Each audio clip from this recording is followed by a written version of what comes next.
Chapter 805. Looking at the shadow floating in the air, Wu Yin was stunned. It was just a shadow, but Wu Yin felt like he was facing the whole world. There was no aura coming from the shadow, but his presence could not be ignored. There was no change in the surroundings, but the atmosphere in the air fluctuated like the surface of a lake, giving people the illusion that space was about to shatter. Ordinary, calm, steady, but terrifying. What was going on? Wu Yin couldn't wrap his head around this sudden turn of events. Suddenly, a faint sigh came from the shadow's body. Fated one. Wu Yin lifted his head to look at the shadow due to his undeniable presence. Wu Yin didn't even notice the shadow's action. It's as if someone is purposely manipulating him. Since you can see me, it proves that you found the thing I left behind and came to my empire.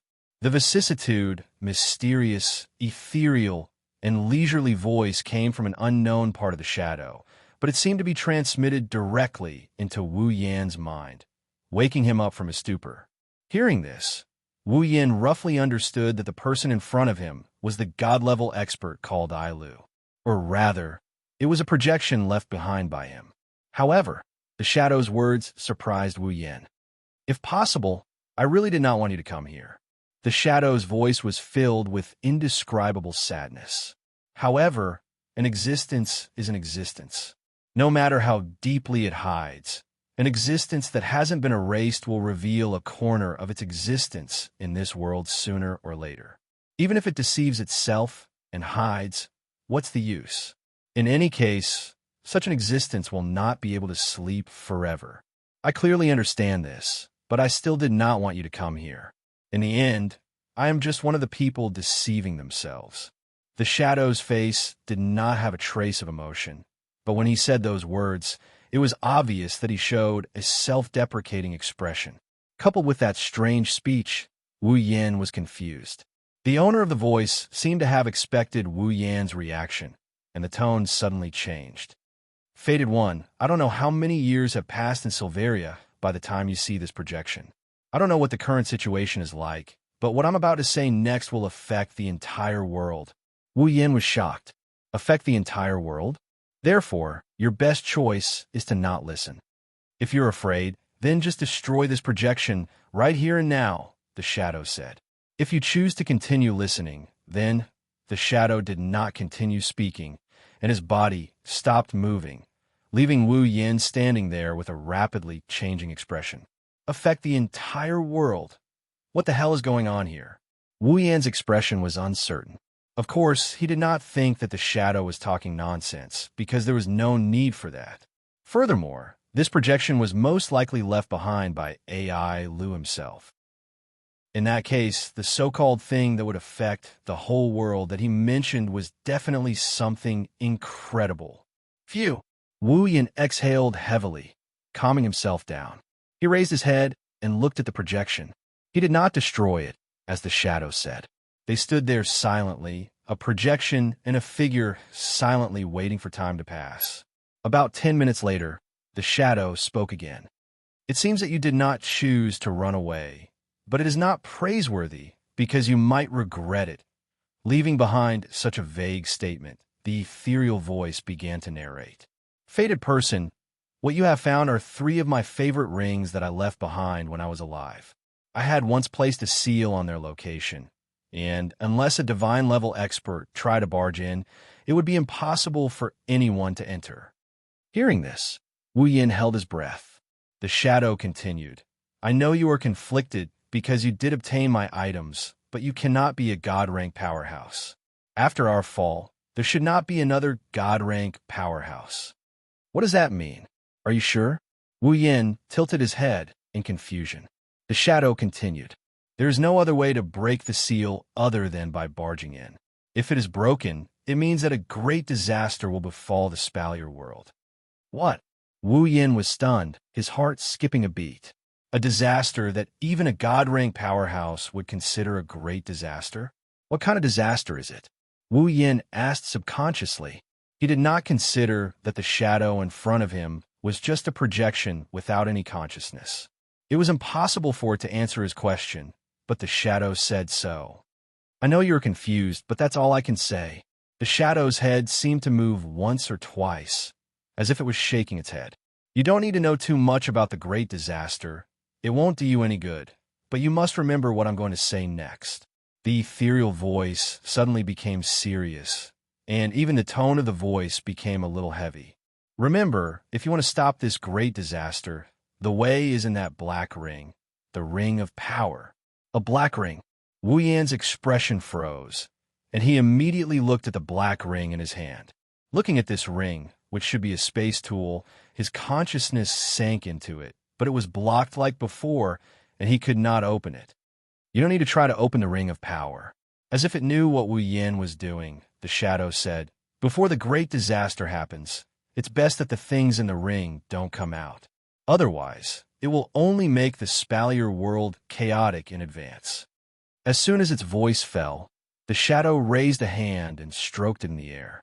The next moment, a map that looked like a star appeared with a rotation, and it stood beside the shadow. I put the key to open the ring of power there. The shadow pointed at a red dot on the map. If one day a great calamity occurs, then go there and search for the key. As long as the great calamity occurs, the seal I set up there will also be removed. With the ring of power in your hand, you will obtain the qualifications to enter there. Of course, if the great disaster doesn't happen, then you don't have to go. No matter what, I'll just remember it first. Hearing the shadow's words, Wu Yan took in a deep breath of cold air. He focused his attention on the map and memorized it with perfect memory. With the ring of power, you can enter the Ailu Imperial Palace without any hindrance. I believe the current Ailu Emperor won't transfer the throne to you just because of a word from me. You also have the other two rings, the ring of power and the ring of gold. Combined with the information I left on the box, the possibility of you coming here is much higher. When you see this projection, it will prove that I'm right. Wu Yan almost fell to the ground. Everything is under the control of this guy who died, who knows how many years ago. Fated One, if it's possible, please transfer the ring of power to the current Ailu Emperor. Yin heard the shadow's words with a hint of a smile. Authority is the most useless thing. Only strength can truly control one's own fate. The ring of power is something dispensable. It's only there to give you the chance to come here. Of course, I won't let you work for nothing. Just transfer the ring of power to the current emperor. The ring of power is the key. Before everything happens, don't let it appear. As for the things in the ring of gold, just treat it as the reward for letting you bear so much. It should be able to satisfy you. After saying that, the shadow fluctuated again. That was because he had turned around. I've done everything I can. Fortune? Misfortune? Fate? His words are still lingering in the air, but the shadow is already gone. Wu Yan is the only one left standing there without uttering a single word. Chapter 806. When the shadow disappeared, the strange fluctuation in the air that seemed to break through space also disappeared at the same time. It was replaced by another invisible force that revealed a hint of surveillance. Wu Yan furrowed his brows when he felt this invisible power. Then, he relaxed his brows as if nothing had happened. At first, Wu Yan was wondering why Garen would let him enter this place alone without worrying about him tampering with the things here. It seems like Garen didn't need to worry about him tampering with the things here. Garen had already tampered with the things here. As for the abnormal spatial fluctuations that the shadow emitted just now, it should be to isolate the surroundings from detection. Otherwise, with such a thing happening, Garland would have sensed it and come in. Shaking his head, Wu Yan looked at the two rings in his hand. They're the ring of power and the ring of gold that the shadow mentioned. He then touched the ring of authority on his finger and sighed in annoyance. Wu Yan had to go through too much in just one day. So much so that he felt like he couldn't handle it all. First, it was a ball that was open to the entire continent. Then, he somehow became the main character of the ball. He even had a fiancée who was a beautiful iceberg beauty in name.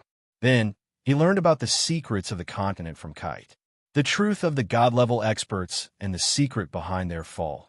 The existence of the divine power and the mythical armaments. Then he saw the highest level of power in this world, the demigod expert Garen, who was the guardian god, and then he encountered the remains and instructions of the deceased gods. It's only been a day, but Wu Yin felt more tired than the 3 years he spent in Sao.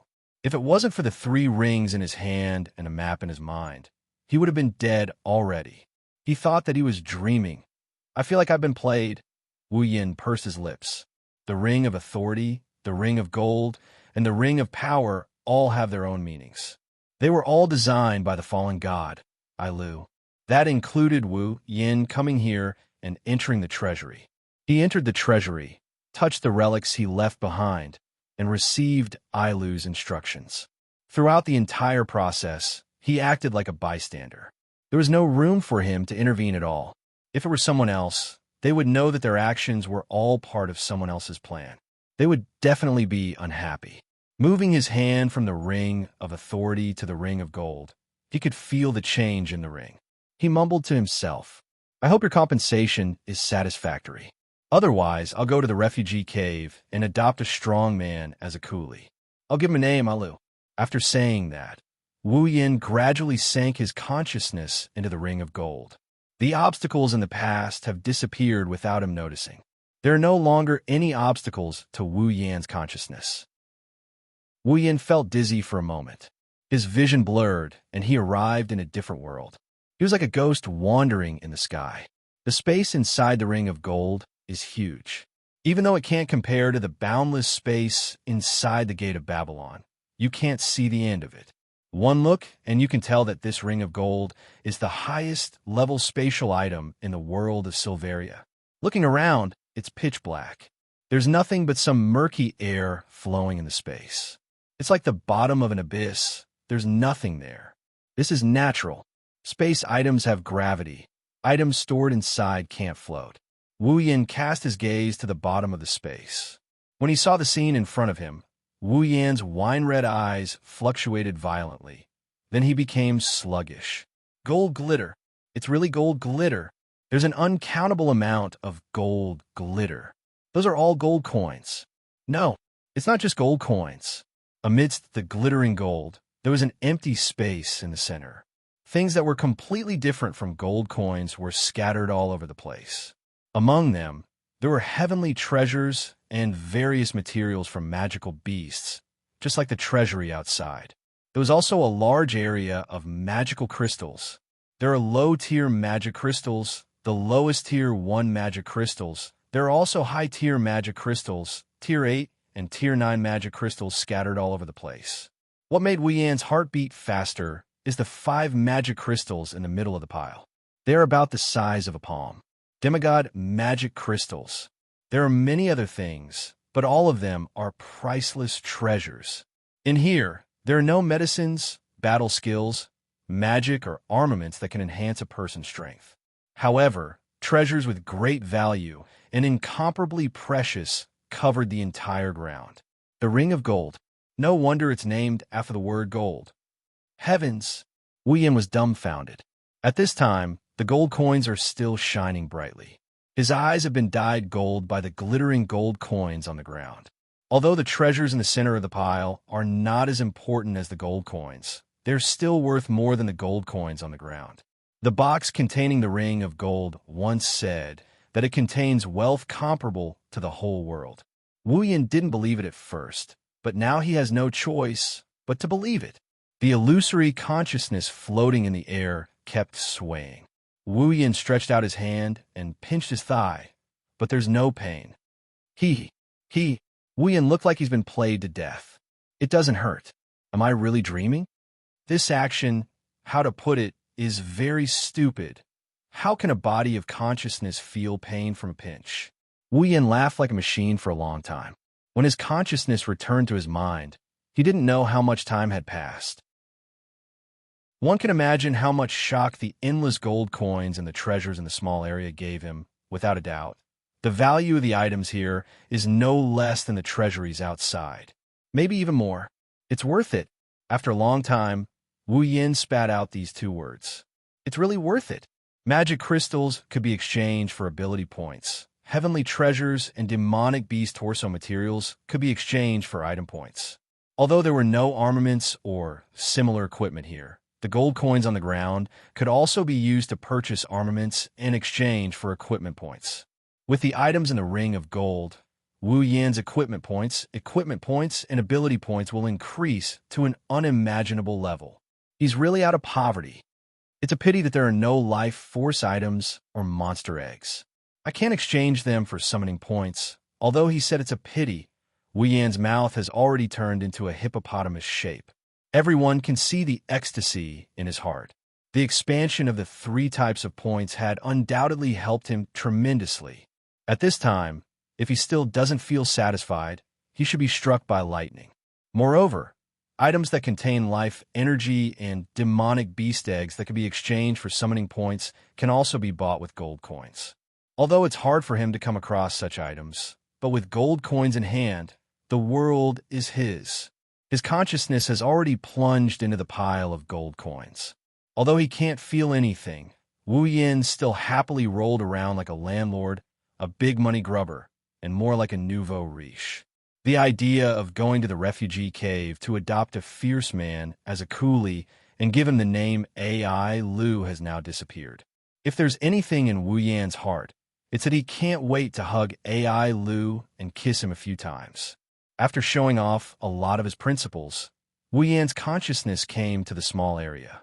Looking at the treasures, demonic beast corpses, materials, and magic crystals, he didn't hesitate to keep a small portion of them for a rainy day while handing over the rest to the system.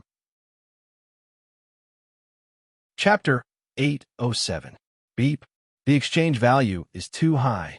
For users' convenience, the system has begun to update. Wu Yin was stunned. Before he could react, the system notification rang out in his head one after another. Beep. The system has been updated. The changes are as follows. Removing the data of the summoned characters. Only the ability, equipment, and level columns are retained. The summoned characters are now independent. The ability column is now independent. The equipment column is now independent. Only the points and level columns are retained. The equipment points, item points, ability points, summoning points, and other exchange points have been changed. The exchange values have been changed. The system has been updated. Please check it yourself. Listening to the system beeps ringing in his mind, his jaw dropped. By the time the beeps stopped, his jaw had already turned into an O shape. His mind went blank from the bombardment of the system. He didn't know what to make of it. System. Update? Wu Yan's mouth twitched. So the system can be updated? The system has its own independent judgment program. The other programs are also provided based on the user's applicability.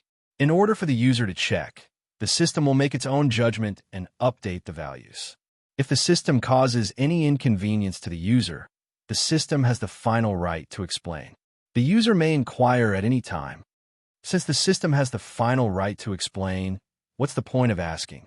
Wu Yin couldn't help but complain. However, he quickly remembered the system's update. He quickly opened his system list. In front of his consciousness, the system list opened up as usual. The starting list was just like what the system had said.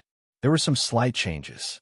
Originally, there were 6 boxes from top to bottom: status, equipment, ability, item, summon, and instance dungeon. Now, there were only 3 boxes left: status, exchange, and instance dungeon.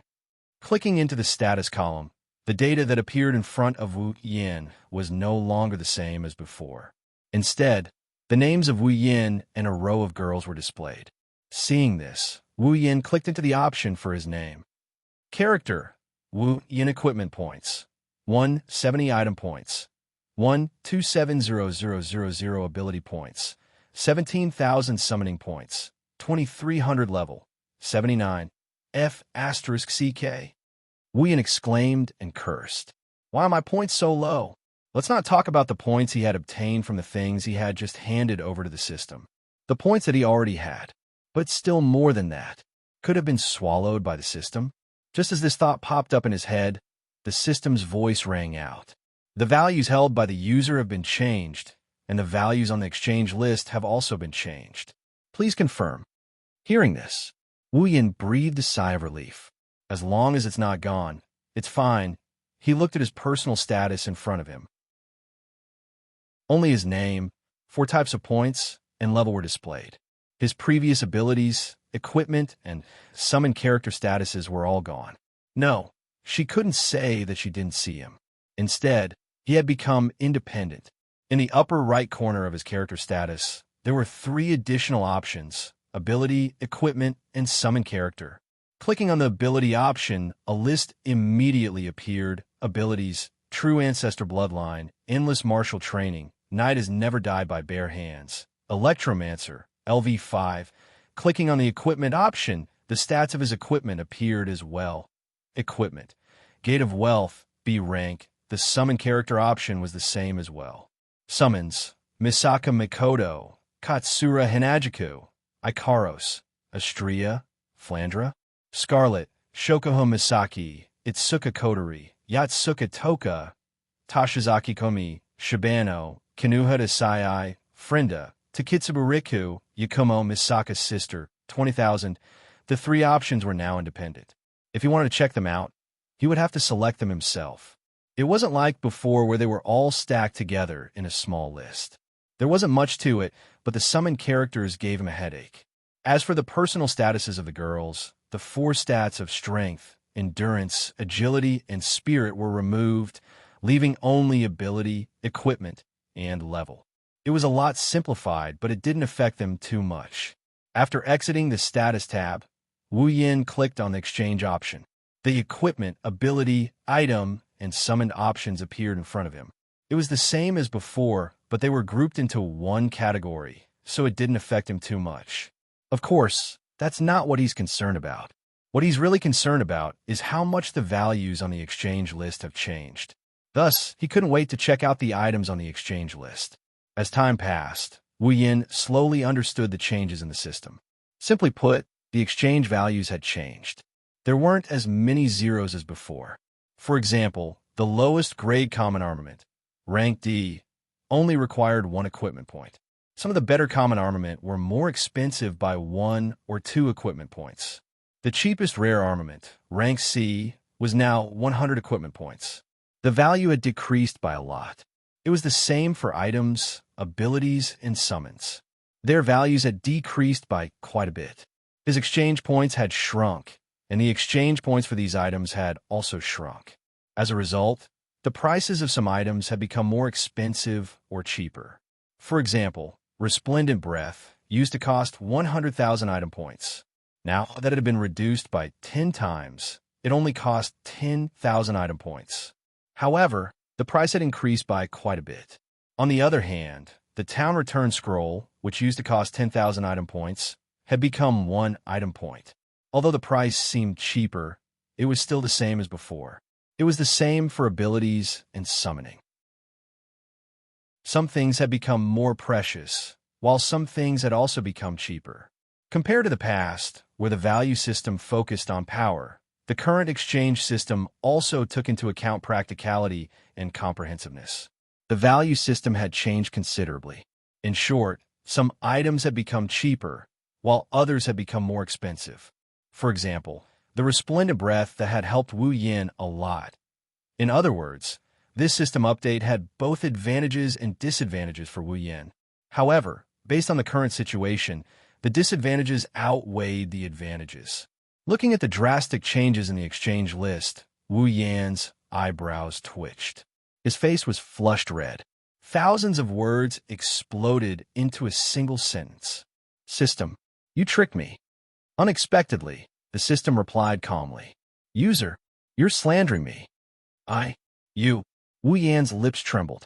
In the end, his shoulders drooped dispiritedly. Even if he protested, what could he do? He also knew that the system's update this time was for his convenience and to make up for some mistakes.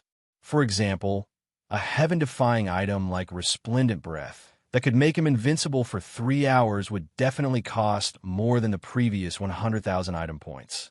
However, it was still disadvantageous to him, wasn't it?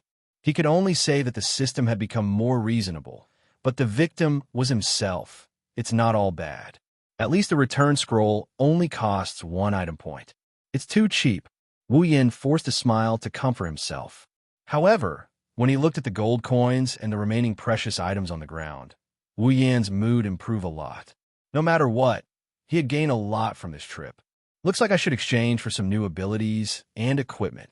Wu Yan muttered to himself. He didn't know what the catastrophe that the shadow spoke of was.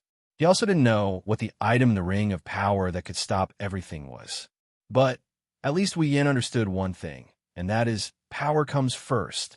No matter what happened in the future, if he didn't have strength, he wouldn't be able to guarantee the safety of the girls. Unless he brought all the girls to another dungeon world to avoid everything. But if he could, who would want to escape? Therefore, he had to increase his strength. To be continued. Chapter 808. Back in the palace outside the treasury. It has been an hour since Garen left, and Wu Yan entered the treasury. Carter and Sylph have been waiting at the entrance for Wu Yan to come out. As time passed, their brows furrowed. Strange, Carter muttered. Logically speaking, it shouldn't take that long. Sylph raised her head and asked coldly, Imperial Father, what is the Ancestor's Relic? You don't know? Carter paused for a moment before nodding his head in understanding. You're a magus. The Ancestor's Relic is of no use to you. It's normal that no one told you about it. Carter retracted his gaze and placed his hands behind his back. Actually, the Ancestor's Relic is a battle technique he used when he was alive. Battle technique? Sylph turned around and paused for a moment. The Ancestor's battle technique? Carter nodded. Sylph hesitated for a moment. If it's a battle technique used by the Ancestor, then it must be very precious. Do you really think it's a good idea to give it to an outsider? That's why you got engaged to him. Kate smiled helplessly. The ring of authority was left behind by our ancestors. As a god, even if it's just a symbol, most people won't easily let go of it. After all, it has the title of a god. In such a situation, other than the combat skill left behind by our ancestors, there's no one who can give it up easily. Is there anything else we can trade with him? Compared to controlling the entire empire, the price of a single combat skill is still worth it. Even if Wu Yan has the ring of authority, Carter won't give up the throne to him. Even if Carter is willing, who in the Ailu imperial family would be willing to give up their throne to an outsider? If Wu Yan doesn't want to give up the ring of authority, Carter can't do anything about it. Someone will use the Ancestor's Relic as an excuse. Carter is confident that he won't be able to get anything out of it.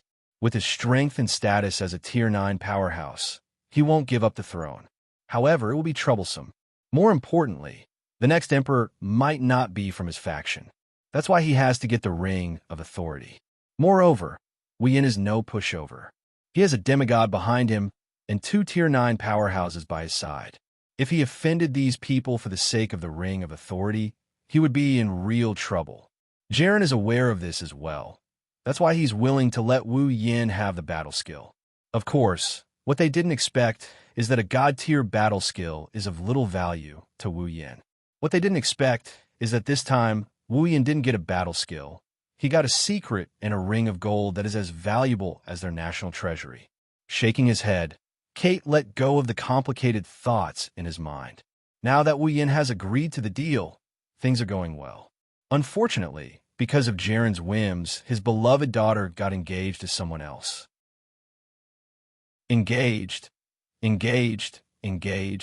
didn't know when regret had evolved into resentment. The thoughts in his heart had also evolved into expressions along with the resentment. As Kite muttered unwillingly, his eyes gradually became unfriendly. If Sylph finds out that the father she idolizes is actually a daughter Khan, would she still be able to maintain her cold demeanor? Maybe she already knew about it. Ta-ta! A series of footsteps could be heard coming from the entrance of the treasury. Wu Yan finally came out of the treasury.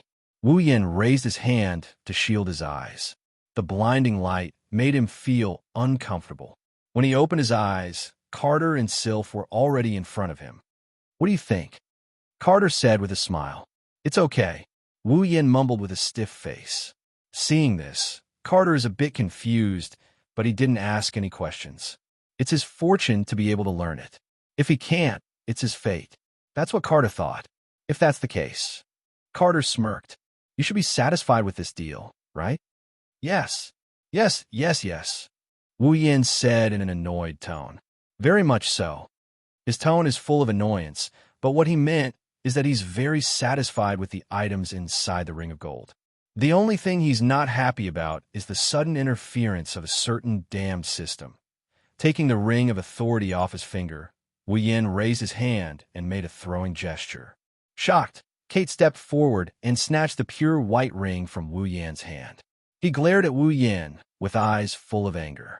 No matter what, this is an item left behind by his ancestor. It's a very important item. Throwing it away like that would make Kate's heart ache. Wu Yin grinned sheepishly. Then, he recalled something and looked at Kate. By the way, Your Majesty, do you know where I can get a large number of armaments? Huh? Carter was stunned for a moment and asked in surprise, Armament?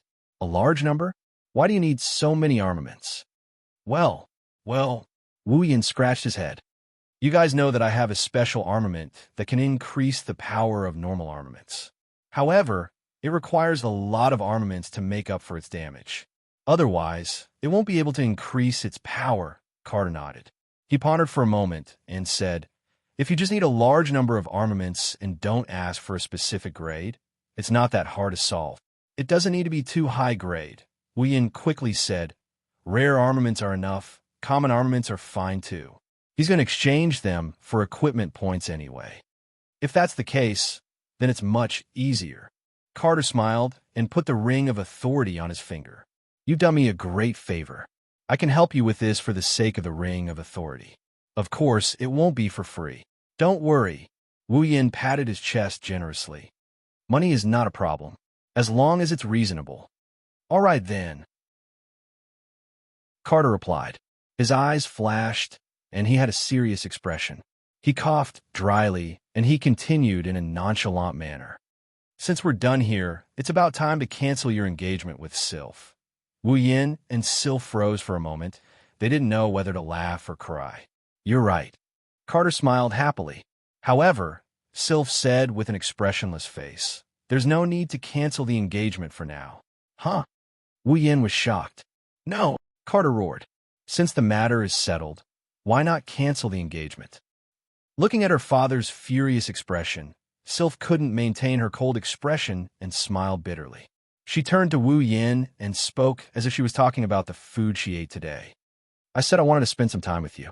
But, Wu Yin gulped and said weakly, But, isn't that just a temporary measure? Sylph lifted her head and she glared at Wu Yin with her icy blue eyes. I'm serious. Wu Yin almost choked on his own saliva. As for Carter, he was stunned. Serious? Wu Yin forced a smile and pointed at his own nose. Do you really want to marry me? Sylph glanced at Wu Yin. If it's suitable, I don't mind waiting on you with others. Wu Yin didn't know what to say. Carter reacted and looked at Sylph with a tearful expression. Daughter, why don't you reconsider?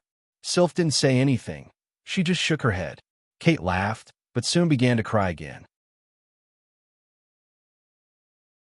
Chapter 809. Spalier World Academy, Villa District. Well, that's how it is. Wu Yin told Hinajiku, Kotori, and Kurumi what he saw in the treasury. The three girls fell silent. They're still digesting what Wu Yin told them. Although it's best to keep what he encountered in the national treasury to himself, otherwise it would only cause more trouble. However, he has absolute trust in the girls around him. If he tells them, they can help him come up with a plan. Besides, Hinajiku and the other two are girls who can see the big picture. They wouldn't just blabber about such an important matter.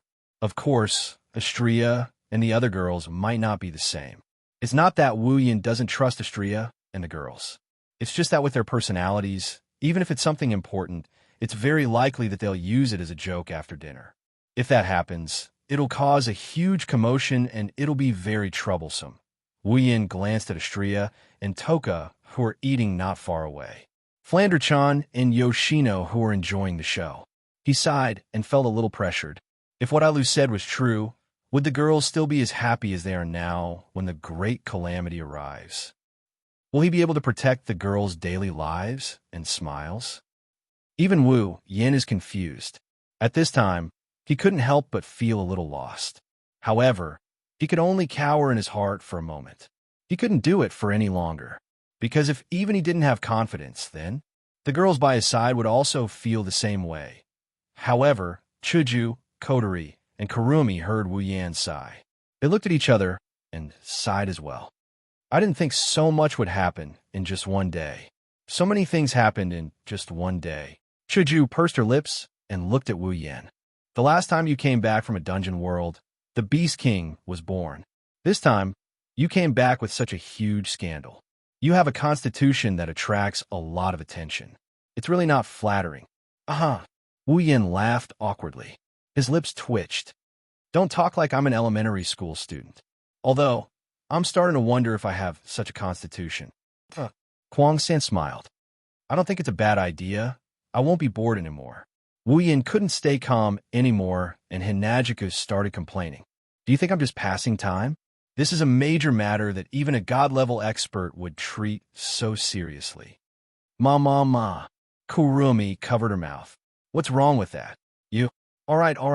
Kotori waved her hand. There's no point thinking too much about it.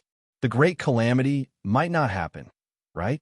Otherwise, AI Lu wouldn't have sealed the so-called solution. Instead, he would have left it to his descendants. It's too early to talk about this. We'll talk about it later.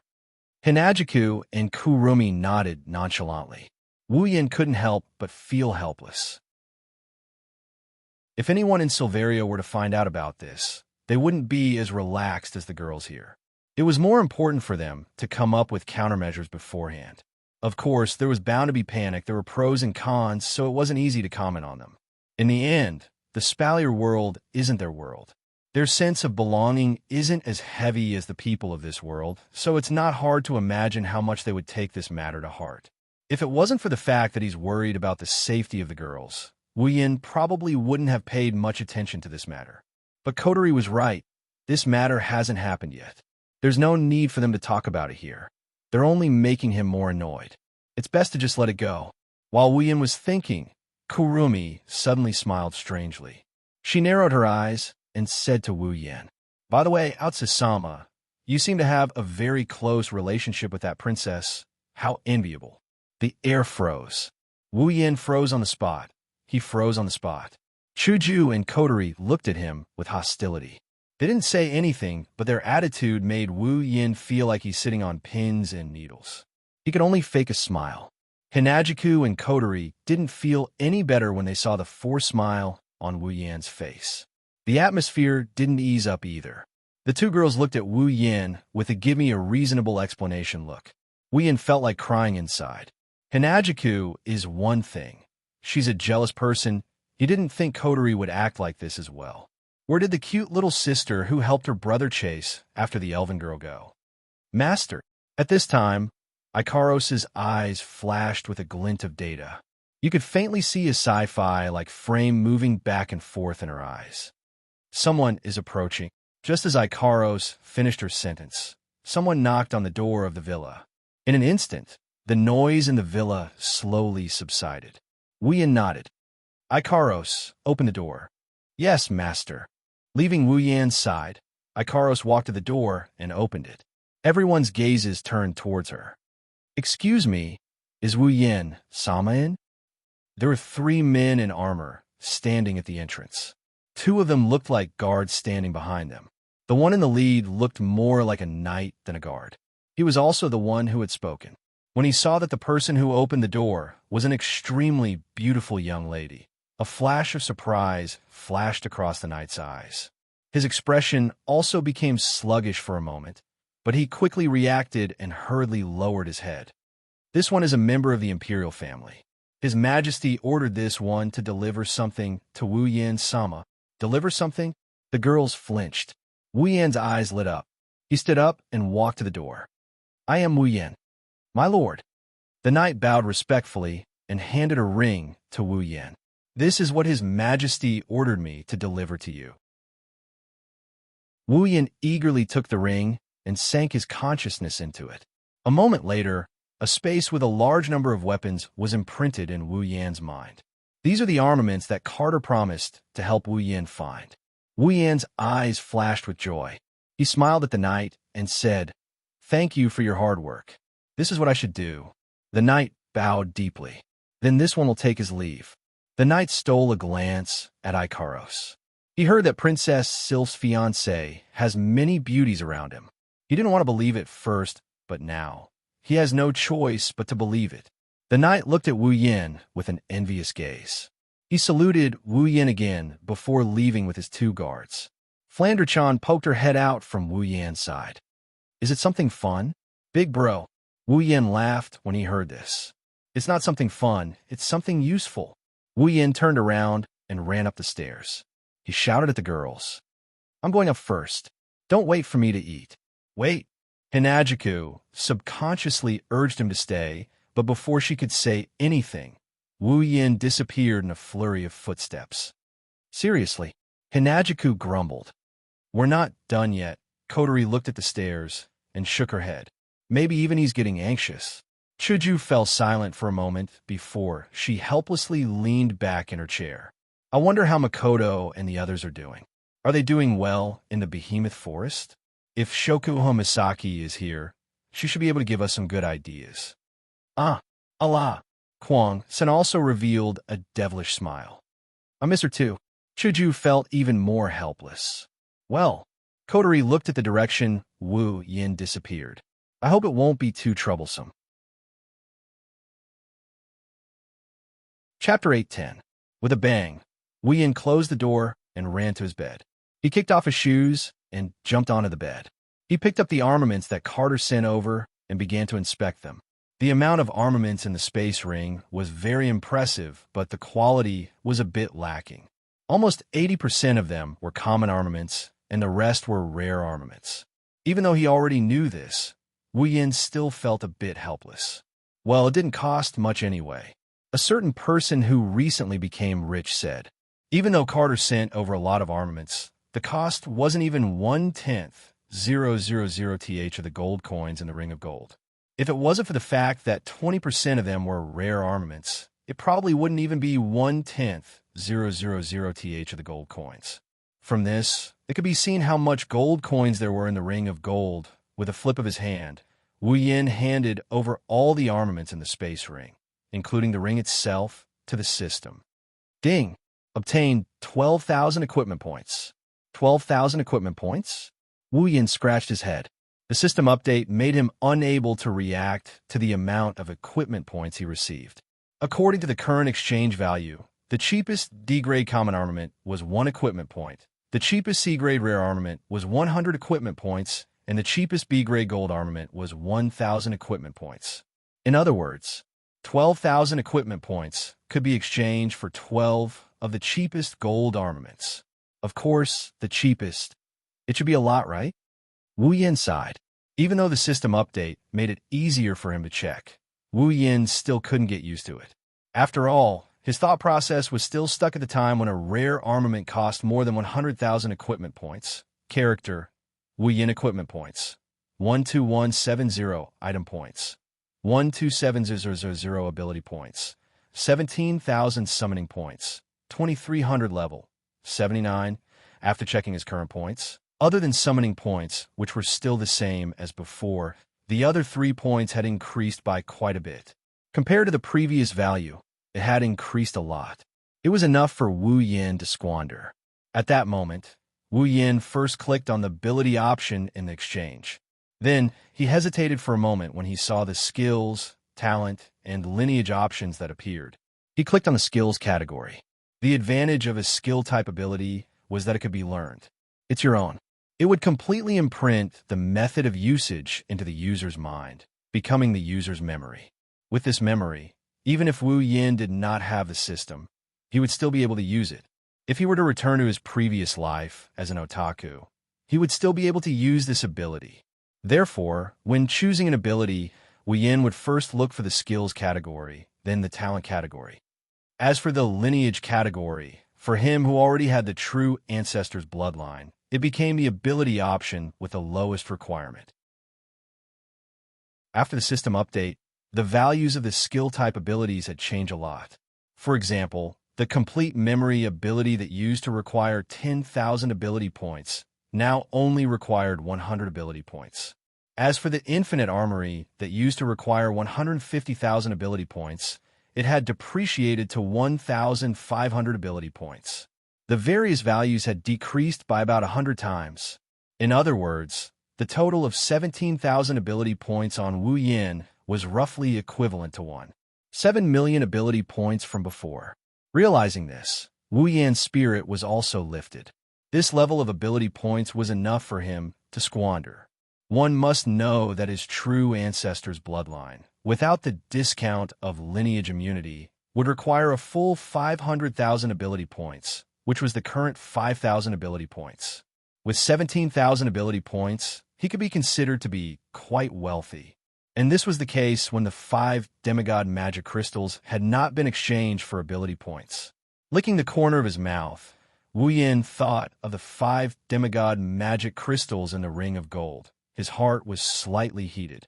Then he calmed his mind and began to look for an ability that would be useful to him. Wu Yan's current abilities were very complicated. There was the Electromancer, LV5, Superpower, Infinite Armory, True Ancestor's Bloodline, and the Night Never Died by Bare Hands as backup. Superpowers relied on computing power. Infinite Armory was a skill, and True Ancestor's Bloodline and Night Never Died by Bare Hands had endless uses. Speaking of which, he still lacked a system ability, such as Combat Chi and Magic Power. Wu Yan also felt that it was time for him to exchange for an ability of the energy system. There were many benefits to having an energy system. For example, the chakra in Naruto could be used to climb trees and walk on water. The chi in the Dragon Ball could be used to strengthen the body and increase attack power. The internal force of the ancient martial arts system could also be used to directly damage the internal organs of the human body. The combat chi and magic power in the Spalier world could also be used to increase various abilities. Moreover, many abilities required the support of energy to be used. For example, combat skills could not be used without combat chi. The same was true for magic, which required magic power to be used. In addition, it could increase one's strength. It was time to exchange for an energy system. Wu Yan's first choice was magic power, because magic power directly corresponded to magic and magic. There were many kinds of magic and magic in the system. There were elemental magic such as fire, water, wind, thunder, earth, and so on. There were also healing magic, destruction magic, and even high mysterious magic such as inherent enchantments, as well as magic related to space and time. It could be said that magic and magic almost involved all aspects of the field. As long as one understood the knowledge in this field, then in the face of battles and events, it could play a great role. In addition, in Wu Yan's memory, almost every instance where a creature like the true ancestor of vampires existed, as long as it had an energy system, then it was all magic power, and it was very powerful. He believed that magic power should be the most suitable energy system for the true ancestor of vampires. Of course, Wu Yan also asked the system for its opinion, and the system also gave a clear answer. The compatibility between the true ancestor and magic power was the most suitable. Every true ancestor who cultivated magic power could be regarded as a large magic power furnace. A true ancestor not only cultivated magic power with half the effort, but the effect was also surprisingly good, much more powerful than other life units. So, Wu Yan looked at the list of abilities in the skills category and then directly pulled to the option related to magic power. Magic Power Cultivation Method. Basic, a set of basic magic power cultivation method. After cultivation can obtain magic power. The growth of magic power is relatively slow. 1 ability point. Magic Power Cultivation Method. Intermediate, a set of intermediate magic power cultivation method. After cultivation can obtain magic power. The growth of magic power is relatively slow. 10 ability points. Magic Power Cultivation Method. Advanced, a set of advanced magic power cultivation method. After cultivation can obtain magic power. The growth of magic power is relatively fast. 100 ability points. Magic Power Cultivation Method. Ultimate, a set of magic power cultivation method of the highest level. After cultivation can obtain magic power. The growth of magic power is extremely fast. 1,000 ability points. Seeing these 4 options, Wu Yan directly clicked on Magic Power Cultivation Method, Ultimate. without thinking. Ding! Obtained Magic Power Cultivation Method Ultimate. When the system notification sounded, Wu Yan's consciousness began to pull away. While in a daze, Wu Yan felt a memory fragment that he had never had before forcibly stuffed into his mind and was memorized by him. Having already experienced it several times, Wu Yan naturally understood that this memory fragment was the method to use the Magic Power Cultivation Method and immediately began to memorize it. Not long after, a set of very complicated and very mysterious cultivation method was branded into the depths of Wu Yan's mind and was obtained by Wu Yan.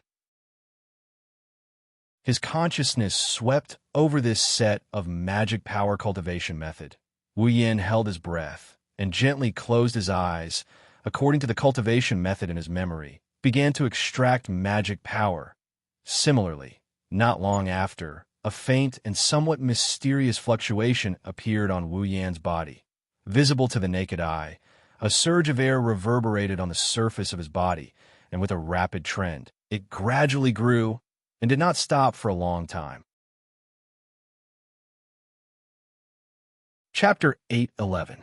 It has to be said that a primogenitor's mana cultivation has a huge advantage. In just an hour, Wu Yan's mana surged like a tidal wave. It even spread outwards, causing the atmosphere around him to swirl slowly. The effects of true ancestors cultivating mana were exceptionally good. Compared to other life forms, every true ancestor's mana could be said to be very powerful. It was no exaggeration to say that the effects of vampires cultivating mana were definitely at the forefront of all life forms. As the true ancestor of vampires, she was naturally the strongest among the vampires when it came to cultivating magic power. Additionally, Wu Yan's mana cultivation is at the highest level. In just an hour of cultivation, his mana is much greater than Sylph, Kaya, and other magicians who have been cultivating for decades. It's even comparable to a Tier 9 magician who has been cultivating for decades. If Wu Yan continues to cultivate, it's only a matter of time before he becomes the person with the most mana in the Spalier world. It's not just the amount of mana, the quality of mana is also great. For energy systems like impetus and mana, the amount and quality of the energy is directly linked to the cultivation method.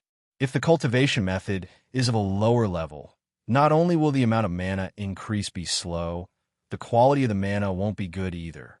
It requires time to refine and purify the mana. If the cultivation method is of a higher level, it will save a lot of time and there's no need to refine the quality of the mana. With the highest level of mana cultivation method, the quality of the mana extracted by Wu Yan is of the highest quality. He didn't need to divert his attention to purification. He only needed to concentrate on increasing the amount of mana. This is why the highest level of mana cultivation method requires 1,000 ability points. If converted to the previous value, 1,000 ability points would be equivalent to 100,000 ability points. As time passed, Wu Yan's mana grew larger and larger. A small storm started to form around the room due to the mana fluctuations. It didn't take long for the utensils in the room to be blown all over the place. It's a mess, and it's getting bigger and bigger. If this continues, this room will be destroyed sooner or later. He was merely cultivating magic power, yet he could produce such a scene. Of course, it was partly because it was a magic power training method of the highest level, but more importantly, it was practiced by a true ancestor of vampires. In the entire Spalier world, and even the entire Instance Dungeon worlds, there was only one person capable of such a feat. Fortunately, just as the wind was about to evolve into a tornado, the mana fluctuations on Wu Yan's body suddenly slowed down, and the flow of mana gradually shrank into Wu Yan's body. The surrounding wind and waves also weakened. By the time Wu Yan's mana was completely withdrawn into his body, the surroundings had completely calmed down, leaving behind a room as messy as a garbage dump. Utensils were scattered all over the floor, creating a very messy scene. On the bed, Wu Yan gently opened his eyes. In an instant, the pair of wine-red pupils seemed to be suffused with a golden light, accompanied by an indescribable flash of light. The flash was like an illusion. However, the luster in his eyes became even deeper, like a ferocious beast hiding in the abyss. Wu Yin stretched lazily and exhaled in satisfaction as he sensed the tremendous amount of mana flowing through his body. As expected of the energy system most compatible with a true ancestor of vampires. If it were another energy system, I'm afraid that no matter how talented I am, it would take me a year or so to achieve the same effect. Now, Wu Yin only felt one thing, and that was fullness. It wasn't that his body was weak before, but in the past, although his body was called the body of a true ancestor, it was no different from humans except for its undying nature. It still had a stomach, and all the internal organs were intact. There was nothing extra or missing. Now, with the addition of mana, which was something the human body didn't originally have, it could also enhance his body in various aspects, such as stamina, endurance, and so on. Wu Yin felt a sense of fullness, and it wasn't an illusion. After taking a closer look at the benefits of magic power and the novelty of it, Wu Yin diverted his attention away from it. He looked at the system tab that was still open, and he started checking it again. With mana, how could not use it? Mana had endless uses in various aspects, but could only be used to enhance and strengthen the body. To truly show the value of mana, one needed to know how to use it. For example, magic and magic. The magic in the system was different from the magic in the Spalier world. The so-called magic was to use a mysterious method not known to ordinary people to reproduce the things that could be done through human technology with the power of an individual. For example, magicians only needed to use magic to build a tall building. It could be done in just a few seconds, but human technology would take days or even years. This was the power of magic. Another example would be humans making fire. Magicians could also use magic to make fire. The difference was that humans used fire, while magicians could manipulate fire. Usually, humans could also do this. Magicians used magic to construct power to use this mysterious method, which was called magic. In the Spalier world, the ice magic used by Sylph and Lulu, the wind magic used by Kaya, and other types of magic are all magic in the system. Magic, on the other hand, can create miracles that even magic and human technology can't do.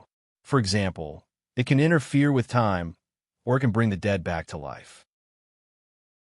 These are things that humans can't do no matter how much time and resources they have. But magic can.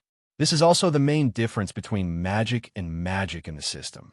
To put it simply, what humans can do with technology can be done with mana. This is magic, something that humans couldn't achieve with their own technology, but with the use of magic, they could achieve a miracle. That was magic. Of course, there are many ways to use mana. It can't only be used for magic or magic. However, these two are the most obvious ways to use mana. That's why Wu Yin chose to use these two mysterious powers. There's so many magic tricks in the system that it's a headache. Wu Yin can't exchange them all at once. The best way is to exchange them all at once. Coincidentally, there's a very subtle ability in the skills category that can do this. 103,000 grimoires, originally from the Magic Manual. It is a medium of knowledge that contains all sorts of magic tricks, spells, and mystical techniques from all over the world.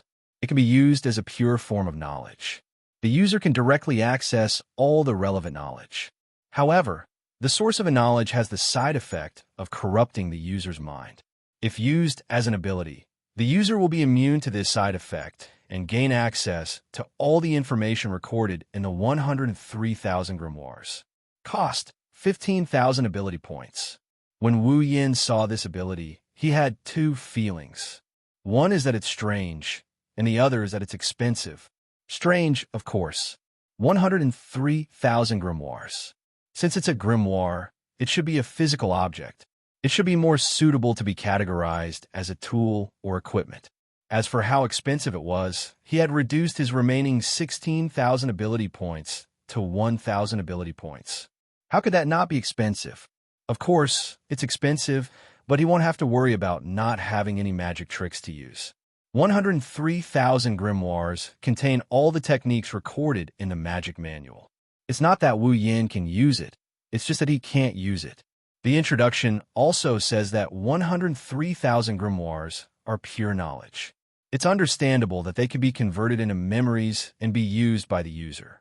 It's that 15,000 ability points that makes Wu Yan's heart throb. If it hurts, then so be it. It's worth it to be able to get the knowledge inside. Pursing his lips, Wu Yan made up his mind and clicked on the exchange.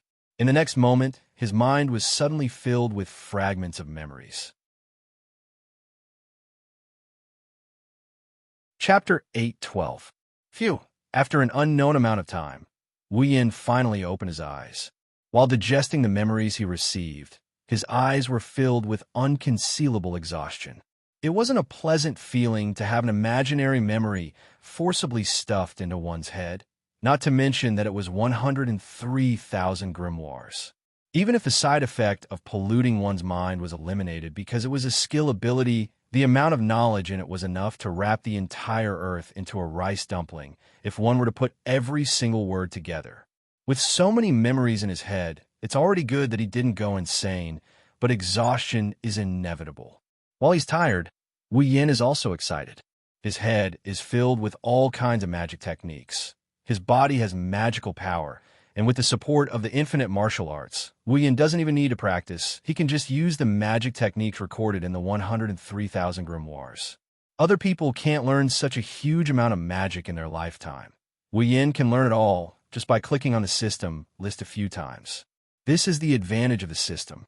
Now, Wu Yan can rely on everything he learned. He doesn't need any superpowers. He doesn't need any other mystical abilities. The current him, even without the system, still has the capital to become strong. 16,000 ability points, it's worth it. Rubbing his forehead, his face, tired and excited at the same time, Wu Yan's expression is very contradictory, but it's the best way to express his mood. After calming down, Wu Yan forced himself to focus. He reached out and clicked on the system list in front of him. Then, next is equipment. Wu Yan has a lot of equipment. Gate of Babylon, Meteor Shower, Fraxinus, Iron Sand, Iron Sand, Iron Sand, Gold Armaments, Iron Sand, and Gold Armaments. In terms of equipment, he doesn't lack any. He wanted to be able to directly increase his strength like an ability. There was no point in simply increasing the number of equipment he had, unless he exchanged them for A-grade equipment, which was a legendary armament. However, Wu Yan had already checked. The cheapest legendary armament cost 100,000 equipment points. With just his 12,000 equipment points, it was not enough. Therefore, Wu Yan needed equipment with special effects. Out of boredom, Wu Yan flipped through the entire exchange list. He removed the equipment that was worth more than the equipment he had and began to read the descriptions one by one. He didn't have much hope, but when he saw an equipment, Wu Yan's hand paused. Magic-breaking Wild Rose.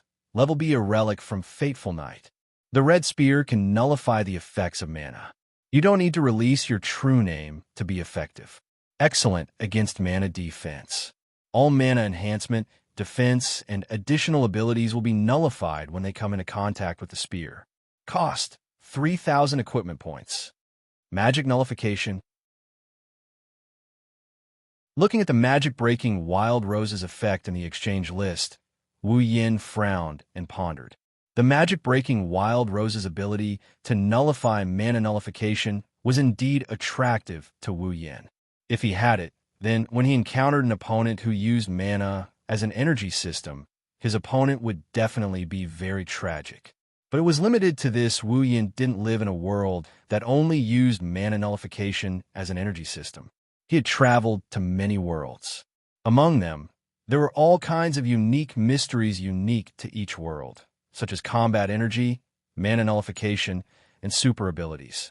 If it only nullified mana nullification, it would be a little too limited. If, in his heart, an idea kept growing like bamboo shoots after a rain, and it was getting more and more uncontrollable.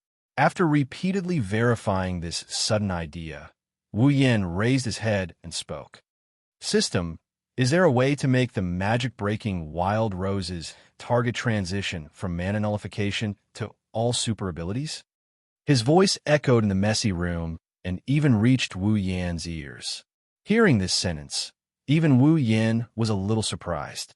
Did he really come up with such an idea? It seemed that even the system didn't expect Wu Yin to suddenly ask such a question. For a moment, it didn't answer Wu Yan's question. Only when the echo-like voice faded away, the system's voice sounded in Wu Yan's mind. According to the system's judgment, the user's proposal is feasible. Wu Yin was stunned, but when he came back to his senses, he couldn't help but be ecstatic. Really? Tell me what to do. The system slowly said in a cold voice, if you want to change the special effect of the equipment, you will also need to modify the equipment itself. The system can help the user modify the equipment, and, according to the requirements, a certain amount of points will be charged. Modify? Wu Yin lowered his head, hesitated for a moment, and then directly said, then modify it. Change the anti-magic effect of magic-breaking Wild Rose to an ability that can break all abilities. Beep. Modify magic-breaking Wild Rose. According to the user's requirements, user will need to pay an additional 7,000 equipment points and 10,000 item points. Do you want to modify it? 7,000 equipment points, 10,000 item points. Wu Yin nodded. Modify it. Beep. Modifying in progress. After the notification, a flashing red spear suddenly appeared in front of Wu Yin, floating in the air. A strange light enveloped the entire spear, as if a large hand was squeezing something, constantly wriggling. As the strange light gradually wriggled, strands of golden lines crawled up from the end of the red spear, like a vine wrapping around the entire spear, until finally the tip of the spear was contained within, then suddenly trembled and disappeared into the spear under Wu Yan's gaze. Ding! Modification complete. Wu Yan's lips curled into an excited grin as he stared at the dark red spear floating in front of him. He extended his hand and grabbed it with one hand. Magic-breaking Wild Rose. Modified, B-grade a red spear that can erase all abilities that do not exist in common sense. After special modification, cannot be exchanged. Looking at the feedback from the system, Wu Yan's smile grew wider and wider, and finally he couldn't help but laugh. Perhaps because extreme joy begets sorrow, his body that was sitting steadily on the bed suddenly tilted to one side and fell off the bed. Bang! Ouch! Wu Yin cried out in pain, but before he could recover, an unknown hard object suddenly fell from the sky, like a urinal, and smashed into his head, making him dizzy. F***CK. Wu Yin cursed, throwing away the urinal on his face. The urinal hit the wall not far away, but bounced back and smashed into Wu Yan's face again. Wu Yin was shocked and quickly ducked to avoid it. So unlucky. Wu Yin recalled this scene with lingering fear, looking at the red spear in his hand. Is it because of this? Wu Yin knew that Xianxia was so unlucky because he had a phantom killer that could erase all abilities, even his luck. His modification of the magic-breaking Wild Rose was also inspired by the phantom killer. Now, whoever takes you will have ease luck. Wu Yin didn't know whether to laugh or cry. Fortunately, he didn't need to throw the spear in the gate of Babylon, or else he would be in big trouble. Since you have the exact same effect, then you should be called the Phantom Killer. Character, Wu Yin equipment points, 2170 item points, 126000 ability points, 1000 summoning points, 2300 level, 79. Chapter 8:13. In the villa, several young girls were laughing and playing in the living room. Their pleasant laughter spread everywhere, and it sounded very happy. Even Kurumi, who usually only likes to quietly drink black tea, was playing with Flandre-chan and Yoshino for a while. The joyful atmosphere was obvious. From time to time, the girls would cast their gem-like eyes towards the upper floors of the villa. They would stare at the door of a certain room as if they were anticipating something. They seemed to be enjoying it. It had only been less than half an hour since the girls woke up. However, in this half an hour, each of them had cast their gazes towards the door of that room no less than 10 times. However, they pretended that they didn't care. Wu Yin has been in the room for an entire day. However, Wu Yin showed no signs of coming out of his room. Xianxia and the others are worried. They suggested calling him out several times, but they were stopped by Chuju and Kotori. Even though they are worried, they sensed a dense wave of mana fluctuating in the room ever since Wuyan entered the room. It's getting stronger and stronger. Hinajiku, Kotori, and Kurumi sensed Wu Yan's aura from the mana fluctuation. It's probably Wu Yan's handiwork. Based on Wu Yan's actions yesterday, they deduced that Wu Yan must have exchanged for a new ability, and he's currently cultivating it. When he comes out of his room, he'll probably be dead. He will definitely improve by leaps and bounds when he comes out of the room. It's not the right time to wake him up. Kotori would have dragged Wu Yan out of the room otherwise. Since the first day she met Wu Yan, the task of waking him up has always been her younger sister's daily routine. Looks like there's no result for now. After waiting in the hall for a while, Kotori let out a sigh of relief when she saw that there were no other movements apart from the fluctuating mana waves in the upper level of the mansion. She stopped paying attention to the door and started enjoying her dessert. Of course, it's the jewel. Just as Kotori gave up on her observation, the fluctuating mana in the room suddenly expanded. It increased by several times in an instant. The entire mansion shook. Chuju, Kotori, Xianxia, Toka, and the others noticed the change. The girls in the living room had a change in expression. They turned their attention to the room above. Along with the spread of this fluctuation, Ikaros's eyes quickly turned and shrunk. In an instant, they turned a deep crimson red. Behind her, a pair of pink wings flapped, and she flew towards the direction of the room. The other girls came to their senses and rushed towards Wu Yan's room. Under Ikaros's lead, they barged into the room and looked at the direction of Wu Yan's bed. Wu Yan's eyes were closed. Instead of reacting to the invasion of the girls, a surge of magical energy slowly surged in his body and continued to rise.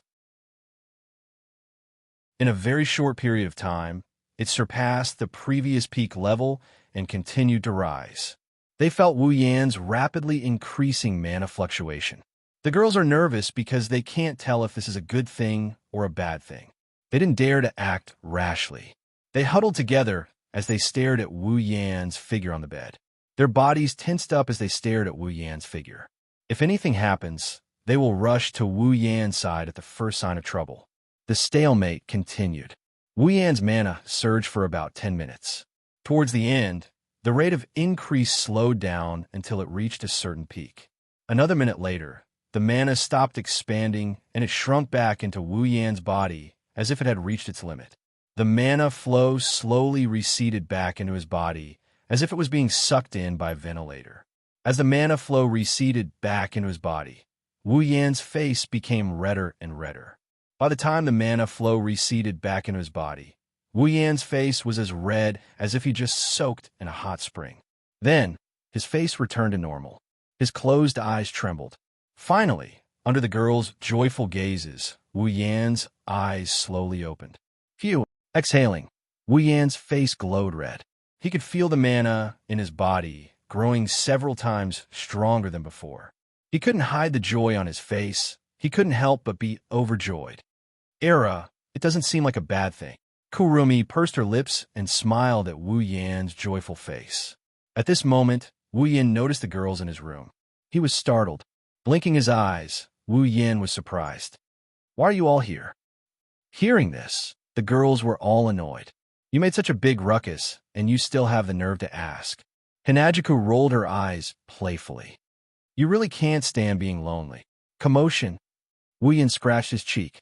When he noticed the messy room around him, he roughly understood what happened. He smiled bitterly, making the girls even more annoyed. Kotori looked at Wu Yan and bit the pearl in her mouth. Quite the harvest? Wu Yan curled his lips and nodded. Anyone could tell what he's feeling right now from that look. For an entire day, Wu Yan immersed himself in mana cultivation.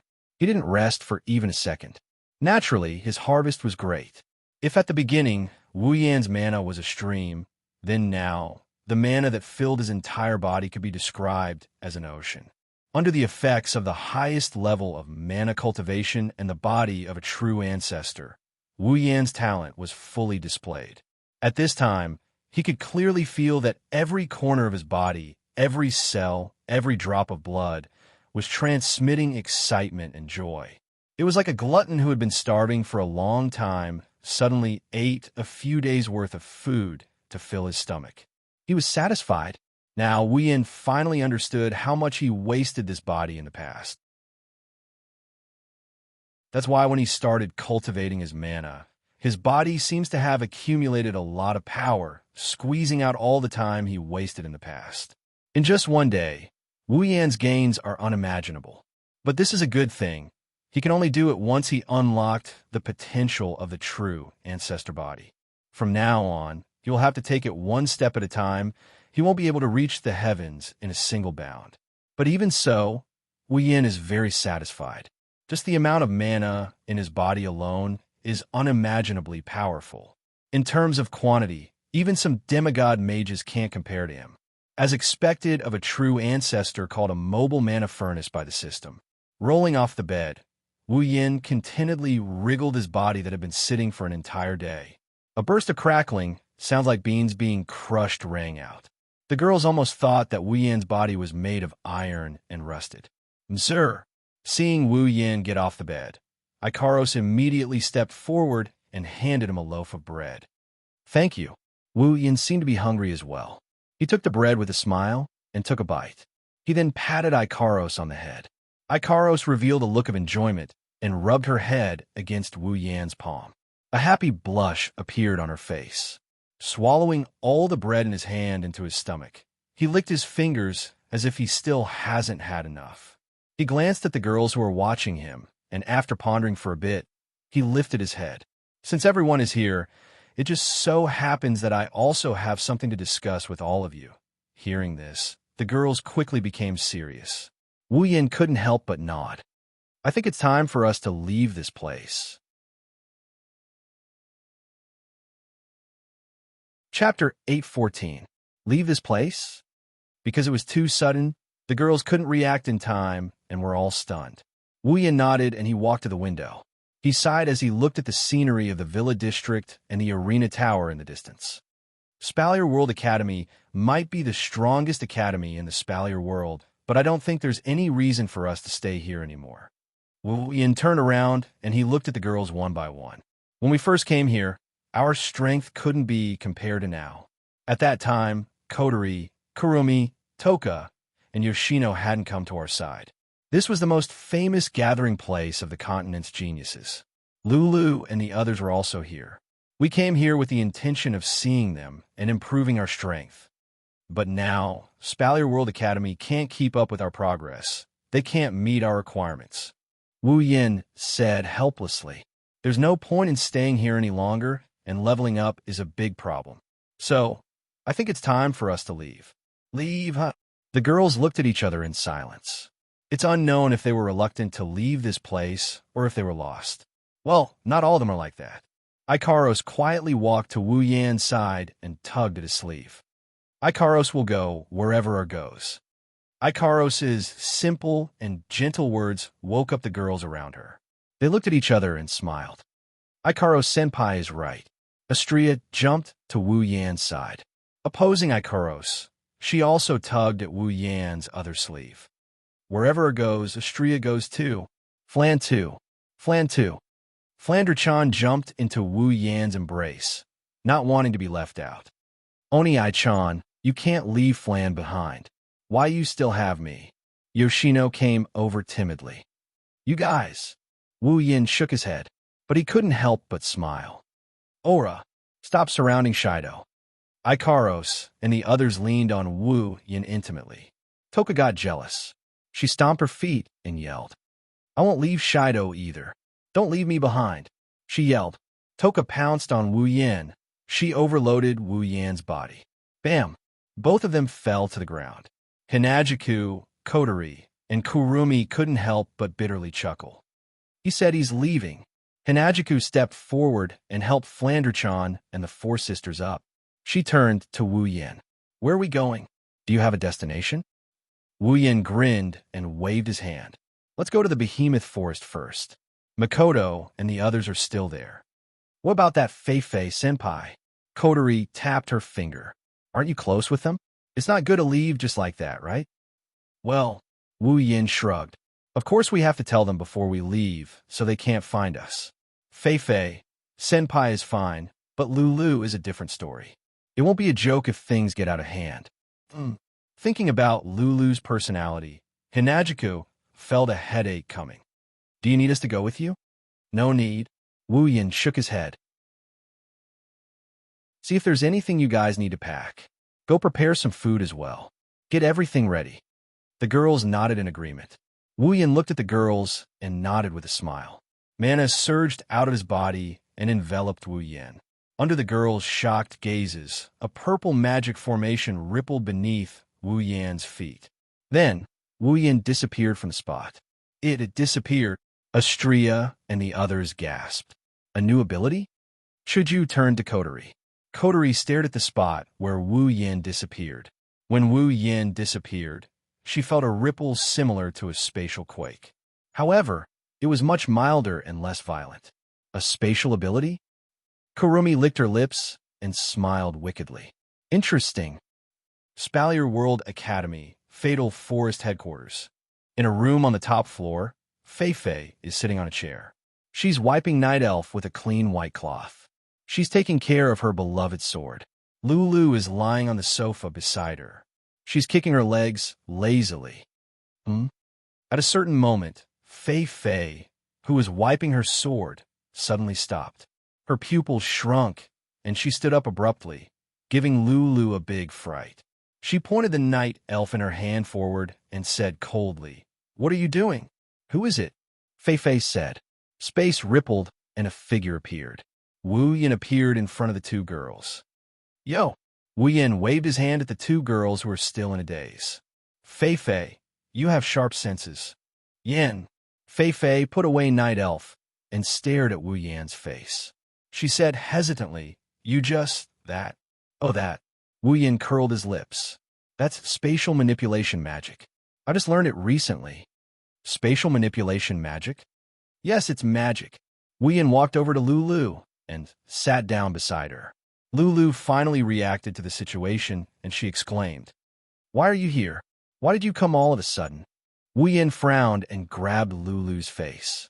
"Sorry, that's how I suddenly came here. Space control magic." Fei Fei frowned. She shook her head as if she couldn't get over it. She looked at Wu Yin. "Do you need something from me?"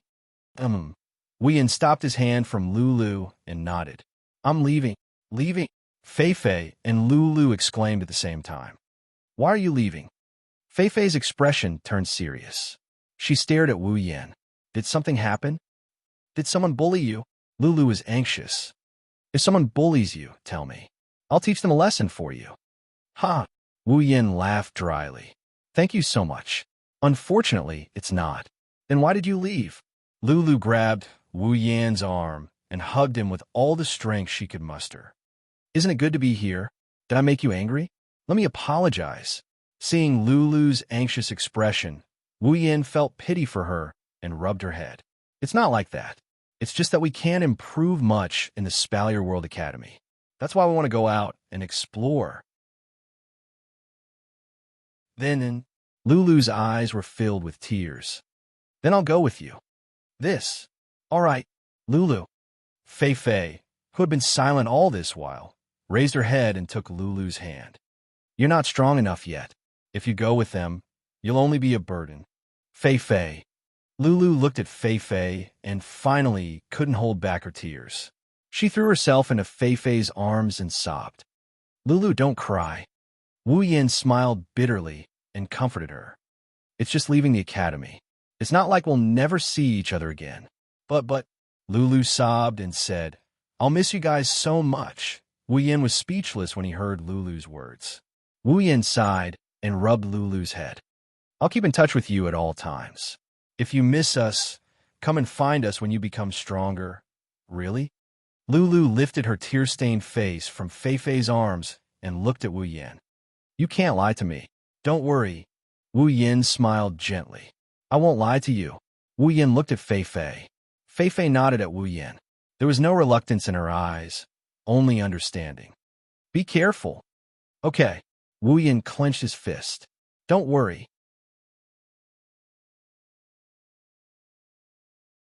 Chapter 815. A piece of news slowly spread through the Spalier World Academy. The content of the message was very simple. Although it was simple, it made every student who heard it feel extremely shocked.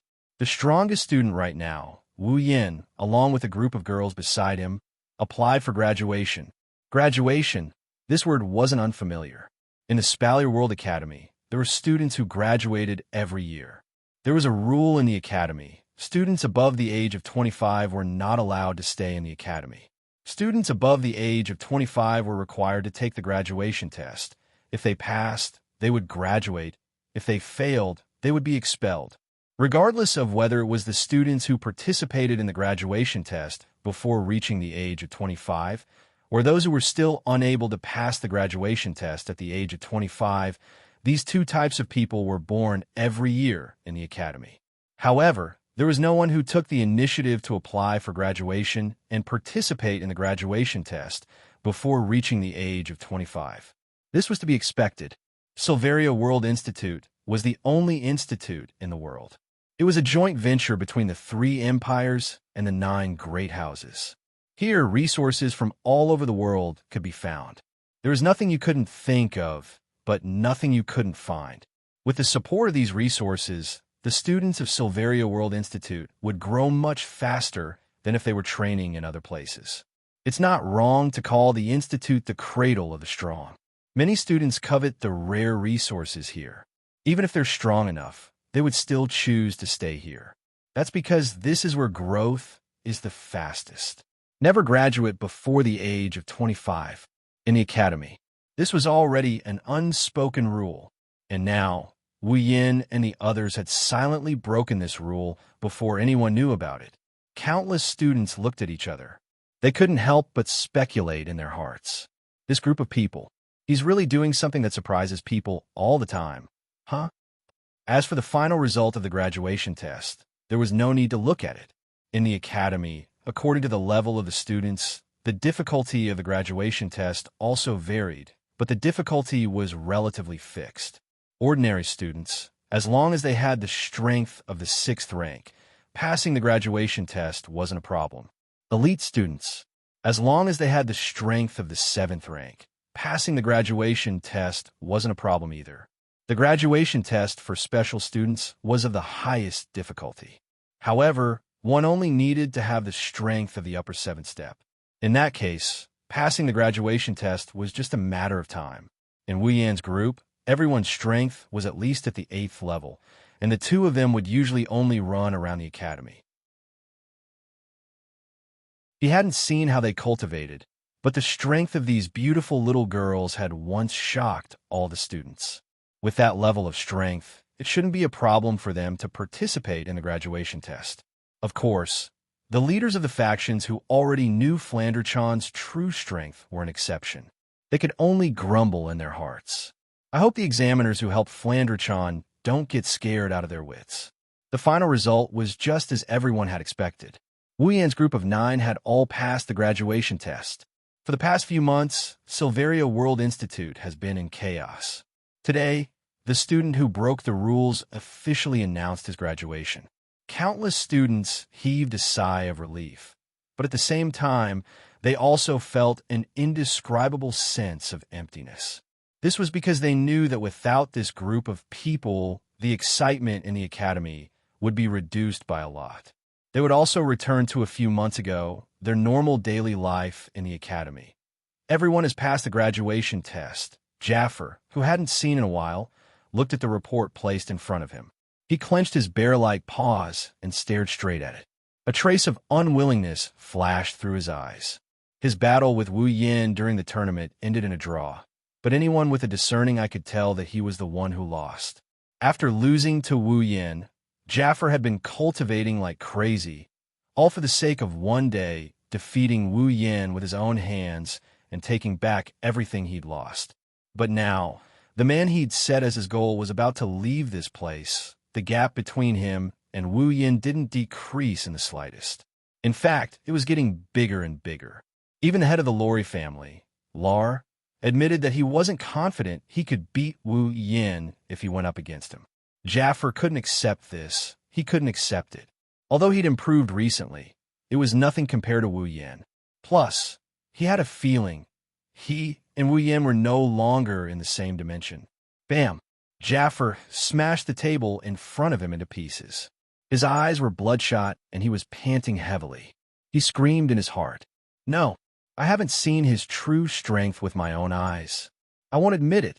Jaffer lifted his head, turned around, and walked out the door. "Is that so? She's leaving?" Ka, who had his back facing Jaffer, was still standing straight when he heard the news from his confidant. However, a bitter smile slowly bloomed on his face. "Miss Ikaros is leaving as well?" Thinking of this, Kaya felt an unbearable pain in his heart. Along with the pain, there was also a strange sense of jealousy. Yes, jealousy. He knew that no matter what that man said, this angel who made his heart throb for the first time would do it without hesitation. This wasn't the first time Kaya had seen this with his own eyes. As smart as he was, he naturally knew that in Ikaros' heart, there was only one man. But even though he knew this, he couldn't stop himself from loving that angelic girl. He'd been lying to himself until now, trying to avoid this reality. Even now, Ka still couldn't forget the beautiful scene of Ikaros spreading her wings and soaring into the sky, bathing in her feathers and radiance. Now, she's leaving with that man. Will I ever have the chance to see her again? Thinking of this, Kaya clenched his fists tightly and gnashed his teeth so hard that cracking sounds could be heard. At a certain point, Ka lifted his head. "Let's go." To the villa area. Inside a luxurious room, an icy blue figure sat on an office chair. There were all sorts of documents in front of her, but she didn't even glance at them. Instead, her eyes were closed. Mana flowed around her body. It's obvious she's cultivating. After an unknown amount of time, the fluctuating magical energy flow began to shrink back into her body. The icy blue magical energy rendered her originally cold face even closer to the freezing point. However, that incomparably exquisite and beautiful face caused others to involuntarily cast their gazes on her body, their faces filled with amazement and enchantment. Even though Snow Song, one of the 3 royal organizations under Sylph's command, only accepts female members, the members here are all female. However, all of them are deeply in love with their leader, just like the female members of Starlight Queen. In their eyes, other than their idol, they don't care about anyone else. Only the members of Snow Song and Starlight Queen have this kind of obsession. In the entire Spalier world, only the members of Snow Song and Starlight Queen have this kind of obsession. From this, one can see how skillful Sylph and Shokuha Misaki are. Under the admiring gazes of her subordinates, Sylph opened her eyes and sensed the magical energy in her body. She nodded in satisfaction. Then, she seemed to have thought of something, and her icy blue eyes dimmed a little. She opened her mouth and asked, "What's the matter? Has he left?" The people around her looked at each other. They knew who Sylph was referring to.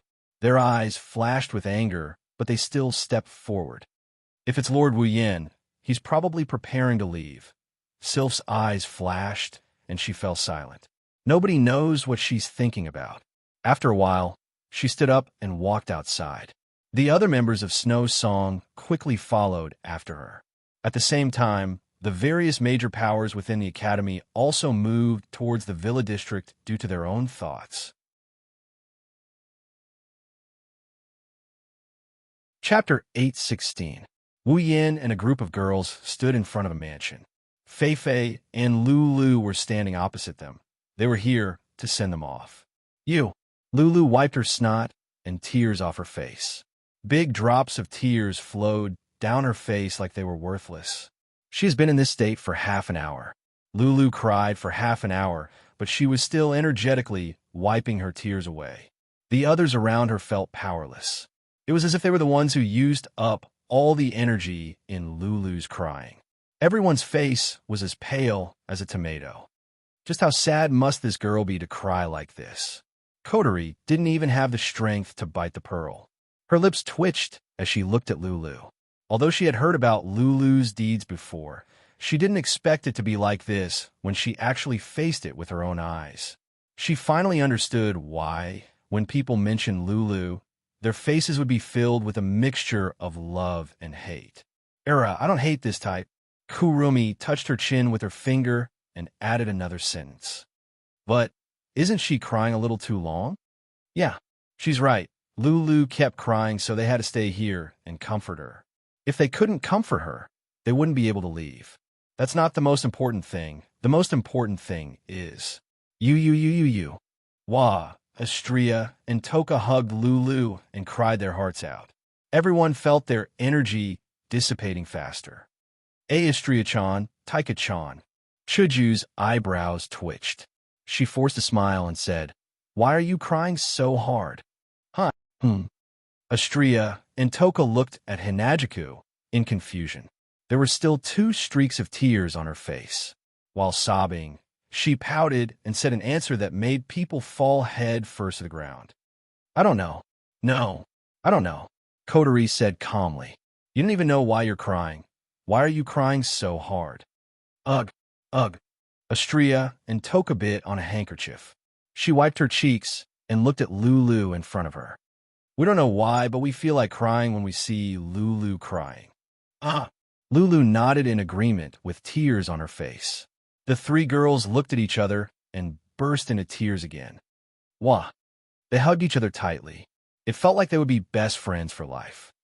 Wu Yin, Fei Fei, and the other girls didn't know what to say. They could only shrug their shoulders dryly. Looking at the 3 girls who looked like they were going to cry for another half an hour, they didn't even have the energy to retort. "I say," Hinajiku raised her hand tiredly. Are they going to keep crying?" Don't say something like that." Kotori shuddered. She abruptly pushed Wu Yin, who had an awkward expression on his face, away. "Don't just stand there. Help me think of something. I don't want to stand here and watch them cry." Being pushed in a hurry, Wu Yin didn't have time to react and stumbled a couple of times. He almost fell into the arms of the 3 girls. He quickly steadied himself and used the momentum to get in front of the 3 girls. He smiled awkwardly. Shouldn't we stop? If this continues, it will be dark by the time we reach the behemoth forest." The 3 girls' cries quieted down a bit. They turned their teary faces towards Wu Yan. They looked at him like he's some kind of scum that's lost a lot of people. Wu Yan's scalp went numb. "That's enough."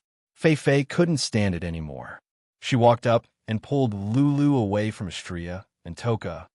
"They're just going out for an adventure. They're not going to die. Don't you think it's bad luck if you cry like that?" Fei Fei's words were obviously effective. Lulu shut her mouth. Her shoulders were still twitching, but she didn't dare to cry anymore. She was afraid that something bad might happen if she cries. Astria and Toka also pouted. She didn't dare to cry, but she couldn't stop her tears from flowing down her cheeks. She looked like a typical crying cow, and everyone couldn't help but laugh when they saw her crying. "It's about time." Wu Yin looked up at the sky. He looked at Fei Fei and Lulu with a gentle smile. "Well, I'm sure we'll meet again. You have to work hard. Don't let us shake you off." "Of course not." Lulu pouted her lips in dissatisfaction. Fei Fei's lips also curled into a smile.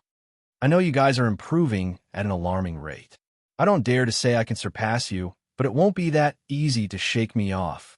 Hearing this, everyone smiled. "That's the real Fei Fei." Wu Yin praised. He scratched his cheek and walked up to Lulu. He hugged her.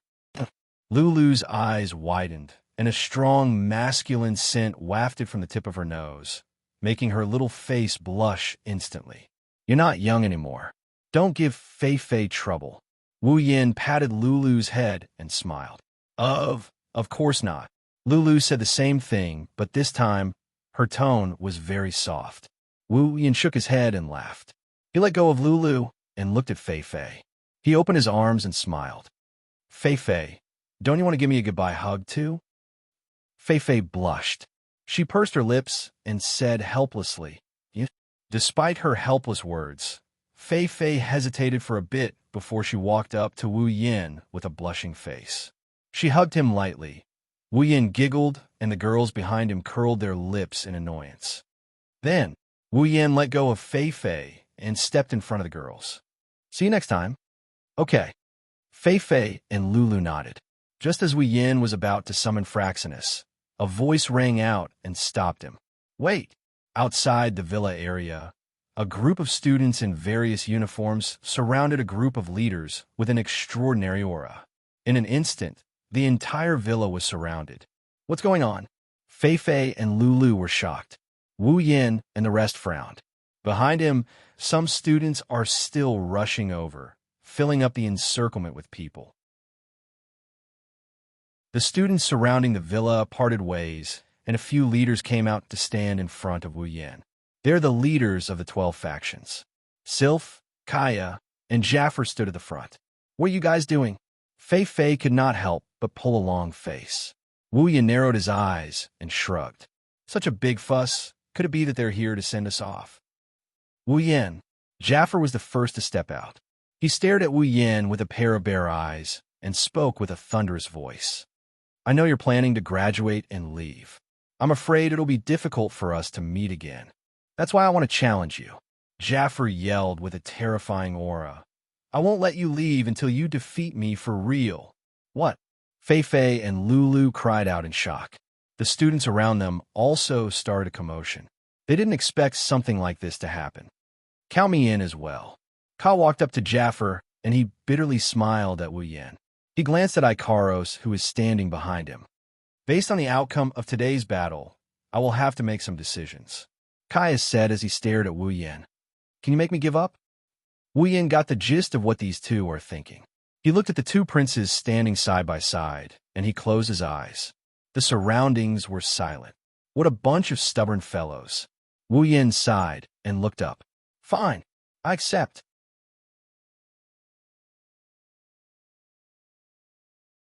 Chapter 817. Spalier World Academy, first floor of the Arena Tower. Normally, only the lowest-ranked students would be here. Today, however, it's filled with a sea of people. As far as the eye could see, the normal and elite students had practically filled the entire spacious floor. At the very front of the circle was a group of special students dressed in gold-trimmed white uniforms. All the students let out shouts, cheers, and clamors. Their eyes were filled with fanaticism as they looked at the arena surrounded by them. They were like star chasers as they shouted crazily, causing the entire first floor of the Tower of Tournament to tremble with their loud voices. No, it's not just students. Above the walls of the first floor, there's a circle of buildings that look like observation towers. It's built specifically for the Academy's higher-ups to observe the students' performance in the Arena Tower. At this moment, there's a group of faint figures moving around in the observation towers. If you look closely, you'll see that it's also filled with people. Those figures are all the Academy's teachers and higher-ups. Even the teachers and higher-ups are here to watch the upcoming battle. It's easy to imagine how high the level of this battle is going to be. At the side of the central stage, Ka and Jaffer tapped the ground in front of everyone. Their bodies flashed and appeared on the stage. They turned their heads and looked down at Wu Yin, who's surrounded by girls. Their eyes are filled with battle intent. As the two went up on stage, the students below the stage became even more fanatical. Cheers rose from all directions, and the deafening screams almost instantly became one. Below the stage, Wu Yin couldn't help but wrinkle his nose when he saw the situation. He felt very helpless. He feels like he's been living under a lot of people's gazes lately. The girls next to him are all looking at Wu Yin. It's very obvious. They only care about what Wu Yin will do next. The people around them were completely ignored by them. Wu Yin calmed himself down and disappeared. He suddenly vanished on the spot, and when he reappeared, he was already in front of Kaya and Jaffer. Jaffer's pupil shrank. The fighting spirit in his eyes did not decrease, but instead increased, but the expression on his face became more and more serious. When the audience below the stage saw Wu Yin coming to the stage, they immediately shouted excitedly. They craned their necks forward and opened their eyes wide, afraid that they would miss a second of the scene. The battle between the top students of the Spalier World Academy. There is no one who did not want to watch such a battle. Kaya was the leader of the three royal families in the academy and the prince of the Faya Empire. If nothing went wrong, the next emperor of the Faya Empire would be him. Jafar was also the leader of the three royal families and the prince of the Baruba Empire. He was also the next emperor of the Baruba Empire. Both of them, who had many identities, were challenging a common man without any identity or background. Just this title alone was enough to arouse the interest of most people. Of course, most people came here to witness Wu Yan's true strength, including the academy's higher-ups. In just a few short months, Wu Yan's name became a legend in the Spalier World Academy. The strongest student in the academy less than half a year ago. Who could do it? Many of them saw Wu Yan and Jafar's fight during the tournament, so they knew Wu Yan had the strength to rank among the top few students. However, it didn't take long for Wu Yan to become number one on the ranking board. He became one of the strongest students. At that time, the strongest student was Xianxia. When Wu Yan and Xianxia fought, only the higher-ups of the academy were there as witnesses. Outsiders didn't even know that the fight took place. Thus, they didn't know how Wu Yan got the title of strongest student. Plus, Xianxia is Wu Yan's confidant.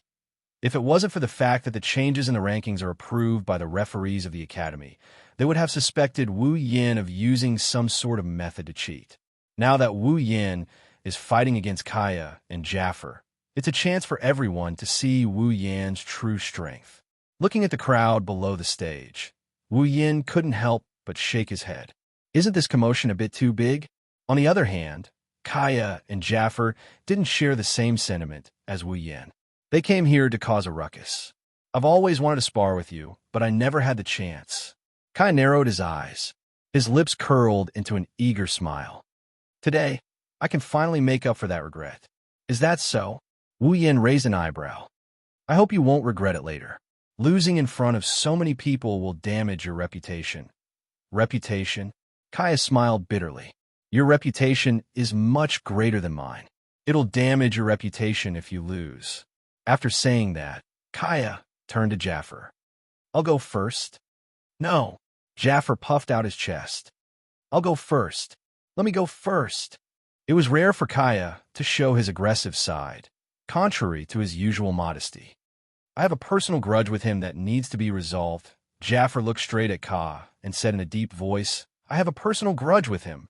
I want to fight him in his best condition, so I have to go first. So I'm here to take advantage of him. It won't matter anyway.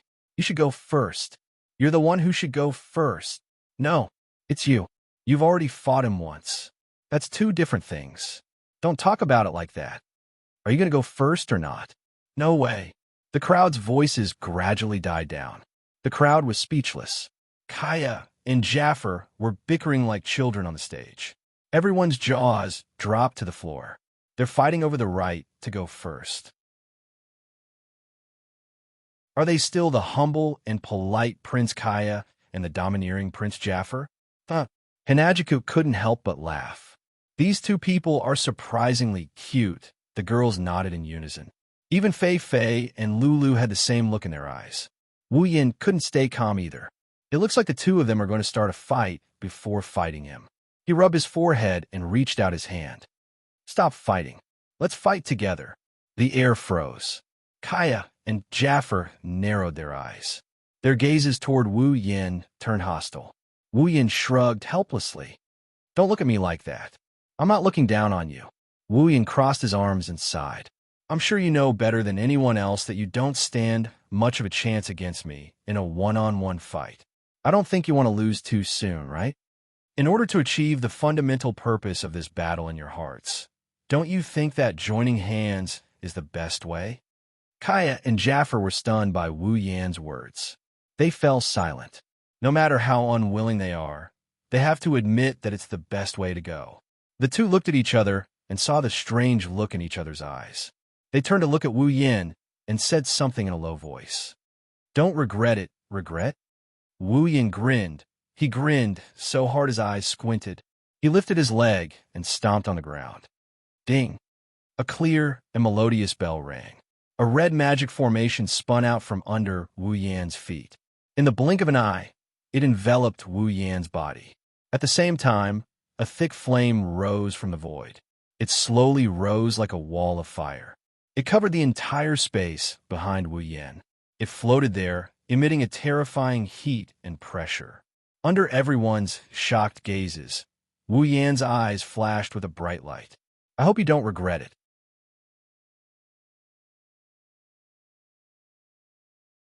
Chapter 818. Magic, Kaya, and Jaffer cried out in surprise. They stared at Wu Yan, who was standing on top of the magic formation and bathed in the sea of fire. Gradually, they lost their composure. Impossible. Many people stared at Wu Yan in disbelief. When they confirmed that Wu Yan was emitting waves of magic, they were dumbfounded. Even the higher-ups on the observation deck couldn't help but cry out in disbelief. There was a very basic law of cultivation in the Spalier world. Even ordinary people who didn't cultivate knew about it. Once a person cultivates Do Qi, then they will never be able to cultivate mana for the rest of their life. Conversely, a person who cultivates mana will never be able to cultivate Do Qi. In other words, in a person's body, there is no way to accommodate two types of energy at the same time. But now what did they see? They saw that Wu Yan, who had always been fighting like a warrior, was now using magic. There were clear waves of magic on his body. How is this possible? Countless people looked at each other in dismay. They couldn't believe what they were seeing. From what they knew, Wu Yan had always fought like a warrior. Lightning was a special effect of aura, and fire was a special ability of armament. He had always been a warrior. With such preconceived notions, they couldn't accept the fact that Wu Yan is using magic. Wu Yan had once defeated Jaffer, who was at the peak of the 7th rank.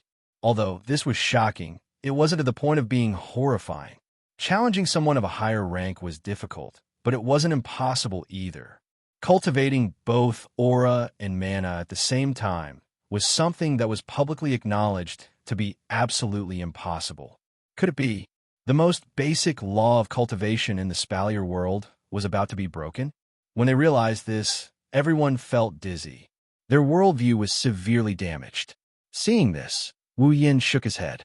He pursed his lips at the two dumbfounded people in front of him. His voice traveled to the silent crowd. Don't be so surprised. He just used some dirty tricks. Wu Yan could only explain. Otherwise, he would have a headache later. Dirty tricks? Everyone reacted one after another.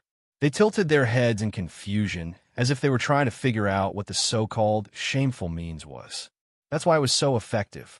Kaya and Jaffer took a deep breath, and they accepted it. Wu Yan's methods are strange to begin with. It wouldn't be a surprise if he had one or two more.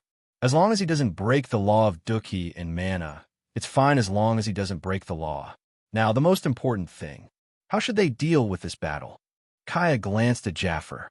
Jaffer seemed to have sensed something and nodded. Kaya tapped his feet and leaped back to stand not far behind Jaffer. As if their minds were connected, the two ignited their aura and mana at the same time. Ferocious mana and aura surged from Kaya and Jaffer as they sensed the energy flowing out of their bodies. The two of them were caught off guard by Wu Yan's use of magic. They slowly calmed down. The next moment, the howling of the wind and the roar of a beast came from the two of them. A green magic formation appeared beneath Kaya's feet. Then a whirlwind descended from the sky. The whirlwind enveloped his body, causing his robes to flutter. It formed two tornadoes that circled around him. The ground cracked inch by inch. With a flip of his hand, a golden staff with a green crystal ball at the tip appeared in his hand. On the other side, Jaffer silently took out his armament. It was a pair of sharp claws. Jaffer put it on and flexed his claws. Clang! Clang! Following a bestial roar, the image of a beast appeared behind Jaffer. Its blood-red eyes were fixed on Wu Yan. The moment they made their move, the two of them brought out all of their abilities. Kaya and Jaffer's aura surged. They didn't dare hold back at all. If they held back, they would lose for sure. Jaffer! Wu Yan smiled wickedly. His wine-red eyes shone with a deadly red light. Let's begin. As soon as he spoke, boom, the extremely condensed sea of fire suddenly trembled and completely erupted. It was like the sky had collapsed.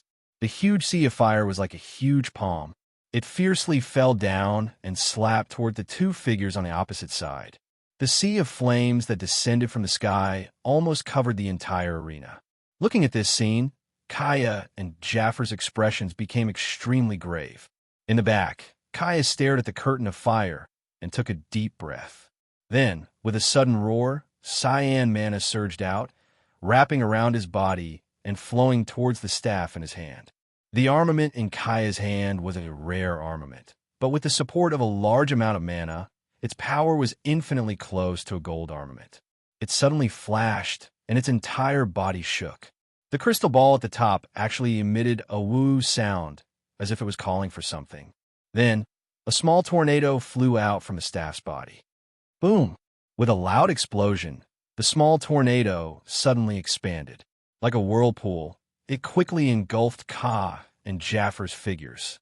The sea of fire smashed towards the two motionless people and collided with the tornado that enveloped them. Just as the sea of fire collided with the tornado rotated and a powerful storm erupted, blasting towards the sea of fire that was releasing a blazing temperature. Suddenly, the entire sea of fire was blown away in an instant, scattering into sparks that filled the sky. On the other side, Wuyan was startled. It's here.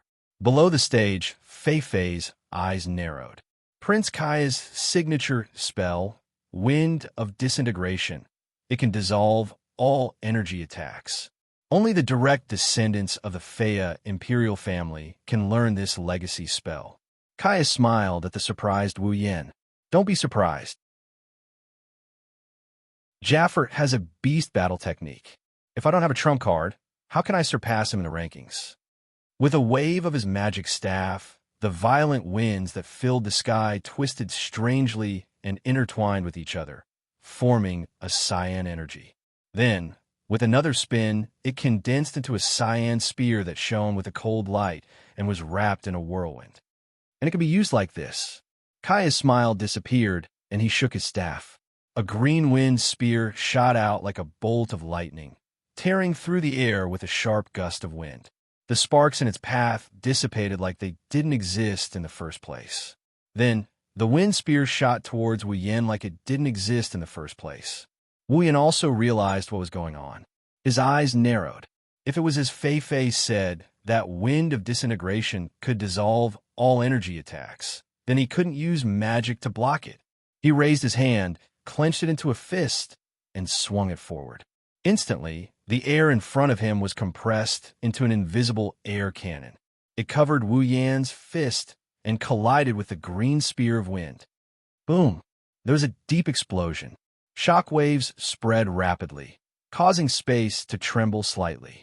Jaffer lifted his head. His body trembled slightly, and he flew toward Wuyan. He clenched his fists, and the shadow beast behind him roared. A terrifying wave of battle aura flashed on his claws, and he swiped at Wuyan's chest. Wuyan, who was in a stalemate with the wind spear, cursed when he saw Jaffer charging toward him. He stomped his foot, and a magic formation appeared beneath him.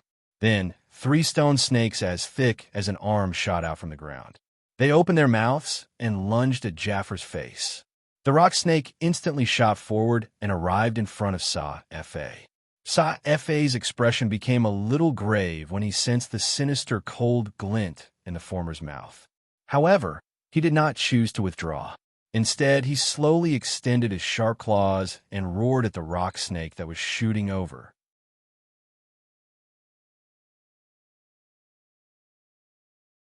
Chapter 819. Bang! Jaffer clenched his claws, and an invisible fluctuation of chi spread out. The beast's shadow behind Jaffer roared and extended its claws, clenching down with a loud bang. In the space where the beast's shadow clenched its claw shadow, an exceedingly terrifying force acted on the atmosphere, causing the surrounding airflow to be compressed into a ball. Several rock snakes that just happened to pass by were crushed by the compression of the atmosphere, dispersing into powder all over the ground. After crushing the stone snakes with one strike, Jaffer quickly glanced at another stone snake that was about to dash past him and attack Kaya. With a flick of his claws, the stone snake was instantly shattered by a gust of wind formed by qi. Jaffer tapped the ground, and his thick body nimbly appeared in front of Wu Yin like a ghost. His sharp claws drew a crescent arc in the air and viciously clawed at Wu Yan's chest. Qi wrapped around Jaffer's sharp claws. The beast shadow behind Jaffer also extended its claws and overlapped with Jaffer's claws. Bloodhunt Beast King Claw. The huge beast claw clearly enlarged in Wu Yan's eyes. Seeing this sharp claw, Wu Yan's thoughts seemed to have returned to the day of the Academy tournament, when he faced Jaffer's claw. At that time, he was only at the peak of the 7th step, while Jaffer was at the 8th step. When Jaffer used a battle technique, he went all out and clashed head-on. In the end, he relied on the sharpness of the lightning fist to receive Jaffer's attack. But now, Wu Yan closed his eyes and suddenly opened them. A surge of mana burst out of his body, carrying a magic array. Wu Yan's body flashed. In front of him, a circular energy shield that was as viscous as blood rose up in an instant. Bang! In the next moment, the Bloodhunt Beast King Claw ruthlessly smashed into the energy barrier. A muffled explosion sounded, and the energy barrier rippled rapidly. It was forced into an arc by Jaffer's terrifying battle technique and kept getting closer to Wu Yan's face. Once the energy barrier broke, the Bloodhunt Beast King Claw would land on Wu Yan's face without any distance. However, when the claw was only a few centimeters away from Wu Yan's face, the energy barrier fiercely rebounded with a bang. The rebounding force directly affected Jaffer. Jaffer grunted and clenched his teeth. Borrowing the rebounding force, his body flashed to the side of Wu Yan. His arms quickly shook, and a series of claw shadows appeared. The claw shadows carried countless qi winds and smashed into Wu Yan's energy barrier. Clang, clang, clang. The claw shadows slammed into the dark, blood-red energy barrier. A series of crisp clangs that resembled the clashing of weapons immediately rang out. The energy barrier's defensive capabilities were extremely high. It merely trembled a little under Jaffer's storm-like attacks, but it did not shatter. Back then, Wu Yan had to use all his strength to withstand the attack, but now, it was as easy as lifting a hand. He casually received dozens of attacks. Clang! Another Bloodhunt Beast King Claw smashed into the energy barrier. The energy barrier finally reached its limit and completely burst open. Even so, Wu Yan is still satisfied. A magic barrier that he casually set up has this level of defensive power. It's enough to let Wu Yan understand the power of the spells in the 103,000 grimoires. It was absolutely worth it to exchange almost all his ability points for it. Ha ha! Wu Yan laughed loudly. A surge of dense magic power burst out of his body, and Jaffer was forced to take a few steps back. Before he could react, Jaffer's heart skipped a beat when he heard a crisp ding sound. In the sky, a violent wind suddenly blew, as if a natural disaster was swirling around. Jaffer abruptly raised his head and looked up. Then, his expression changed. Not far above his head, a 2-meter-wide fireball was floating. It was pitch black like the sun during an eclipse. When Jaffer raised his head, the fireball came crashing down on him. Don't even think about it. Just as the black fireball came crashing down, a loud shout rang out. Then, a sharp sound of wind breaking rang out. A pale golden storm shot into the sky and collided heavily with the fireball. Boom! A thunderous explosion resounded across the sky, causing the entire arena tower to tremble rapidly. Many people lost their footing and fell to the ground. Some sparks even scattered into the crowd, causing the unlucky students to cry out in pain. Even their clothes caught fire, causing them to be in a mess. Wu Yan was taken aback. He turned to look at Ka, who was panting heavily behind him. There was a hint of helplessness in his eyes. He almost forgot that Ka had a move called Wind of Dissolution that could neutralize energy attacks. Bloodhunt Beast King Claw. Suddenly, another loud shout rang out. A faint figure flashed above Wu Yan's head. The claw in his hand trembled as blood-red dough qi rapidly condensed. In the blink of an eye, the entire claw was enveloped in Do Qi. Jaffer roared and poured all of his fighting aura into the claw. The beast's shadow behind him seemed to have solidified. It reached out with both claws and covered Jaffer's armaments. Ha! Jaffer's claw slashed out and merged with the two beast claws. They turned into a black claw that shot down like a bolt of lightning. Even if Wu Yin sensed this lightning-fast attack in time, the terrifying claw was already upon him. He took a deep breath, and his body trembled. Magic energy once again flashed on Wu Yan's body. Wu Yin muttered a few unknown words that sounded like an incantation. A black miasma emerged from under his feet. It split into two black fog and wrapped around Wu Yan's body. The blood-colored claw shadow appeared to have torn something apart as it instantly penetrated the black fog. The frightening Do Qi ripple contained within it caused the black fog to fluctuate intensely. However, the claw shadow that penetrated the black fog appeared to have fallen into a quagmire when it entered the black fog.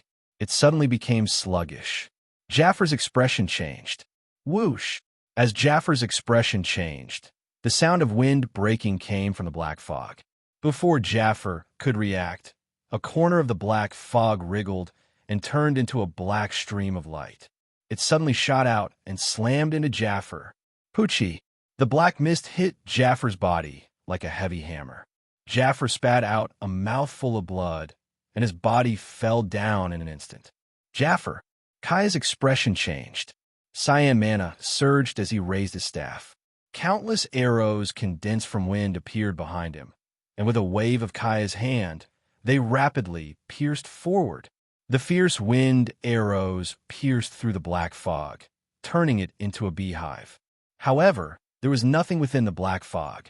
All the pores on Kai's body tightened. His pupils shrunk to the size of a needle tip. He stomped on the ground. A gentle wind wrapped around Kai's body, carrying him as he gently floated backwards. At the same time, a black shadow suddenly appeared behind Kaya, as if it had teleported, under the shocked gazes of the audience below the stage. Ka's hair stood on end. Behind Ka, Wu Yin smiled faintly and reached out a hand to grab Ka's neck. When net. At this critical moment, Ka displayed extraordinary combat experience and mental fortitude. He suppressed the trembling in his heart and waved his staff. The magic energy around him rapidly fluctuated and formed wind blades. They quickly condensed into a large net of wind blades, protecting Ka within. However, Wu Yan's hand didn't pause in the slightest in the face of this net of wind blades. He directly reached for Ka. Magic energy surged in his hand, and a black flame ignited. The sharp wind blades hit the burning arm, but didn't cause any damage. Instead, they burned into nothingness like paper. Wu Yan's hand passed through the net of wind blades and rested on Ka's neck. The entire arena was silent.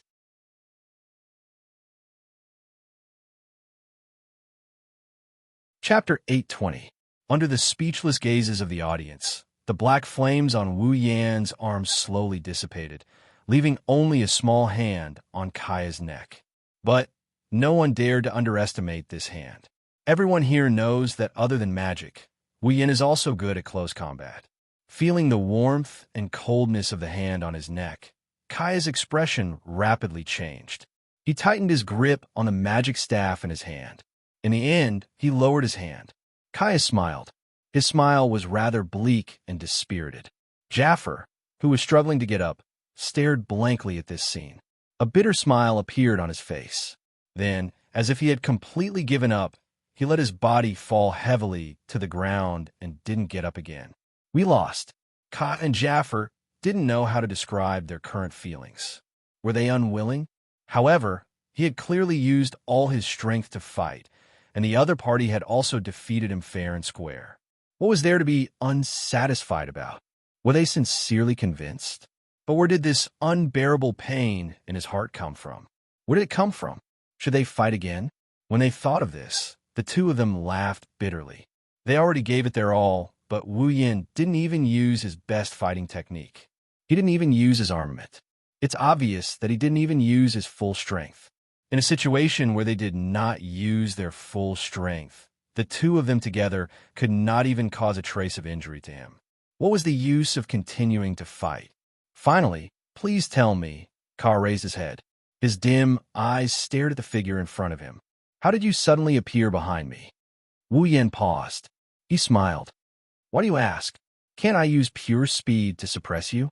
That's impossible. Ka shook his head. I placed a spell around me. I controlled the wind to fall into my senses. If you charged at me, no matter how fast you were, I would have sensed you once you enter the range of my wind. But just now in my wind, you suddenly appeared out of nowhere. It's like you appeared out of thin air. Ka stared at Wu Yin. Can you tell me how you did it? Using the wind to sense. Wu Yin blinked and sighed. As expected of a magician who specializes in the wind element, Ka didn't say anything. He just stared at Wu Yin, waiting for his answer. He wouldn't admit defeat if he didn't know what happened. Wu Yin helplessly opened his mouth. All I did was use a space restriction magic. Spatial manipulation magic? Wu Yin nodded. It's a spell that manipulates space. I used such a spell to teleport behind you. I moved behind you. Basically, it's just as you said. I appeared out of thin air. Spatial manipulation magic. Kaya's expression was somewhat dazed. Let alone Kaya, everyone else's expressions weren't any better. A spell that manipulates space. Doesn't that mean Wu Yin has mastered the art of teleportation? Teleportation. Everyone looked at each other, and they could see the shock in the eyes of those who looked at them. There are many spells in the Spalier world. If you count them carefully, you won't be able to count them all in a year. There are also spells with special effects and wonderful effects. However, a spell that manipulates space is unheard of in the Spalier world. Could it be a spell that Wu Yin created himself? With such a terrifying thought popping up in their minds, no one could remain calm. This Wu Yin, who the hell is he? Staring blankly at the smiling Wu Yin, Kaya gulped. The last bit of unwillingness in his heart dissipated like smoke in a puff of smoke. The only thing left in his heart was a suffocating bitterness. A spell that manipulates space. To lose to such a mystical spell, it's no wonder. Ka smiled sadly. I've lost, Wu Yin grinned. He let go of Ka's neck, and he turned towards Jaffer. Jaffer snorted. He turned his head away, but he still opened his mouth to say something. I've lost. Wu Yin laughed and shook his head when he saw Jaffer's reluctant look. He didn't seem to be in a good mood. With that, Kaya and Jaffer finally admitted defeat. The students around them reacted and shouted in unison. Wu Yin!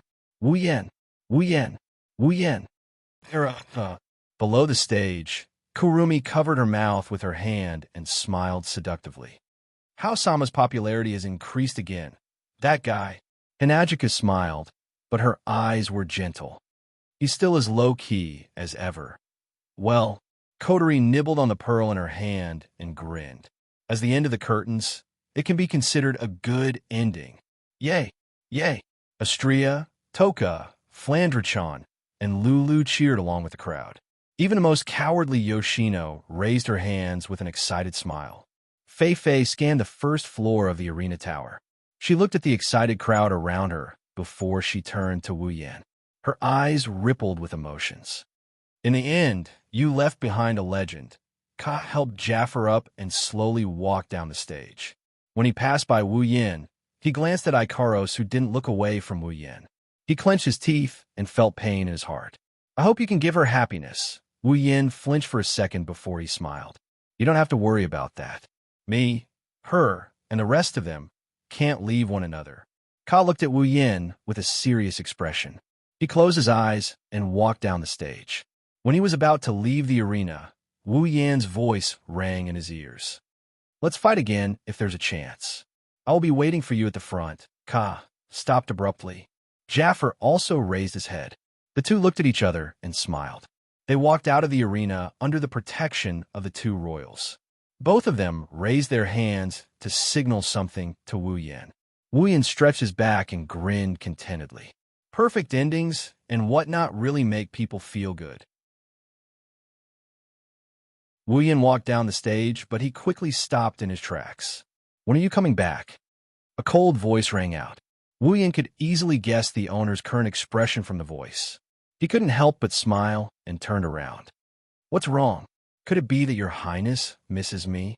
Sylph was silent for a moment. She nodded to Wu Yan in surprise. You're my fiancé. It's just one sentence, but it's surprisingly powerful. Wu Yan bitterly laughed. I don't think there's a chance for me to come back. However, it shouldn't be hard for you to track my whereabouts. If you miss me, come find me. Sylph glanced at Wu Yin and nodded calmly. It's a deal then. After that, Sylph turned around and left without looking back. Wu Yan's mouth twitched. He felt helpless.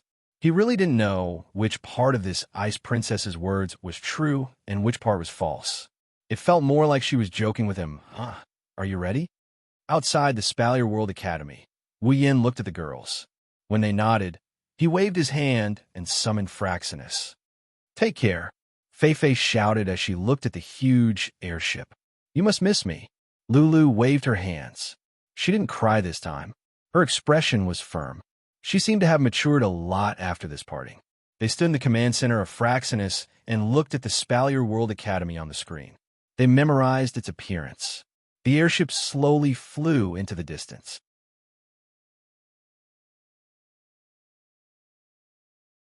Chapter 821.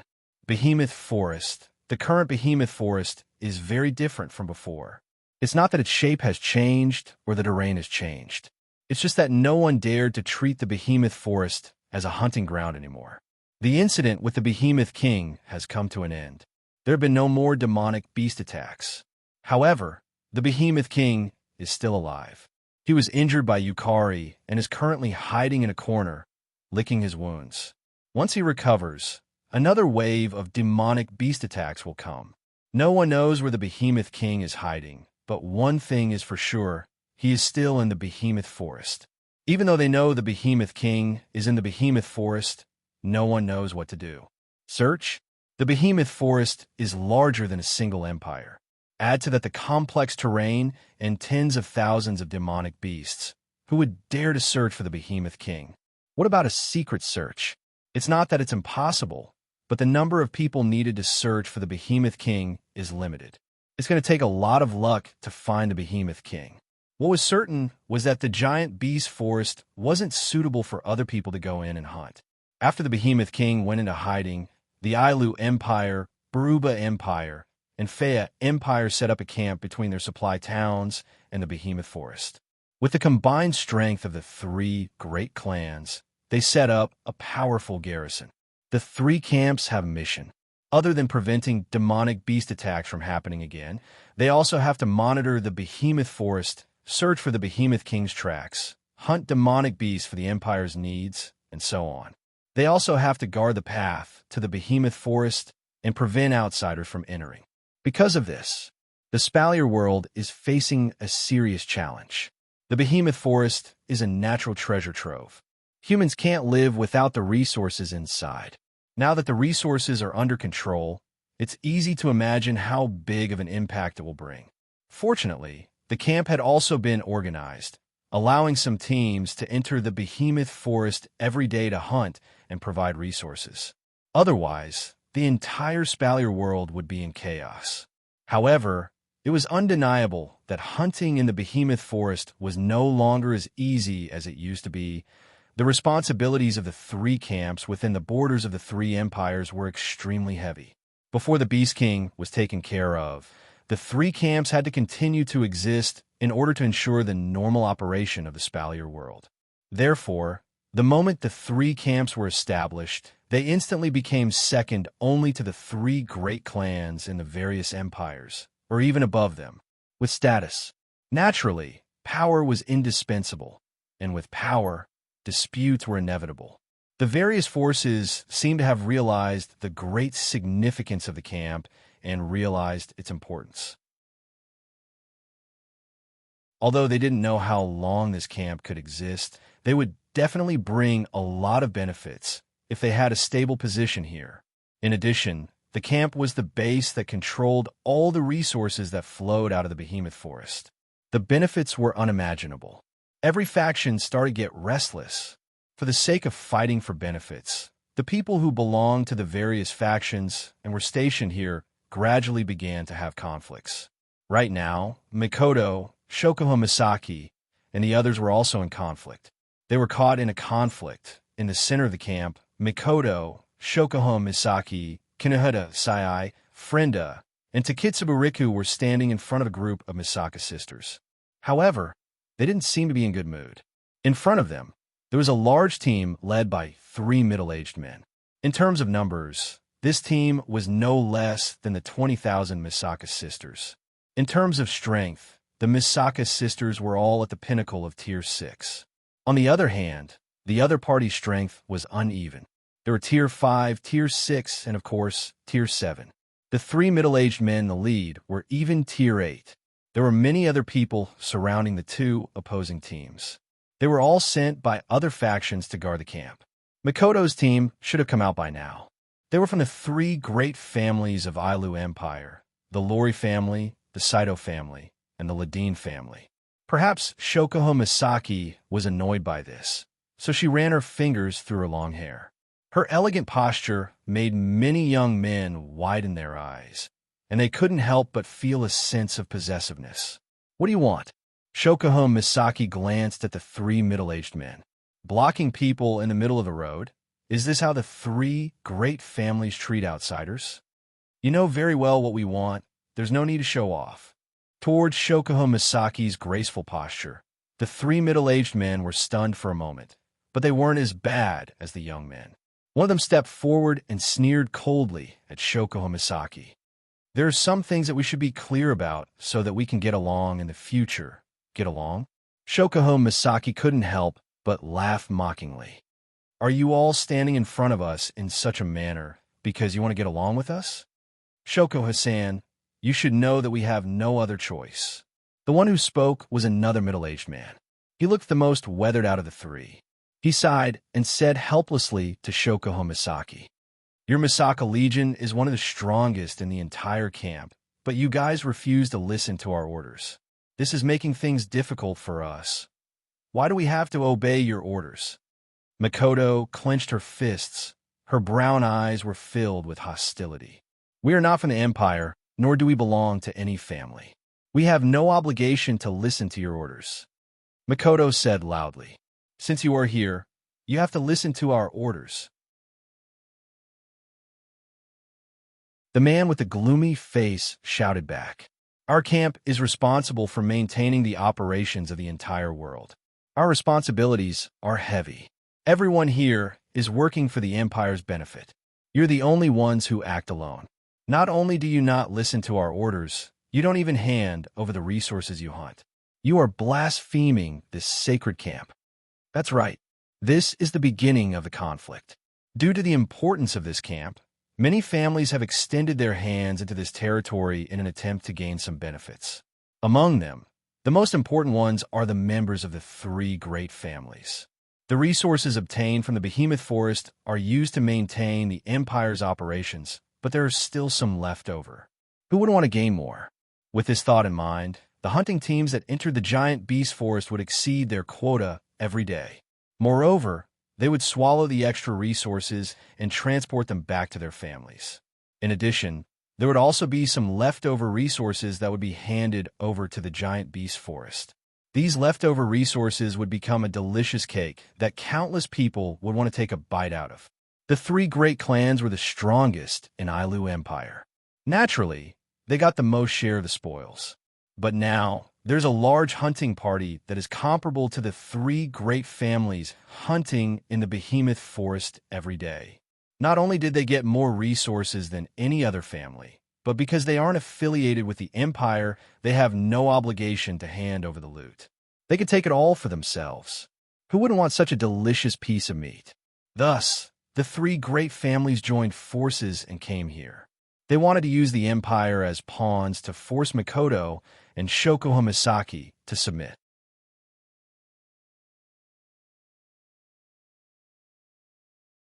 Chapter 822. As the saying goes, a person's jealousy is a scary thing. She had to work herself to death and fight every day to earn resources that she had to hand over to the Empire to support the Empire's operations. Yet, Other people were allowed to keep her gains for themselves. This unfair treatment caused the onlookers to look at Mikoto, Shokuho Misaki, and the others with unkind eyes. Just a second ago, they were mesmerized by Mikoto's beauty, but now, because of their jealousy, they forgot that she was just a weak and delicate woman and started to hate her. One has to admit that the dark side of human nature is extremely ugly. Shokuho Misaki's ability is psychological control. Her ability is able to control both the mind and the mind. In the Spalier world, due to the difference in level, she can only affect people of the same level. However, Shokuho Misaki is already a Tier 8 combatant. There are not many people who are stronger than her. Shokuho Misaki could clearly feel the negative emotions from the crowd. Her beautiful lips curled upwards. She looked beautiful, but upon closer inspection, one could see the disdain in her eyes. "You bastard!" Mikoto's bangs slowly floated upwards as traces of blue and white electricity flowed through them. Amidst the crackling sounds, a formless aura burst forth from Mikoto's petite frame. That was the expression of Mikoto's wrath. "What? You want to use your strength to speak?" The gloomy man laughed coldly. Dochi surged out from his body and clashed with Mikoto's aura in an instant. The two auras clashed, and they were actually evenly matched. Mikoto had already reached the peak of Tier 8. She was just one step away from reaching Tier 9. Under such circumstances, even though the gloomy man's aura was on par with Mikoto's, it was clear that his true strength was not much weaker than Mikoto's. In order to play the role of the leader in this important camp, the three leaders of the Spalier world had to be careful. The leaders of the three major clans were only second to the leaders of their respective clans. In terms of strength, they were on par with the leaders of the three major clans. Forget about the gloomy man, even the weathered man who had been silent the whole time. The blonde man with the same color hair as Shokuho Misaki was also a peak Tier 8 fighter. On Mikoto's side, she was the only one who was at the peak of Type 8. Shokuho Misaki, Kinuhita, Sai, Frenda, and Takitsubu Riku were still quite a distance away from that. Even with the support of 20,000 Misaka's sisters, they were still slightly weaker. Of course, this was only in terms of strength. Shokuho Misaki had never needed to resort to violence. Misaka-sen, don't get angry. Shokuho Misaki, I've been waiting for you to get angry. Marcus, retract your do-chi as well. The blonde man, who had been silent all this time, raised his head and coldly glanced at the gloomy man he called Marcus. I didn't come here to watch you fight. Marcus snorted coldly and glanced at the blonde man with a mocking look. Pelosi, I know your Lori family has a good relationship with them, but let me warn you first. You don't want to be the bad guy. Stand aside obediently. No one will blame you for not interfering, but if you want to protect them, you'll have to ask the brothers around you if they're willing. Pelosi said. Pelosi's eyes flashed with anger. This Marcus is using a chicken feather as a token of authority, and he's getting addicted to it? Oh, you're saying our Lori family wants to protect them because we have a good relationship with them? Aren't you trying to make things difficult for them because your Saito family has a bad relationship with them? Pelosi laughed. I know that your Saito family's patriarch, who is your elder brother, ordered us to suppress this group of bastards who humiliated his two sons and your nephews. Oh no, I almost forgot. Pelosi seemed to have recalled something as he said with a mocking expression in a sudden realization. That second young master being me on, it seems like he almost died under his own ice do-chi. Pelosi, Marcus roared in anger. The Saito family's ice combat chi erupted from his body. It was even stronger than when he confronted Mikoto. Pelosi didn't say anything about it. He just looked at him coldly, as if he was looking at a clown. Stop! The weathered man hurriedly stepped forward, only to be glared at by Marcus, who was burning with rage. What? Andrew? Is your Ladine family going to side with him? Hearing Marcus's angry shout, Andrew frowned. He seemed to be dissatisfied with Marcus's actions. Internal strife? Aren't you afraid of being laughed at? Don't forget what we're here for. Pelosi and Marcus were both startled. They then looked at each other, narrowed their eyes, and turned their heads away. However, Marcus still restrained his chi. It seemed that he had taken Andrew's words to heart. Pelosi looked at Makoto and the others. He hesitated for a moment, but decided to stand up. Miss Shokuho, as you know, with the current situation of the camp, a lot of people are dissatisfied with you. There are also a lot of people who want to use this as a pretext to make a fuss. Pelosi intentionally or unintentionally glanced at the angry crowd and smiled bitterly. Everyone is unhappy with the fact that you don't hand over your resources. So, don't you think it's a good idea to fulfill your obligations once in a while? Shokuho Misaki tilted her head and shook her head. Mr. Pelosi, may I ask what the obligations of the camp are? Pelosi paused. Shokuho Misaki looked around and continued. This camp was built to prevent the demonic beast from coming out of the behemoth forest and to search for the demonic beast king. This is the real obligation. Hunting demonic beasts and obtaining resources is just a side benefit. Shokuho Misaki's lips curled into a smile. She slowly walked in front of Marcus. Marcus looked at her coldly. Indeed, everyone in this camp hunts demonic beasts in the behemoth forest every day. They exchange their lives for resources and hand it over to the Empire to maintain the Empire's normal operations. I admire your sense of responsibility. Shokuho Misaki looked at Marcus with a half-smile. But since Mr. Marcus says we have blasphemed this sacred encampment, then Mr. Marcus, can you say that everything you've done is for the sake of the Ailu Empire? Marcus' pupils constricted and he sneered. Of course Mr. Marcus, please don't speak too quickly. Shokuho Misaki interrupted Marcus with a smile, but her eyes flashed with a cold glint. I will do as you say. Don't forget, my ability is to control people's minds. Shokuho Misaki rested her chin on her hand and said with a smile, although I can't control the few of you, I believe that the people around you who work for you shouldn't be able to resist my ability. I think, in that kind of situation, they would be very willing to publicize your usual actions to everyone. When the time comes, it will be time for the world to evaluate your obligations. The expressions of Pelosi, Marcus, and Andrew changed on the spot. Shokuho Misaki glanced at them, turned around, and walked to Makoto's side.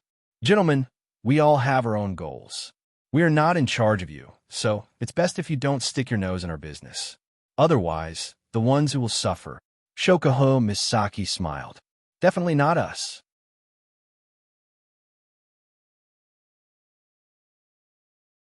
Chapter 823. Damn it, I'm so pissed off. Kinuhita Hisai kicked a rock aside and glared at Shokuho Misaki. I say, why don't you just let me take care of that guy?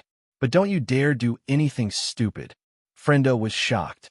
That guy is a tier 8 pinnacle. You won't be able to win if you fight him. Who says I can't kill him just because my level is lower than his? Kinuhita Hisai retorted. It's not like I haven't killed someone stronger than me when I was in the Black Ops. If I can't kill him in a direct confrontation, I'll just super assassinate him. Frenda couldn't stay calm anymore. She clutched her beret nervously. You're not really planning to do that, right? All right, Makoto sighed. That guy's annoying, but it's not to the point where I have to kill him. Huh? Kinuhita Hisai looked at Makoto in disbelief and sighed as well. You're still as kind as ever. This has nothing to do with being kind or not, right? That's not it. Most people would only want to kill that guy if they saw him. Would a normal person directly kill the person they hate? Of course, I'm super good at it. Yeah. Seeing Makoto and Kinuhita Hisai quarreling for no reason, Frenda felt like she was looking at two kids who never grew up. She completely forgot that she was the one with the smallest stature in the room. She then turned to Shokuho Misaki.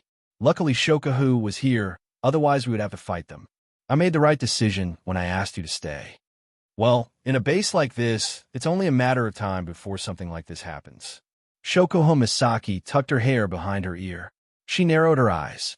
I just didn't expect it to happen so soon. Makoto and Kinuhita Hisai seemed to be tired of arguing. They glared at each other and turned their heads away. Makoto happened to be on Shokuho Misaki's side. Hearing this, she put one hand on her waist. We should have completely fallen out with them now, right? I don't think so. Kinuhata Sai extended her hand. He clenched his fist, and on top of it, there was a mass of air that was invisible to the naked eye that was constantly compressing and rotating. At least with Shokahu here, those guys won't be able to do anything to us, although I'm not afraid. They won't give up. Shokahu Misaki said calmly. As long as we are here, they will not give up. After all, the Misaka sisters are very efficient at hunting. They won't let go of the chance to get their hands on these 20,000 men. Shokahu Misaki was smart enough to know that Marcus's real target wasn't the loot in their hands, but the entire Misaka sisters squad. Even though they had accumulated quite a lot of resources during this period of hunting, it was only a small amount. What Marcus and the rest really wanted was a Misaka army that did not have to carry out their so-called obligations and could hunt efficiently. Otherwise, Marcus's first sentence after blocking them in the open space wouldn't be to ask them to submit their resources. From this point of view, Pelosi from the Lori family gave them a good way out. He didn't let them follow his orders. Instead, he let them carry out their duties. It seems like he cared about the relationship between them and the Lori family. Then what should we do next? Makoto said irritatedly. The longer we don't submit our resources, the more dissatisfied the people in the base will be with us. I'm afraid we'll get into a lot of unnecessary trouble. Of course there will be trouble. Shokuho Misaki pursed her lips and said bitterly, "It's because we've been hunting monsters for that bastard. Those resources should be able to give him a lot of points." Makoto, Kinuha Tesai, and Frenda stopped in their tracks. Even Takitsubu Riku, who looked like she was about to fall asleep, lifted her head. Obviously, the bastard that Shokuho Misaki mentioned just now was the one she was talking about. Their mental state was shaken. The footsteps of the 5 girls were no longer as normal as before. Instead, they were somewhat slow.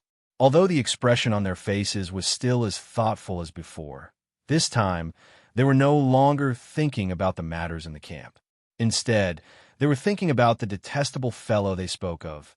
Hey, that bastard seems to have returned. Makoto pretended to be nonchalant and asked casually. Shokuho Misaki couldn't help but snicker.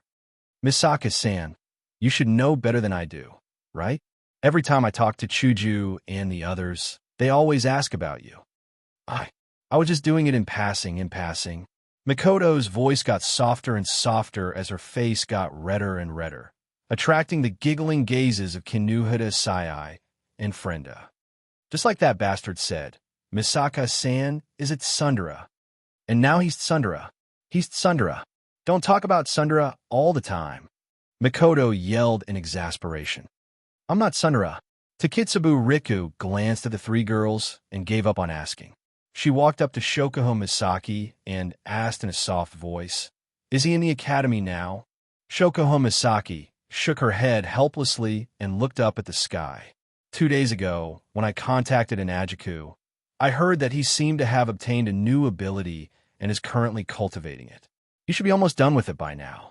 The next time I contact him, I should be able to see his face through the crystal ball. Makoto and the other girls' eyes lit up, and they couldn't help but smile. Shokuho Misaki calmly ran her fingers through her hair. This is a good opportunity to hear from him about the princess fiancé incident. The air instantly froze, and the temperature suddenly dropped. The expressions of the girls also turned cold. The Misaka girl who was closest to the girls raised her head and said, according to Misaka's observation, Oni-sama seems to have cheated on her again. Misaka 10032 came to the conclusion. Oni-sama is a heartless man. Misaka 10031 came to the conclusion as well. Misaka 9982 seconded. Misaka 10777 seconded. Misaka 19090 seconded. In the end, all of the Misaka sisters agreed to the proposal.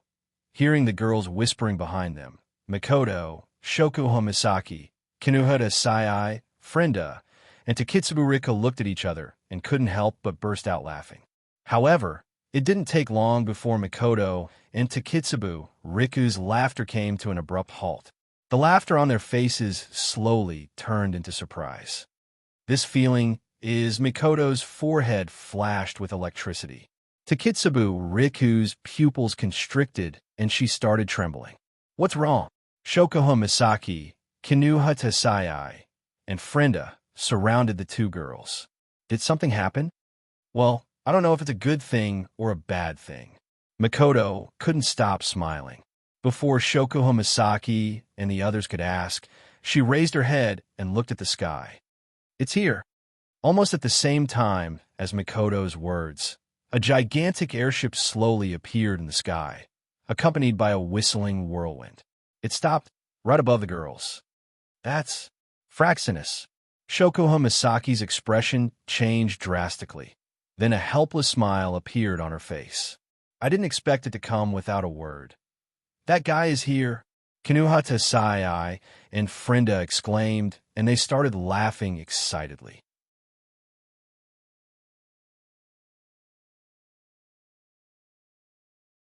Chapter 824.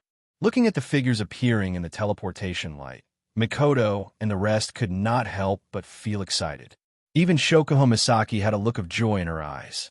From the time Wu Yin brought Chuju and the others out of the behemoth forest, to when Yukari returned to Jinsokyo, to when Wu Yin completed the compulsory mission, it was about 2 weeks in the Spalier world. That's about 10 days. Although they hadn't seen each other for more than 10 days, Mikoto and the others felt as if a long time had passed. Even though they kept in touch with each other every day, they were still excited to see each other in person. Especially the figure standing at the head of the table. It attracted the gazes of the 5 of them. They couldn't move their eyes away. If Mikoto and the others were like that, then why wouldn't Shuju and the others be like that as well? Frenda Naysan, Flandra-chan, was the first one to cheer. She threw herself at the petite figure whose name is only one character away from hers. She almost pushed Frenda to the ground. Wah, don't jump into my arms. Frenda said that, but she still reached out and hugged Flandra-chan. Her blue eyes were filled with love and helplessness. She believed that no one would hate Flandra-chan, except for those who were afraid of her strength. Mikoto, Chuju, Shokuha Naysan, everyone. The girls hugged each other and enjoyed the joy of reunion, even though they were just summoned. Kotori, Toka, and Yoshino, who didn't know each other for long, also did the same. The small space was filled with laughter.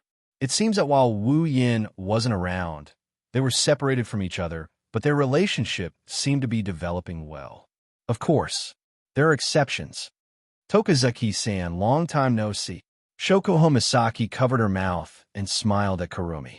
Seeing that you're doing well, Shokuha is relieved. I was worried that you wouldn't be comfortable in the academy. I'm the one who's fine. Kurumi tilted her head cutely. Her eyes turned into crescents. It's great that Shokuha-san is so energetic. Just from their conversation alone, the two of them were like aristocratic relatives who had not seen each other for a long time. They were elegantly greeting each other, but the air around the two of them emitted a chill that was enough to penetrate one's heart, causing the delicate bodies of the young girls to tremble. With a leap, he distanced himself from them. Just like when they met for the first time, these two young ladies who thought of each other as strong rivals immediately became hostile towards each other. Wu Yin, who was watching from the side, felt extremely conflicted. You bastard, you finally showed up. It was unknown when Mikoto and Chuju had arrived beside Wu Yin, hand in hand. Her pair of tea-colored eyes were filled with serious dissatisfaction, not counting the time when he was carrying out compulsory missions. However, it had been a few days since Wu Yin returned to the Spalier world from the instance dungeon. In the end, he hadn't contacted them even once. Of course, Mikoto would be dissatisfied. However, the prideful Mikoto wouldn't say it out loud. Sorry. Wu Yin tactfully admitted his mistake. He clasped his hands and made an apologetic gesture. It's because too many things have happened in the past 2 days. I can't sort them all out. Shokuha Misaki, who was in the middle of a confrontation with Kurumi, turned around and walked to Wu Yan's side. She also heard from Chuju about their encounter in the Imperial Palace, but she only got the gist of it. Using a crystal ball to communicate, even though it's not like Academy City or the modern world, it's still possible to be monitored. That's why Chuju couldn't tell them the secret Wu Yin obtained in the Imperial Palace. She only gave them a vague explanation to let Shokuho Misaki and the others know the severity of the situation. What's wrong? Is it hard to solve? Wu Yin sighed when he heard this. It's not a problem. It's a problem of how to deal with it. Wu Yin shook his head when he saw Shokuho Misaki's puzzled expression. Let's talk about the details later. Shokuho Misaki nodded, and her serious face changed into a half-smile. Since it's not convenient to talk about it here, Yin-chan, don't you think you should explain your private matters to us? For example, your engagement with a certain princess, or you're such a playboy. Which pretty bee did you piss off in this dungeon? When Shokuho Misaki said that, Wu Yin knew he was in trouble.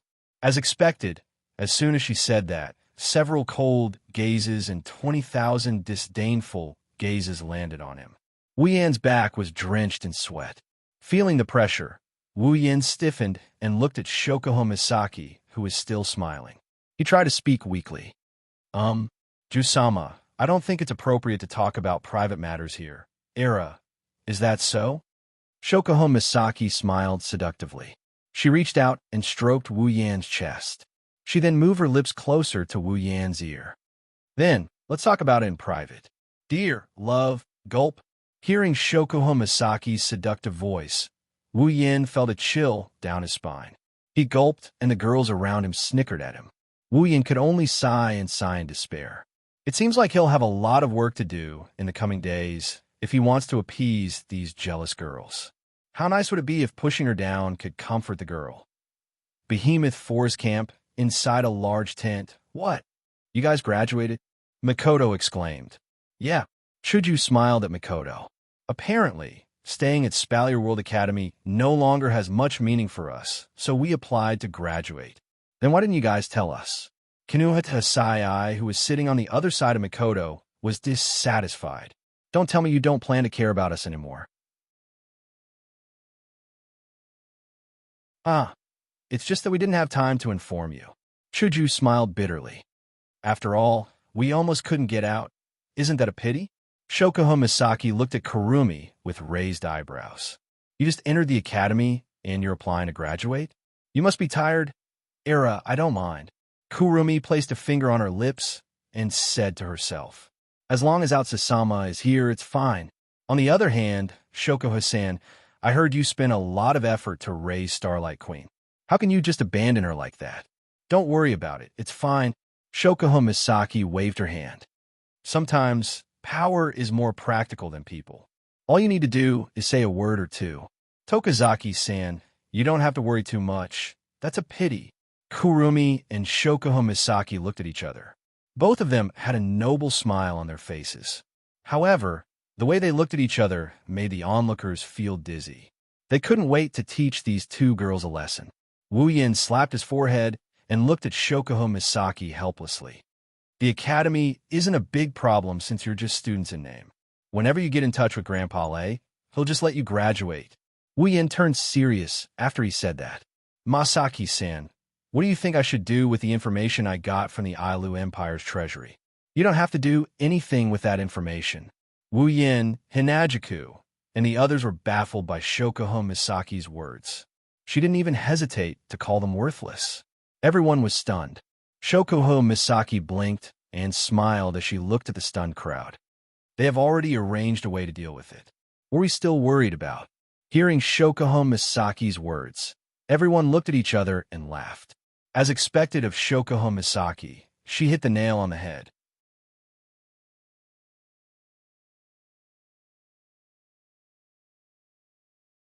Chapter 825. The Giant Beast Forest Camp was a camp filled with tents.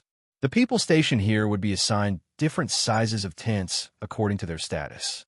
Among them, there were 3 tents that were the largest in the entire camp. When Wien and Co. arrived at the campsite, they saw Marcus and Andrew in the largest tent at the center of the campsite. The only one missing is Pelosi. You said Wu Yin also came to the camp. Marcus furrowed his brows tightly when he heard the news brought by Andrew. Is this news accurate? It's 100% true. Andrew nodded and gritted his teeth. His airship is special and it can conceal itself. It's impossible for anyone to mistake it for someone else. I didn't expect this. He actually came at this juncture. Marcus' face was gloomy. His fists were clenched tightly. Andrew couldn't help but say when he saw Marcus' expression, "Will there be any problems?" Andrew asked worriedly. Wu Yan's sudden appearance. Will he discover our secret? Andrew asked. Marcus' complexion changed, and his face became ferocious. Damn it, why did he have to come at this time? Andrew's face was also filled with uncertainty. He hesitated on the spot for a long time before he suddenly raised his head. His originally handsome face was now filled with murderous intent. Let's do it. Let's just. Although he didn't finish his sentence, the meaning he wanted to express was very clear. No. But Marcus shook his head without even thinking about it. That Yin may be young, but he's someone that even Lei Wang, that old geezer, thinks highly of. He's not that simple, you know that. He's now Princess Sylph's fiancé. If we do that and drag the royal family into this, we'll be dead. But with him here, we can't carry out the plan at all. Andrew's face was filled with fear as he said this.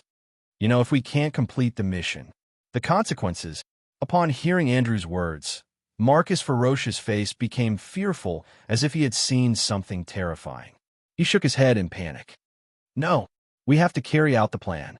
Otherwise, we'll suffer a fate worse than death. Then what should we do? Andrew was starting to get irritated. We can't kill him, and we can't leave either. Are we going to waste our time like this? Didn't I tell you? Stick to the plan. Marcus growled. That Wu Yin may be strong, but he's just a small fry. Misaka Makoto isn't any weaker than him, and yet she failed to discover our plan. That cunning Shokoha Misaki was also kept in the dark. I don't believe he can discover anything. That's true. Andrew's expression seemed to have improved a little. A glimmer of hope appeared in his eyes. That's right, he's just a small fry. No matter how strong he is, we should be fine as long as we're careful. Let's hope nothing bad happens. Marcus sighed. I hope so. Marcus replied in a low voice. Glancing at Marcus, he hesitantly called out, Marcus. Looking at his accomplice beside him, the malevolent look on Marcus' face slowly receded. Instead of the previous malevolence, he smiled bitterly. Andrew, if you have something to say, just say it. Although I'm from the Saito family, and you're from the Ladine family, we're in the same boat now. If we don't live together, we'll die together. Is there anything that you can't say? Andrew took a deep breath and bit his lips. Marcus, what we're doing right now is equivalent to betraying the Ailu Empire. We're betraying all of humanity. If we're discovered, there won't be a place for us in Silveria. Is it really worth it? What's the point of saying this now? Marcus's face was filled with dejection. His eyes dimmed. Now, it's either someone else's death or ours. Do you want to die? You. Andrew was silent. A trace of sadness appeared in his eyes. Seeing this, Marcus laughed at himself. Then his face turned fierce, and he stood up abruptly. There is no turning back. I don't want to die. If I can't die, then I can only make others die. I believe that the spirits of those ants in the heavens know that using their lowly lives in exchange for the survival of 2 peak stage 8th order powerhouses is enough for them to feel honored. Too bad we couldn't drag Pelosi down with us. Otherwise, with the 3 of us in the camp, we wouldn't have to cower around like cowards. Marcus grumbled. And that Shokoho Misaki, she's as cunning as a fox. If it wasn't for her bringing a bunch of wild brats around the camp, that's why we forced Pelosi to come with us. We wanted to control them, right? Andrew said helplessly. If Shokoho Misaki heard this, she would be shocked. After all, she always thought that Marcus and the others wanted to control them because of their hunting ability. All right, you don't have to worry too much. Marcus waved his hand and looked at the ceiling of the tent. He muttered to himself, we only need to do this for ourselves. Right, for ourselves. Sigh. Andrew sighed and looked at Marcus. Then, let's continue with the plan. MHM. Marcus nodded, then pondered for a moment and added, "Just in case, let's keep a low profile. Keep an eye on Wu Yin and Shokuho Misaki. We can't let them notice anything. I know that even if you don't tell me." Andrew smiled bitterly. He continued worriedly, "I just hope they haven't noticed what's happening in the camp. Otherwise, things will get troublesome. Don't worry about it." Marcus smiled coldly. It hasn't been long since this incident happened. At present, only some low-level garrison personnel are panicking. Even if they report this matter, we will be the ones to deal with it in the end. At most, we will report it to Pelosi. But he himself doesn't know the inside story, so he can't pose any threat. This is the only advantage they have over Makoto's group. They have exclusive access to information. That way, the chances of them being exposed are much lower.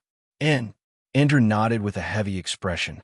But with the addition of Wu Yin and his women, their group is much stronger than ours. If only we could place some spies around them. You think I haven't thought about it? Marcus glanced at Andrew. But those women who look exactly the same are on high alert. They seem to have some way of communicating with each other. The spies I planted around their tents were all removed in one night. On top of that, Shokuho Misaki, the Academy Queen, isn't a simple character either. She might be young, but she's smart and meticulous. She doesn't have a single flaw in her plans, and she has that kind of ability that's hard to deal with. Marcus, why don't we find a chance to kill that Shokuho Misaki? Andrew narrowed his eyes without any hesitation. I have a feeling that Shokuho Misaki will be a disaster if we let her live. Marcus seemed to be tempted. But Shokuho Misaki is Wu Yan's mistress. They're very close. If we kill Shokuho Misaki, we might anger Wu Yan, but what if that demigod called Yakumo Yukari gets involved? Demigod expert. Andrew felt a chill run down his spine as he spoke unwillingly. Why would a demigod expert be related to a bunch of Type 8 powerhouses? Who knows? Marcus took a deep breath, and a haze flashed across his brows. Even if they don't have a demigod, they still have 2 other Tier 8 characters. We can't fight them. I just hope they don't get in our way. If we have no other choice, we'll have to resort to underhanded methods to make sure no one finds out we're the ones who did it. Andrew nodded heavily.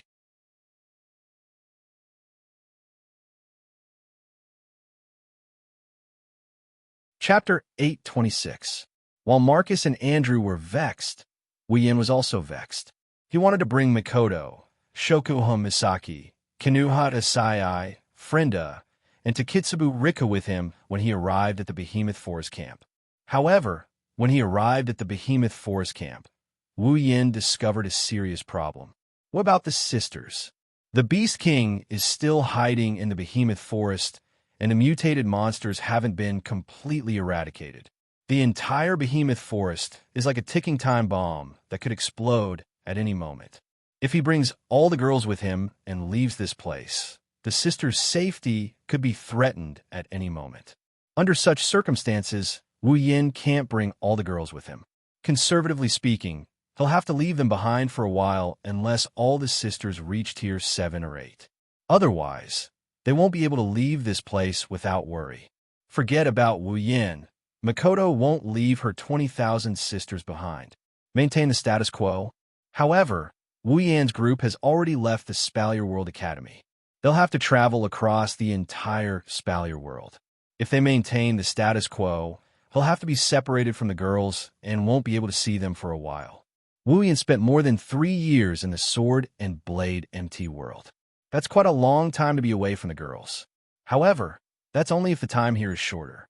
Wu Yan can endure being away from the girls for 3 years, but that doesn't mean the girls can do the same. They'll stay by his side without any complaints. They'll go through thick and thin with him.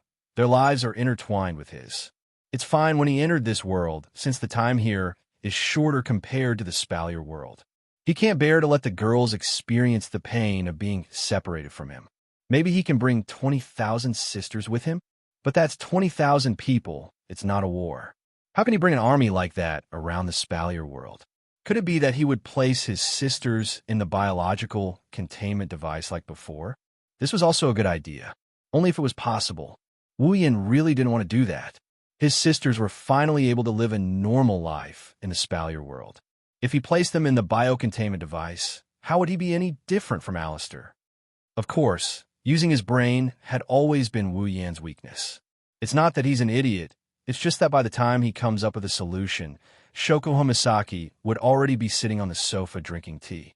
Therefore, Wu Yan could only entrust this troublesome problem to Her Majesty the Queen. This caused Her Majesty the Queen to be in a bad mood for a while, and she said, "Give me some time." After that, Her Majesty the Queen walked out of Wu Yan's tent and went somewhere unknown. Wu Yan couldn't leave the behemoth forest camp for the time being, so he didn't dwell on it. He spent his days either fooling around with the girls or running the behemoth forest instance dungeon, hunting with his sisters. Whenever he had free time, he would cultivate his mana. His days were quite comfortable. Wu Yan originally thought that a lazy person like him wouldn't be interested in cultivation, but he was actually a little addicted to it. Although cultivating mana can be boring, Wu Yan could feel himself getting stronger every day. His mana was also increasing, giving him an indescribable sense of fullness.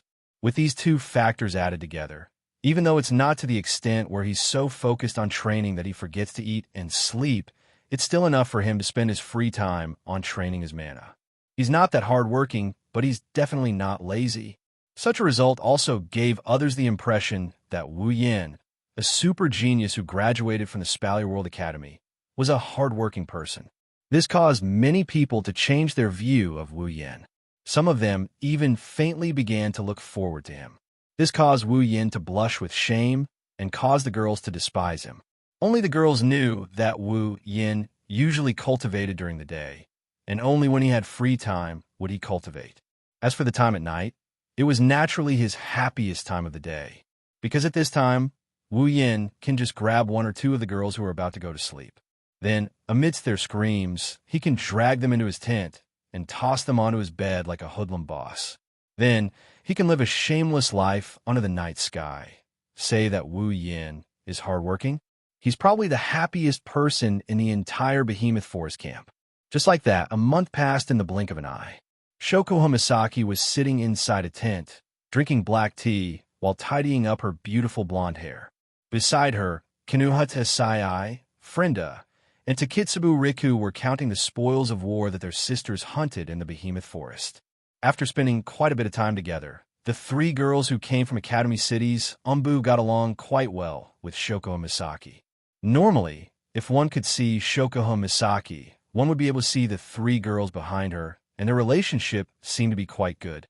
He didn't know how Shoko Misaki did it, but Kinuhata Sai and the other girls seemed to be treating her like a second Mujino Shizuri. They only followed Shoko Misaki's orders. Even if Mikoto, Hinajiku, and the others came looking for them, Wu Yan didn't use the word order to get them to do anything. Just like now, Kinuhata, Sai, Frenda, and Takitsubu Riku were not only counting the spoils of war they hunted today, they were also organizing the information that their sisters gathered from the camp. There was one thing that Marcus guessed correctly: the sisters have a way to communicate with each other, the Misaka Network. But what he didn't know is that, strictly speaking, the Misaka Network isn't a way for the sisters to communicate with each other. That's because the Misaka Network exists to connect the sisters' minds and allow them to share information. Marcus thought that their camp's information wouldn't be leaked to the Misaka core, but reality slapped him hard in the face. With the Misaka Network, the sisters' strength is to gather information. In the camp, some information that even Marcus didn't know about would be sent to Shoko Misaki every day. Even though Mikoto wasn't happy that her sisters were helping Shoko Misaki was very responsible and took care of her sisters well. She even used them for her own benefit, and the one who benefited was Wu Yan. Mikoto couldn't say anything about it and turn a blind eye to it. She had to admit that Shoko Misaki was a qualified leader. Because of this, Shoko Misaki got herself into a lot of trouble. Takitsubu Riku, who was reading a piece of information, suddenly exclaimed. She turned around and handed a piece of paper to Shoko Misaki. "Shoko, take a look at this, Shoko Misaki looked at Takitsubu Riku suspiciously. She took the paper from Takitsubu Riku and looked at it. She frowned in surprise. Guards went missing without reason? Kinuhatasai and Frenda both stopped what they were doing and turned to look at the report in Shoko Homisaki's hand. When they saw what was written, they frowned. Low-level guards went missing. There's a panic outside the camp. The higher-ups didn't send anyone to deal with it. Frenda was surprised. What are those higher-ups doing? Kinuhata muttered. There's already a panic, but they didn't send anyone to deal with it. Shoko Homisaki narrowed her eyes and placed the paper on the table. This isn't as simple as it seems. Shoko Homisaki's sharp senses picked up on something, and she looked at Takitsubu, Riku. Takitsubu, have the sisters investigate this. Takitsubu, Riku nodded.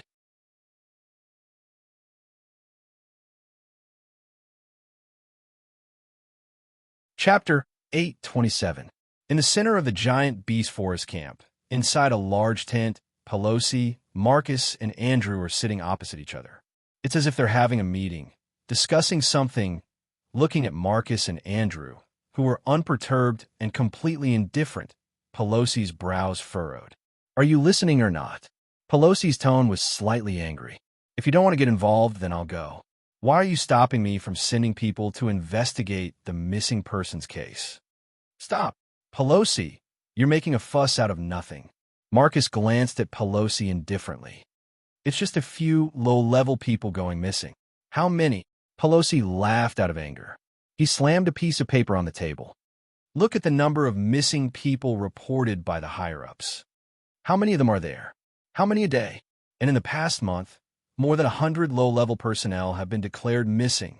Hearing this, Marcus narrowed his eyes slightly and exchanged a glance with Andrew. Andrew immediately understood and said to Pelosi, "Is this information accurate? It could also be a smokescreen set up by those who were ready to make a move." "Yes, that's right." Marcus nodded. Then he sneered and said, "Don't forget, those guys have been trying to take a bite out of us. They've been eyeing our position all this time. That's why we need to investigate, right?" Pelosi's face tensed up, and he looked rather unsightly. Right now, the low-level outskirts of the camp have already caused a very serious panic. There are also rumors that it's some kind of plague or the revenge of some unknown magical beast. It's making people uneasy. Even hunting in Behemoth Forest has decreased a lot. Pelosi glanced at Marcus and Andrew with a serious gaze. We can't let this drag on any longer. We need to control the situation when it's still light and find out the cause. When the influence spreads, I'm afraid that the entire operation of the camp will be paralyzed or even abandoned. Marcus, Andrew. Pelosi stood up and looked down at the two people opposite him. He said in a low voice, "If you don't want to interfere, then don't stop me from interfering. Otherwise, if something really happens, the responsibility is not something we can bear." After that, Pelosi turned around and walked towards the exit of the tent. Before he left, he even took the piece of paper with him. It was obvious that he was going to investigate this matter. When Pelosi turned around, Andrew abruptly raised his head, killing intent flashing in his eyes. A faint mana fluctuation started surging from his body as if it had awakened. Marcus put his hand on Andrew's shoulder. With a slight push, he pushed Andrew back into the chair. He stared at Pelosi's back in silence until he walked out of the tent. Watching Pelosi walk out of the tent, Andrew looked at Marcus with some dissatisfaction. "Why didn't you let me do it?" "Do it." Marcus turned his head. "You're confident you can take him down without anyone noticing?" Andrew choked, then retorted, "That's better than letting him find out the truth." "Finding out the truth?" Marcus chuckled. "Did you leave any traces behind when you attacked him?" Of course not." "Then there you have it." Marcus rested his chin on his hands. His eyes curved into a sinister smile.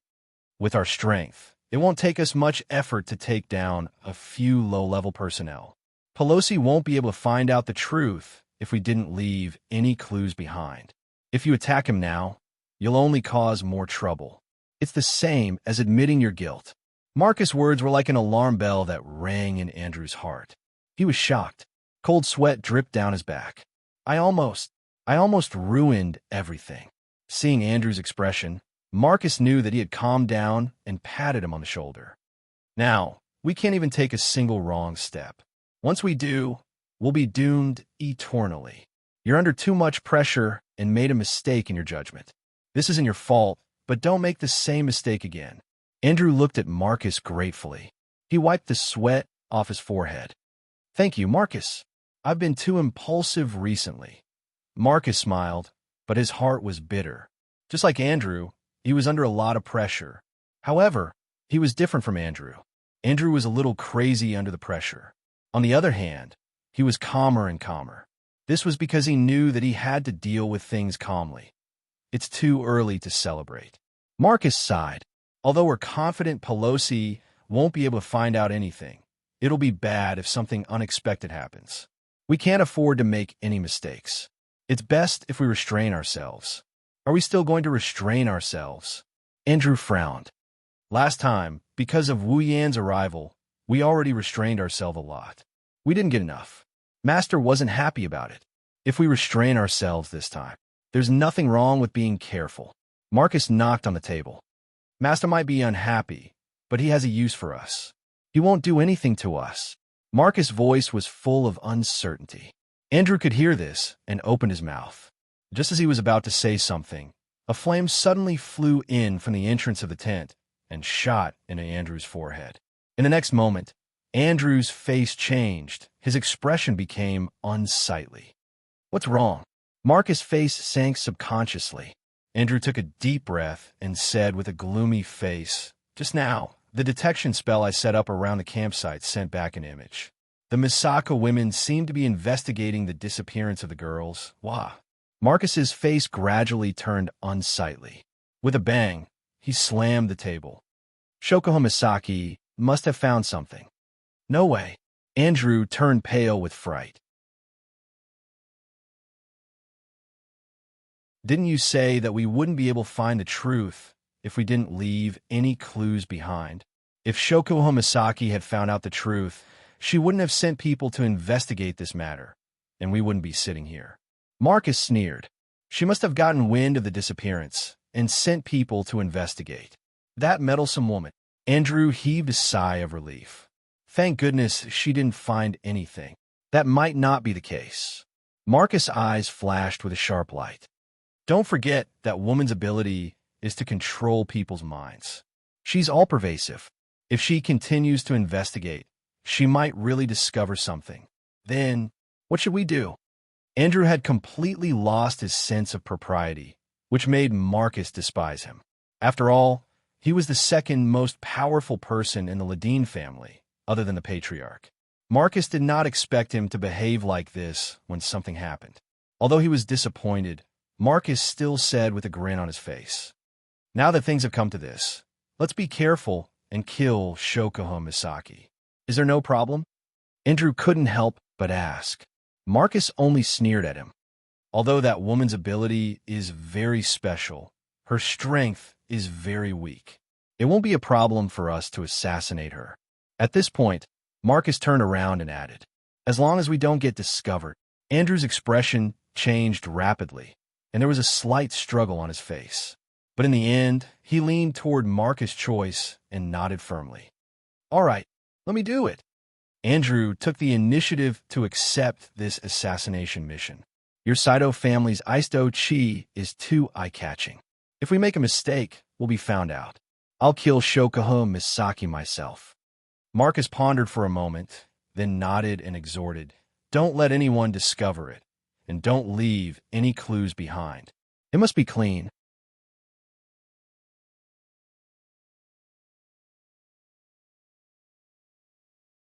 Chapter 828. No one knows when, but the news of the missing guards started to spread out slowly. Originally, for this kind of incident that could easily lead to panic, the higher-ups should think of ways to hide it, so that the garrison in the camp would not panic and affect the strategy of the giant beast forest.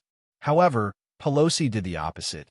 Not only did he not suppress the spread of this matter, he even wantonly publicized it. The consequences of this were, of course, as expected, causing panic. But the panic was only temporary. After the matter was exaggerated and spread, Pelosi immediately said that he would definitely investigate this matter to the bottom. Perhaps it was because of Pelosi's reputation, or perhaps it was because he had achieved an abnormal result by doing the opposite. But after a short period of panic, the garrisons actually calmed down and began to support Pelosi. In an instant, Pelosi's reputation in the entire camp reached a commanding height, and all of this seemed to be within Pelosi's expectations. With everyone's support, after announcing the declaration of the investigation, Pelosi immediately gave another strict order. Because the garrison personnel went to bed in the middle of the night and were found missing the next day, Pelosi asked the low-level personnel not to go out at night. Even if they went out, they had to gather with others. The patrol team at night was strengthened in size and vigilance once they found something wrong. They can report to him directly if something goes wrong. After such a big movement, the initial signs of uneasiness were suppressed by Pelosi. The garrisons also seemed to feel a sense of security and once again followed the arrangements of the camp in an orderly manner. Only Pelosi knew that this peaceful situation was only temporary. At least, before the real cause of the incident was investigated or before the next missing person appeared, the situation would be broken. However, the night patrols have increased in numbers. The level of vigilance is also increasing. Around the tents, where everyone is staying, the number of people in the tents increased at night, making the camp very lively. Unfortunately, no one could say for sure how useful it was, including Pelosi in the night. The tents near the edge of the camp are much quieter than the other tents. One can still hear the faint chirping of insects. In one of the tents, Shokuho Misaki, who has been busy the whole day, wiped her long blonde hair that is wet from her shower. She breathed a sigh of relief. Her starry eyes twinkled in the darkness where there wasn't enough light. Coupled with her extremely beautiful face, she was breathtakingly beautiful. Shokuho Misaki is complaining. I have to go to a lake in a specific area to take a shower. There is no hot water or skincare products. I really want to go back to Tokuwadai or the academy. At least there is hot water. Shokuho Misaki complained, but she didn't really care about this. If she did, she could just go to Wu Yin and ask for his help. With the magical items in the system and Wu Yin's equipment points, it would only take a few minutes for Shokuho Misaki to solve this problem. That's why Shokuho Misaki only complained a little. After drying her hair, she shook her head and looked at her golden hair flowing in the air. She couldn't help but smile. Shokuho Misaki is very satisfied with her appearance. She looked at herself in the mirror and smiled seductively. No wonder that bastard likes me so much. I was afraid I wouldn't be able to charm you to death. After saying that, Shokuho Misaki walked to the magic lamp and turned it off. She yawned and walked towards her bed. Silence reigned in the tent once again. However, before Shokuho Misaki could even get to her bed, a psychic wave suddenly entered her senses. She couldn't even sense it. Shokuho Misaki's yawn froze when she felt the psychic wave. Her eyes widened. Shokuho Misaki's ability can sense psychic waves, but she can't determine the person's identity based on the psychic wave. However, judging from the erratic trajectory of the psychic wave, the possibility of it being someone she knows is close to zero. Shokuho Misaki is certain that the person is not friendly. Shokuho Misaki's sleepiness disappeared in an instant. She turned around and looked at the entrance of the tent. She clenched her fist, and her face tensed up. It's here. At the same time, a mass of black gas suddenly drilled into the tent from the outside and instantly gathered into a black cloud. Shokuho Misaki took a step back without hesitation. Whoosh! As soon as Shokuho Misaki retreated, the dark clouds swirled and a gust of cold wind swept toward Shokuho Misaki like a shadow, wrapping around her. Bang! Shokuho Misaki's body suddenly glowed and turned into a ripple. When the black cloud hit the ripple, it was bounced back. Huh! Within the dark clouds, a surprised voice rang out, as if surprised by the changes in Shokuho Misaki's body, followed by a series of angry growls. Shokuho Misaki heaved a sigh of relief. A transparent dragon-shaped armor appeared around her, protecting her. That was the real identity of Ma-Ri-E. Mental dragon armor. since it was useless against Wu Yin, who has the body of a true ancestor. The armor he placed on Shokuho Misaki saved her life. Of course, it's still too early to feel relieved. The dark cloud circled around the entrance of the tent and turned into the shape of a wolf. It had a long tail and fangs in its mouth. It looked like a black wolf wrapped in clouds. Shokuho Misaki sucked in a cold breath. With a low growl, the black wolf opened its mouth, and a black beam shot out from within. It let out a shrill whistle and pierced towards the dragon armor, protecting Shokuho Misaki. Clang! The dragon armor shuddered, and its color faded. It almost collapsed. Shokuho Misaki was shocked. She didn't care that the controller was not with her. She used all her strength to launch a mental attack and pierced into the dark clouds. Chi Wu! A tearing sound was heard. The dark cloud around the black wolf shrunk, and it howled in pain. The eyes of the wolf started glowing red. Shokuho Misaki cursed at her heart. Her ability seemed to be effective against the black wolf, but it didn't have much of an effect. It's obvious that the black cloud, or rather the one controlling it, is much stronger than her. Much stronger than her. Is this the culprit behind the disappearance? Am I her next target? Shokuho Misaki bit her lips and looked at the entrance that was blocked by the black wolf. She couldn't help but feel anxious. Escape? But the black wolf is blocking the exit. Scream? He was afraid that before he could even cry out, the black wolf's attack would have arrived. And from the way the Psyche dragon armor trembled after blocking that attack, this C-grade rare armament dragon-shaped armor definitely wouldn't be able to block the next attack. Her weak body would also not be able to withstand a single blow, and she would perish as well. Thinking of this, Shokuho Misaki became even more anxious. While Shokuho Misaki was panicking, the black wolf opened its mouth again, and a faint black light flashed in its mouth. Shokuho Misaki instinctively closed her eyes. "You're courting death." Just as the black light was about to shoot out again, a furious roar exploded like a clap of thunder. It soared into the sky and reverberated over the entire camp, waking everyone who was still in their sweet dreams. It also startled the patrolling personnel and Pelosi and Marcus, who were in their respective tents. "What's going on?" Pelosi ran out of the tent in bewilderment. Marcus, who was still in the tent, had an ominous premonition in his heart. He hurriedly ran out of the tent, looked at Pelos, and ran in the direction of the sound, accompanied by a group of patrol personnel. To be continued.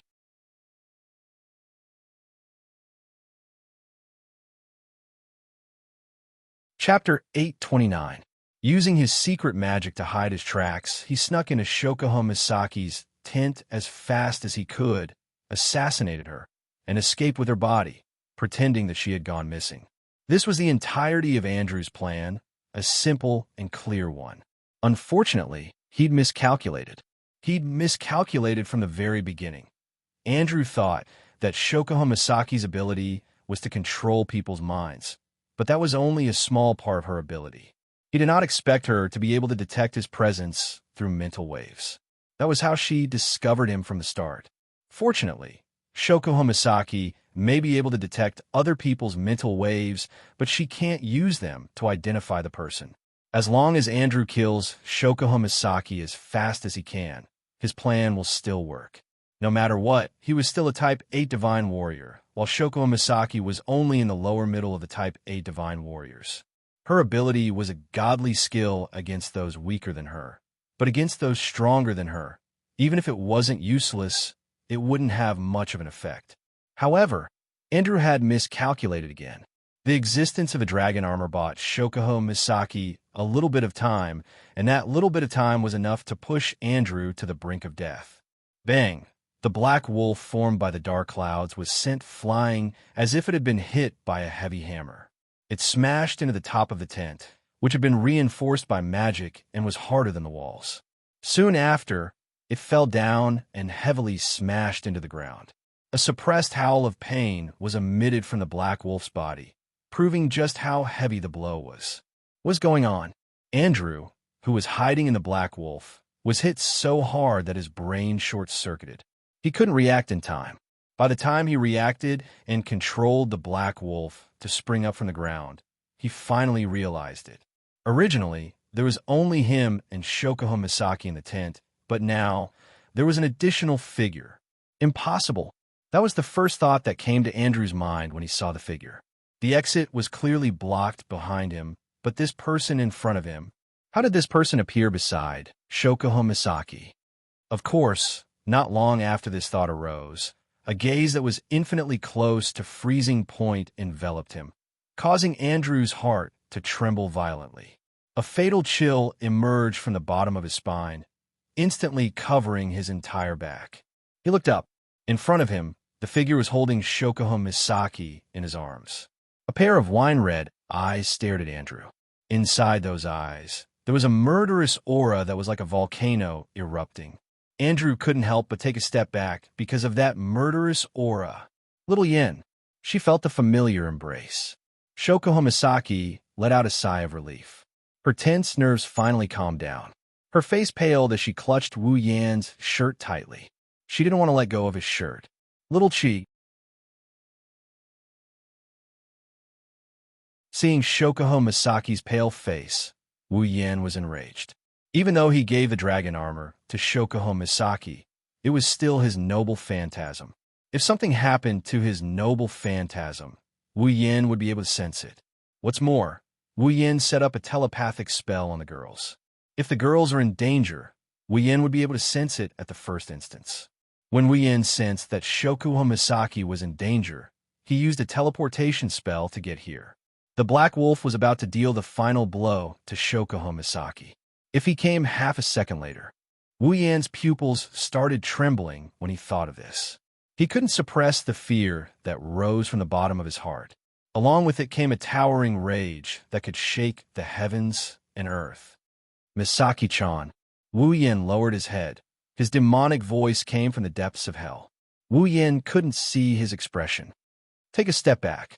Shokuho Misaki didn't feel any fear when she heard his demonic voice. Instead, she felt sweet inside. She nodded obediently and retreated to the back. Her starry eyes stared at Wu Yan with a mesmerized look in them. Contrary to Shokuho Misaki, Andrew was so frightened by the terrifying voice that he took a step back. In his heart, he felt a sense of danger, urging him to leave.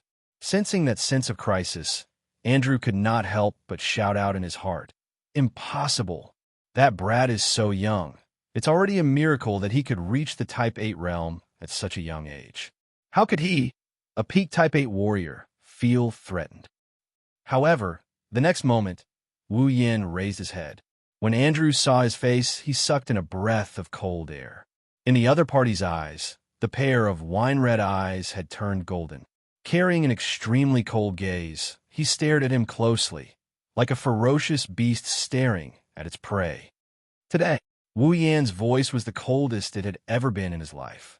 "If I let you escape from my eyes, then I, Wu Yan, will never step into the Spalier world again." The moment his words fell, a terrifying aura burst out from Wu Yan's body. The aura contained within had already far surpassed Andrew's peak. Boom! Outside Shokuho Misaki's tent, Pelosi, Marcus, and the rest of the camp's guards had just arrived when the tent in front of them exploded. A powerful shockwave blasted out from the tent and swept across the entire area. Careful! Pelosi and Marcus were shocked. They hurriedly raised their hands to block in front of them, resisting the oncoming wind. But even so, they were still blown back a few steps. If even the two peak Tier 8 combatants were in such a state, the rest of the guard were even worse off. Those who were slightly stronger were only pushed back by the shockwave. However, those who weren't strong enough weren't as lucky. They didn't even have time to circulate their do, chi, or mana before they were blown away by the shockwave. In an instant, it was as if the entire camp had been swept by a tornado. The sky was filled with broken pieces of rubble from the ground. Some figures were even blown into the sky by the strong wind and then smashed onto the ground. Wails of pain rang out everywhere. Not long after, the entire camp was filled with the wails of the garrison members. What? What a powerful force. What the hell is going on? Pelosi and Marcus looked in front of them in horror. The shockwave from the explosion of the tent had passed, but the place was covered in smoke and dust. Faint traces of fire could be seen flashing through it. A corner of the smoke suddenly protruded outwards, and a figure shot out from there. Under the gaze of everyone present, the figure landed hard on the ground, bounced a few times, and fell in front of Pelosi and Marcus, who were at the forefront, with smoke and dust all over his body. Pucci. A mouthful of dark red blood sprayed out from the other party's mouth, dyeing his clothes and lips red, revealing a pale face filled with fear. Seeing this face, Pelosi's and Marcus' complexion changed rapidly. Andrew. Hearing the two people's shouts, Lu Sun quickly turned his head. When he saw Pelosi and Marcus, his eyes suddenly lit up and he shouted, "Pelosi! Marcus! Save me!" As soon as he said that, another voice came from within the cloud of dust. It was like a gust of wind had swept through the area. "Save you!" The sound of footsteps followed the sound and fell into the ears of everyone present. Andrew looked in the direction of the smoke and dust with a horrified expression. He sat on the ground and couldn't help but shuffle backward. The others also looked in front of them in horror. Who? Just who was it that could scare the peak stage 8 Andrew to this extent? Wu Yin slowly walked out of the smoke, with Shokuho Misaki behind him. Wu Yin looked at Andrew with an expressionless face. His voice echoed in the air. "You are right. No one can save you."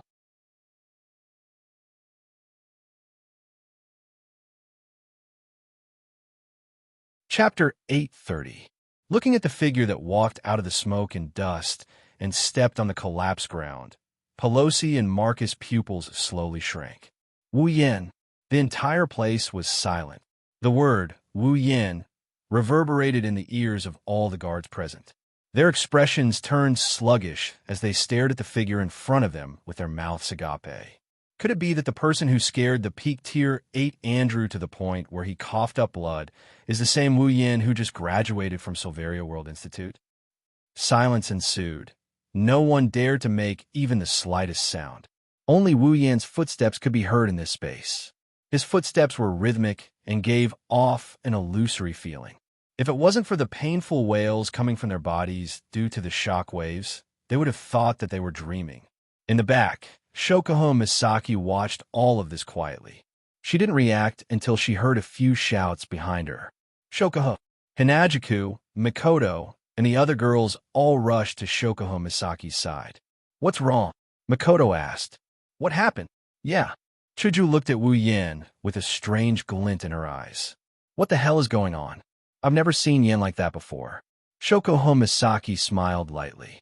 There was sweetness and bitterness in her smile, but most of it was helplessness.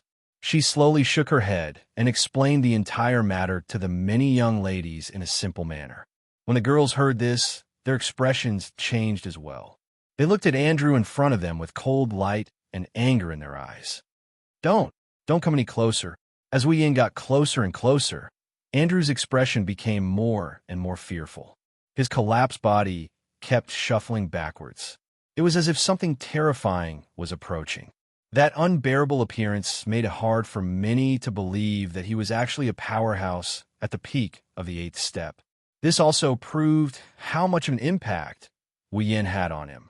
Wu Yin narrowed his eyes, and he continued walking towards Andrew like he didn't hear anything. Andrew finally broke down. He turned around and shouted, "Pelosi! Marcus! What are you guys doing? Hurry up and save me." Pelosi and Marcus finally reacted and hurriedly stepped forward. "Stop!" Wu Yin glanced at them indifferently and ignored them. He looked at Andrew again, and a surge of mana surged out of his body. He raised one hand, and from the looks of it, he wanted to kill Andrew. "I told you to stop. Didn't you hear me?" Marcus was enraged. Ice blue Do Chi also surged out from his body, but almost at the same time, a flame and a gunshot impatiently resounded. Then, behind Marcus, a huge flaming battle axe and an ancient long rifle were pressed against his head. "I can't allow you to move around like that." Kotori, who was in her fairy form. She was wearing a kimono and holding her Scorch Destroyer demon. She had a sinister smile on her face. I didn't allow you to get close to my brother. It's rare for Lord Husband to want to make a big fuss. Kurumi, who was wearing a black and red Gothic princess dress and a pair of ponytails of different sizes, revealing two pupils of different colors, one red and one gold, was also holding her own angel. She pressed the rifle against Marcus's head and licked the corner of her mouth devilishly. Hey, can you please not disturb him? Marcus' figure stiffened. The ice-attributed chi on his body also stagnated as if it was being choked, and a drop of sweat slid down his forehead. When did these two women? Marcus, Pelos exclaimed and reflexively intended to step forward to rescue. But he soon froze like Marcus, not daring to move again. The reason was naturally because of a blue-light sword and a slender hand that had been placed on his neck at some point in time. It was Ikaros and Astria. Stand here and don't move. Astria's usual liveliness was gone. Her beautiful face was taut with tension. If you move, I'll cut you down. Ikaros didn't say anything. She just stared straight at Pelosi's face with her crimson pupils. Looking at this beautiful face in front of him, Pelosi didn't doubt that if he moved, his neck would definitely be broken by her. Two peak Tier 8 combatants fell into the hands of Coterie, Kurumi, Ikaros, and Astria in the blink of an eye. The surrounding guards all took a step back. Seeing that the three strongest people in charge of their own camp had fallen into the hands of others, they were at a loss. They didn't know what to do at all, and for a moment, it almost caused chaos. Pelosi-sama, Marcus-sama, Andrew-sama. Quick, save the three lords. Let go of the lords. Calm down, all of you. Pelosi raised his hand and shouted. Everyone, do not act rashly. Hearing Pelosi's words, the crowd slowly calmed down. In the end, it didn't cause any real chaos. However, Pelosi and Marcus's expressions were quite unsightly. Perhaps they didn't expect that they would be taken down by a few little girls in a single move. Pelosi, Marcus, Andrew's expression changed drastically when he saw this. It was also at this moment that a foot kicked him in the chest. Boom. Andrew howled miserably. His body flew out in a beautiful arc and crashed into the ground not far away. Then, the foot that kicked him came down from the sky and stomped on his chest. The ferocious force caused the air in Andrew's chest to leak out of his mouth and nose. He almost suffocated. Andrew, Pelosi's face trembled, and Marcus shouted angrily. Wu Yan, do you know what you were doing? You shut the F***CK up. Wu Yan roared at Marcus in a fit of rage. Marcus was stunned by Wu Yan's roar. His face turned from green to white. It's an ugly sight to behold. Marcus, has never been scolded by anyone before. Not even his elder brother, the patriarch of the Saito family. Marcus's face was ashen. He wanted to flare up, but the cold muzzle of the gun and the scorching hot battle axe behind him forced him to endure. Thus, his ashen face turned red again, and his heart was filled with hatred. Wu Yan coldly snorted. He looked at Andrew, who was still struggling under his feet. He exerted some force on his foot, and Andrew groaned in pain. His struggle weakened as well. Speak. Why did you kill Xiaoqi? Suppressing his violent emotions, he continued in a cold tone. Based on your answer, I can give you a quick death. No. Andrew was terrified by Wu Yan's ferocious look. He shook his head and screamed. I don't want to die. Wu Yan, calm down. Pelosi was shocked by Wu Yan's words. He shouted at him. There must be some kind of misunderstanding. Please don't do anything rash. Marcus gritted his teeth. He suppressed his anger and growled. This is the Ailu Empire's camp. Andrew is one of the people in charge here. Are you trying to commit a crime by killing him? Wu Yan laughed out loud. His voice was unusually cold. Crime? Then wait until I kill him. Then you can punish me. What? Pelosi shouted. Wu Yan, there must be some kind of misunderstanding. Don't kill the wrong person and cause unnecessary trouble. Misunderstanding? Wu Yan looked at Andrew coldly. Fine. Tell me, why did you appear in Xiaoqi's tent and try to kill her?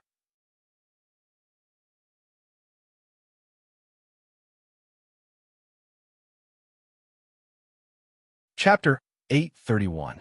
From the roar in the sky to the arrival of everyone in the camp, the explosion of the tent, the subduing of 3 peak rank 8 powerhouses, and the chaos that ensued, the entire process took only about 10 minutes. Everything happened too suddenly and too quickly. Even now, some people were still in a daze, unable to comprehend the situation. Similarly, Pelosi was no exception. Only Marcus, who was subdued by Coterie and Kurumi, knew what was going on. Only then did he know why things had developed to this point.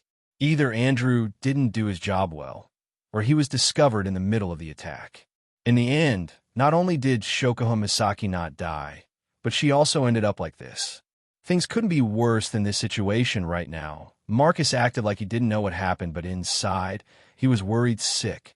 He wasn't afraid that the situation in the camp would become chaotic.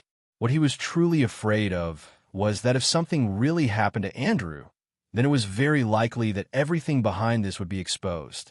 He might even be dragged into this mess. At that time, the situation would truly become serious. Therefore, no matter what, either Andrew died before he could say anything, or he absolutely could not let him die. Of course, the former wasn't so easy to achieve. Even with Marcus' insidious nature, he couldn't find a way in this situation. So, Marcus simply chose the latter. Wu Yan. Marcus glanced at Andrew, who was being stepped on by Wu Yan, and he took the initiative to speak up. You said Andrew wanted to kill Shokuho Misaki. Do you have any proof? Yes. Yeah, Wu Yan. Compared to Marcus, Pelosi, who was kept in the dark, is much more cautious. Andrew is one of the people in charge of the camp. He doesn't have any grudges with Shokuho-san. They rarely interact with each other. Why would he want to kill her? There must be some misunderstanding. Wu Yan mocked. He didn't try to hide the anger in his heart that hasn't been extinguished. Are you saying there's something wrong with my eyes? How could I be wrong about what I saw with my own eyes? Sensing the fury in Wu Yan's tone, both Pelosi and Marcus sighed inwardly at how troublesome this is. A person in a fit of rage is usually unable to think rationally. It would be much harder for him to talk and negotiate a verdict. Wu Yan's rage is boundless, and his rationality is on the verge of collapse. I'm afraid he won't listen to them. They didn't know how important Shokuho Misaki and the girls were to Wu Yan. Wu Yan wasn't just angry at Andrew. He was also angry at himself. He was angry at himself for not being able to make it in time, even if he used his teleportation ability. Fortunately, Shokuho Misaki didn't die. Otherwise, even Pelosi and Marcus, who stood up for him, would be implicated, let alone Andrew. They had to endure Wu Yan's anger. You saw it with your own eyes.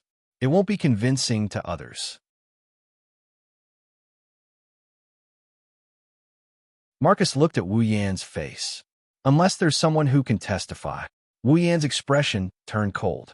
Shokuho Misaki sighed. She stood up. Then, if the victim testifies, it should be more convincing, right? Shokuho Misaki continued. Indeed, it was this person who snuck into my tent and tried to kill me. Kill you? Then how come nothing happened to you? Before Shokuho Misaki could finish, Marcus interrupted her. Andrew is a peak type 8. Miss Shokuho, I recall that you are not even a peak type 8 yet, let alone a peak type 8. A peak of the 8th step sneaked into the residence of someone who isn't even a high 8th step and even used assassination methods. Yet he didn't even cause the slightest bit of harm to that person. The corners of Marcus' mouth curled up. Miss Shokuho, this doesn't make sense. The crowd began to whisper among themselves. Some of them even nodded in agreement, thinking that Marcus was right. But who would have thought that Shokuho Misaki just looked at him with a faint smile and said, "That's right. A peak type 8 being trampled on by a 25-year-old who just graduated from an academy. That doesn't make sense." Marcus choked. Even Pelosi choked. They knew that Shokuho Misaki was mocking their so-called strength theory. Let's put aside whether it makes sense or not. Marcus muttered to himself before he spoke to Wu Yan. You should at least let Andrew explain himself. That's right. Hearing Marcus' words, Andrew seemed to have regained his senses. He pushed against Wu Yan's foot and shouted, I didn't kill Shokuho Misaki. I heard her roar and rushed over to check on the situation. The moment I entered the tent, you kicked me out. I don't know what happened. The crowd suddenly burst into an uproar. Marcus grinned and unconsciously puffed out his chest. Wu Yin, based on the current situation, it seems like you were the one who indiscriminately attacked him. Wu Yin laughed. He was happy but angry at the same time. There's no evidence for what we said, and it's not persuasive at all. Instead, what he said became the situation that you mentioned. Believing the suspect's words instead of the victim's words? This is the first time I've heard of this. Is this the law of the Ailu Empire? That's really strange. Marcus pursed his lips and said, "You don't have any evidence to prove that what you said is true, do you?" Proof? Wu Yin clenched his fists and laughed. Are you kidding me, uncle? I could take his life any time I want. Don't need proof? Marcus took a deep breath. He was speechless. Pelosi stepped forward and tried to persuade him. How about this, Wu Yin? Let go of Andrew. We will investigate this matter. Before that, we will keep an eye on him. Not only did Wu Yin laugh, Shokuho Misaki, Kotori, and the others laughed as well. It was a very sarcastic laugh. You guys are here to investigate? Wu Yin snickered at Pelosi and Marcus. Do you think I don't know the way your higher-ups turn big problems into small ones, and small ones into nothing? Wu Yin looked at Andrew as if he was annoyed. His eyes were filled with killing intent and anger. Looks like you're not going to answer my question. Seeing the murderous intent in Wu Yan's eyes, Marcus cursed under his breath. He roared at Wu Yan. Wu Yan, he's from the Ladine family. He's the person in charge of this camp. If you kill him, you'll be making an enemy out of the entire Ailu Empire. Enemy, enemy, enemy. Marcus' roar echoed through the silent camp. The atmosphere turned heavy. Even Wu Yan lowered his head in silence. Looking at Wu Yan's silence, Marcus thought his words worked. Little did he know, he said the stupidest thing he could have ever said. Wu Yan's lips curled into a dangerous smile. He slowly raised his head, his eyes turned golden once more. In the next moment, a dense blue and white electric light burst out from his body. The fatal electric current passed through the foot that was stepping on Andrew's chest and into his body without leaving a trace behind. Andrew let out a blood-curdling scream. After a short while, his entire body turned into charcoal under the electric current. Wisps of smoke rose from his charred body. Andrew's aura disappeared without a trace. There was nothing left to hold him back. Tom stopped at this moment. Pelosi and Marcus stared at Wu Yan in disbelief. Wu Yan's golden eyes reverted back to their burgundy color. He tilted his body and looked at Marcus, who was still in a daze. I'm the one who killed him. Don't get it wrong. Wu Yan waved his robe, and he walked away. The girls followed after him, leaving the rest of the crowd behind. They stared at Andrew's charred body in silence. They didn't say anything for a long time.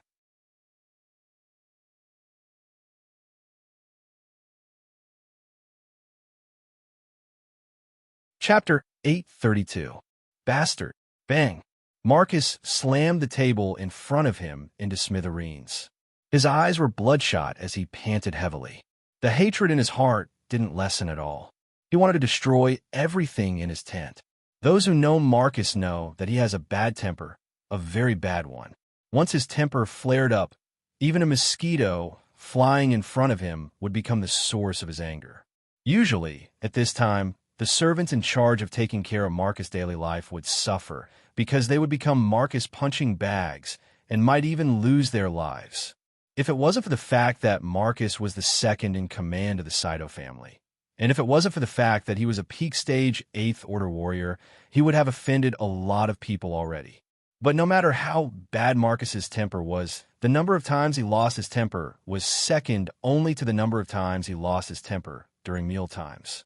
Originally, Marcus was already pissed off when Makoto and Shokuho Misaki brought the entire Misaka Corps to this camp. But now, not only was his secret activities investigated by Pelosi, Shokuho Misaki even came and tried to assassinate Makoto, but failed in the end. This was not the most important thing. The most important thing was that he was being threatened by 2 little girls with weapons against his head in front of so many people. He wanted to save Andrew's life. But in the end, Andrew was killed right in front of his eyes because of his words. Andrew's death was one thing. Although both of them were in the same boat and were partners in the same plan, their relationship wasn't that good. The one Marcus couldn't stand was Wu Yin. Not only did he not listen to his last words, he even killed Andrew on the spot. Marcus's face was completely destroyed. There were even rumors in the camp that Wu Yin didn't show any mercy because Marcus's threat to become the enemy of the entire Ailu Empire angered him. That was why Andrew was killed. How could the proud and arrogant Marcus endure this? Wu Yin, the hatred in his heart didn't decrease, but increased instead. Marcus' mind was filled with that contemptuous and sneering face. Moreover, it was becoming clearer and clearer. It was so clear that Marcus wanted to smash his head on the spot. Marcus bellowed, and his ice-attributed chi burst out in an explosive manner. Like a ripple, it swept through the entire tent. Anything that came into contact with the icy blue do chi wave would be frozen into ice within a breath's time. Then, with a crack sound, it would be crushed into powder. By the time the chi ripples on Marcus' body subsided, apart from an empty tent, the bed, table, chair, tools, and so on had all disappeared from the huge space. Marcus's teeth were still grinding, but his mind had calmed down. He clenched his fists. Now that things have come to this, Andrew is dead. There's no way to bring him back. What he should do now is think about what to do next. This time, Andrew is dead. Luckily, he didn't expose himself. The inside story wasn't discovered. The disappearance wasn't solved bit by bit. The plan is still in progress. Wu Yan's attack was too sudden. Andrew didn't even have time to react. He didn't even get a chance to say a word before he died. Andrew was aggrieved, but it wasn't a bad thing for Marcus. The only downside is that Andrew is dead. I can only carry out the rest of the plan. If I rely on myself, the harvest will definitely decrease. When that happens, the master will not be happy. I'm afraid I'll have a hard time. Marcus hated Wu Yin for killing Andrew and causing him to fall to this extent. If he could, he would kill Wu Yin right here and now. Unfortunately, Marcus didn't have much confidence in facing Wu Yin. Andrew was also at the peak of the 8th rank like him. Even if he had Ice Do Chi and Andrew was weaker than him, he didn't dare to say that he could kill Andrew without any injuries. But Wu Yin did it. Then, he can be sure that Wu Yan's strength is above his. To be able to kill a peak of the 8th rank without any injuries, could it be that Wu Yin has already reached the 9th rank? No, that's impossible. Marcus subconsciously avoided this guess. It's not that he knows Wu Yan's true strength. It's just that he doesn't want to admit that the person he hates has already climbed to the peak of the 9th rank. With this thought in mind, Marcus thought of 3 possibilities. First, before the tent exploded, the one who injured Andrew wasn't Wu Yin, but the 2 other 9th rank powerhouses. But this possibility can be ruled out. Ignoring the fact that the 2 9th rank powerhouses didn't arrive until later, if it was someone else, then Andrew wouldn't be so afraid of Wu Yin. The only explanation is that he did it himself. Second, Wu Yin must have teamed up with Shokoho Misaki to defeat Andrew, but that doesn't make sense either. If he teamed up with Shokoho Misaki, then even if Andrew was defeated, he wouldn't be afraid, even if his life was in danger. No matter what, he's still a peak of the 8th rank. The last possibility is that Wu Yin did it alone. Only if he did it alone and defeated Andrew without any injuries could he have caused Andrew to be in such a state. But that shouldn't be his true strength. It should be some treasure left behind for him. For example, some medicine that can temporarily increase his strength, or a high-grade armament. This possibility is high. After all, his nephew who participated in the Beast King incident with Wu Yin said that he has a medicine that can temporarily prevent injuries. With that medicine, defeating Andrew shouldn't be difficult. Furthermore, his nephew also said that Wu Yin has a gold armament. That was an armament that even he, and even his elder brother, the patriarch, did not have. Normally, gold armaments can only be obtained after reaching the 9th rank. For example, his father, the previous head of the Saito clan, had a gold armament. Other Type 9 powerhouses also have one. Other than Type 9 powerhouses, it's almost impossible for a Type 8 to have a gold armament. Come to think of it, In the Spalier World Academy, only Princess Sylph managed to obtain a gold armament during the auction. Others like Kaya and Jaffer, who were the pillars of the royal family, did not manage to obtain a gold armament even though they were also at the 8th rank. One can imagine how valuable a gold armament is. Wu Yin must be a Type 8 powerhouse. To be able to become the strongest student in the Spalier World Academy, he must be stronger than Shokuho Misaki.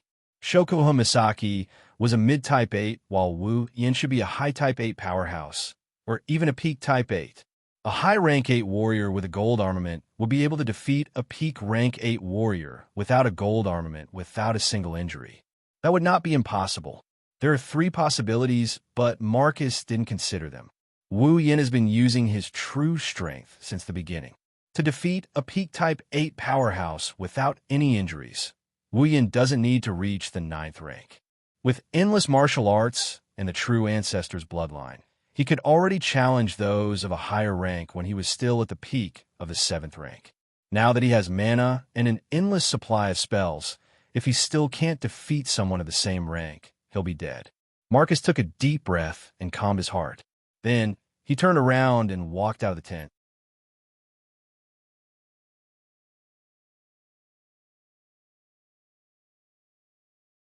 Chapter 833. Today's Behemoth Forest Camp is much more orderly than usual. It's a little more oppressive than usual. Every guard couldn't help but recall what happened last night. When they passed by Shokuho Misaki's tent, they couldn't help but glance at the empty space in front of them. When they saw the black marks on the ground, they couldn't help but feel fear. A peak rank 8 warrior, a member of the Ladine family, one of the 3 great families of the Empire, one of the leaders of the Behemoth Forest Camp. Just last night, right in front of their eyes, he was killed while still alive. The culprit is still in the camp. He hasn't left. The other 2 leaders and the guards sent by the Ladine family didn't go after him. All of this was beyond the comprehension of these ordinary guards. They didn't know what the higher-ups were thinking. Why would they allow a murderer who killed the person in charge of the camp to continue staying in the camp? Why would no one bother him? But they had a feeling that a storm was coming. Coupled with the horrifying disappearance of the low-level garrison, although the camp was still operating normally, an oppressive atmosphere lingered around the entire camp, causing everyone's heart to feel heavy. If this continued, it was likely that after a certain period of time, the pressure would accumulate to the point where their nerves could not bear it. In that case, it wouldn't be strange for the guards to go crazy. Noticing the situation in the camp, Pelosi started contacting the Ailu Empire's royal family, leaving aside Marcus' actions for the time being. Regardless of the situation in the camp, the mysterious disappearance, or the death of Andrew from the Ladine family, if it was just 1 or 2 items, it would be fine, but if they were all added up, even Pelosi felt a little overwhelmed. If he didn't ask for permission, he was afraid that he wouldn't be able to hold on, especially when it comes to Wu Yin. Andrew from the Ladine family was killed. This is a huge matter. Andrew was a peak rank 8 warrior, and his position in the Ladine family was second only to the Patriarch. Other than the Patriarch and the rank 9 powerhouse behind the scenes, Andrew was the head of the Ladine family. Pelosi can imagine how angry the Ladine family would be if such a person was killed while he was in charge of the camp. If things go wrong, the relationship between the 2 sides would be irreparable. Pelosi obviously couldn't care less about this level of problem. After all, on the surface, Andrew was still managing the camp for the Ailu Empire, helping the imperial family. The one who killed him was the fiancé of the Ailu Empire's imperial family. Thus, Pelosi had no choice but to ask for the imperial family's permission. The Spalier world uses crystal balls to communicate, as long as the crystal ball's function is strong enough. No matter where they are, they would be able to communicate with people far away. Andrew's death may have only happened yesterday, but was already known by almost everyone in Ailu Empire. Of course, the Ladine family was one of them. The entire Ladine family was furious. Not long after Pelosi reported the situation, the head of the Ladine family had already reported it to the Ailu Empire's royal family. They had no choice. They wanted to cause trouble for Wu Yin. They wanted nothing more than to kill Wu Yin. However, Even though the Ladin family was powerful, if they really went all out against Wu Yan's group, then Wu Yan himself would be a problem. Ikaros and Flanderchan, these two rank 9 warriors were the first obstacle they had to overcome. The Ladin family, on the other hand, only had one rank 9 warrior. Not to mention, behind Wu Yan's group was a demigod warrior whose whereabouts were unknown, Yakumo Yukari. Go to their doorstep? The patriarch of the Ladin family must have eaten something wrong to do this. They had no choice but to go to their parents. However, Wu Yan's group didn't belong to any faction in the Spalier world. Therefore, the only thing the Ladin family could do was to go to the Imperial family. After all, Wu Yan was the Imperial family's son-in-law. Because of this, Kai was already having a headache. The stage 9 powerhouses of the Ladin family had already brought up the idea of killing one of their family's top combatants multiple times in the council meeting. They would definitely not let this matter rest. Andrew's death happened while he was guarding the giant beast forest camp. Strictly speaking, he was working for the Ailu Empire. His death wasn't just a matter of the Ladin family. It was a matter of the entire empire. Even the Ailu Empire's royal family and the other 2 families couldn't stay out of it. Therefore, the Ladin family's rank 9 warrior took the opportunity to propose a collective punishment for Wu Yan. But who would be stupid enough to go along with him? If anything went wrong, Yakumo Yukari would come for revenge. Moreover, the Ailu Imperial family and the Lori family were on good terms with Wu Yan. They wouldn't agree to punish Wu Yan. Similarly, other than the Ladin family, the Saito family was also on bad terms with Wu Yan. After all, Yukari severely injured a rank 9 warrior of the Saito family in front of the council. The Saito family's Bing Ling also ran into a wall with Wu Yan many times. Bing Mian almost died because of Wu Yan. Although it was his own doing, he reaped what he sowed. Therefore, there were 2 votes against and 2 votes for the punishment. This matter escalated to the point where the 12 rank 9 warriors of the academy were dragged out. Of course, there was no conclusion in the end. Yakumo Yukari was an obstacle that no one could ignore. The Ladin family could only return to their home base with a heart full of grievances. However, since the matter had escalated to this stage, many people couldn't stay out of it. The Ladin family wouldn't let this matter rest either. The Ladin family couldn't afford to offend a demigod warrior. They wouldn't dare to cause too much trouble, but they wouldn't mind giving out a little bit of trouble. In the central area of the giant beast forest, outside Pelosi's and Marcus' tent, the guards sent by the Ladin family were already standing there. Chase them out! Chase them out! Chase them out! Chase them out!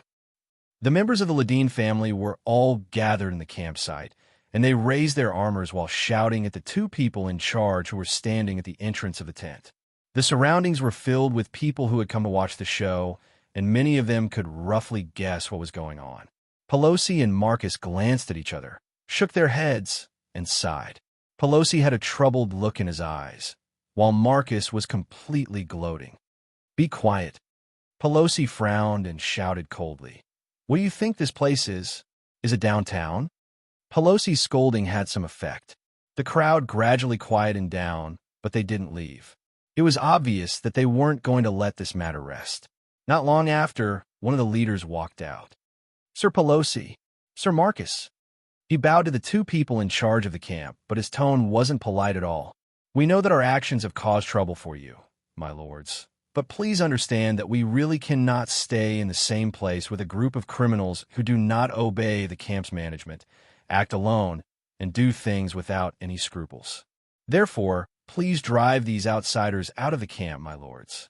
Otherwise, we really can't be at ease." "Yes, yes." As soon as the leader finished speaking, someone immediately responded, "Who knows when they'll attack us if they're unhappy? We're not their opponents." Not only the people from the Ladin family, but even the people who were watching the commotion exchanged glances with each other and began to ponder. Some of them also responded, and it seemed that they had the same concerns as Lindley. As time went by, more and more people responded.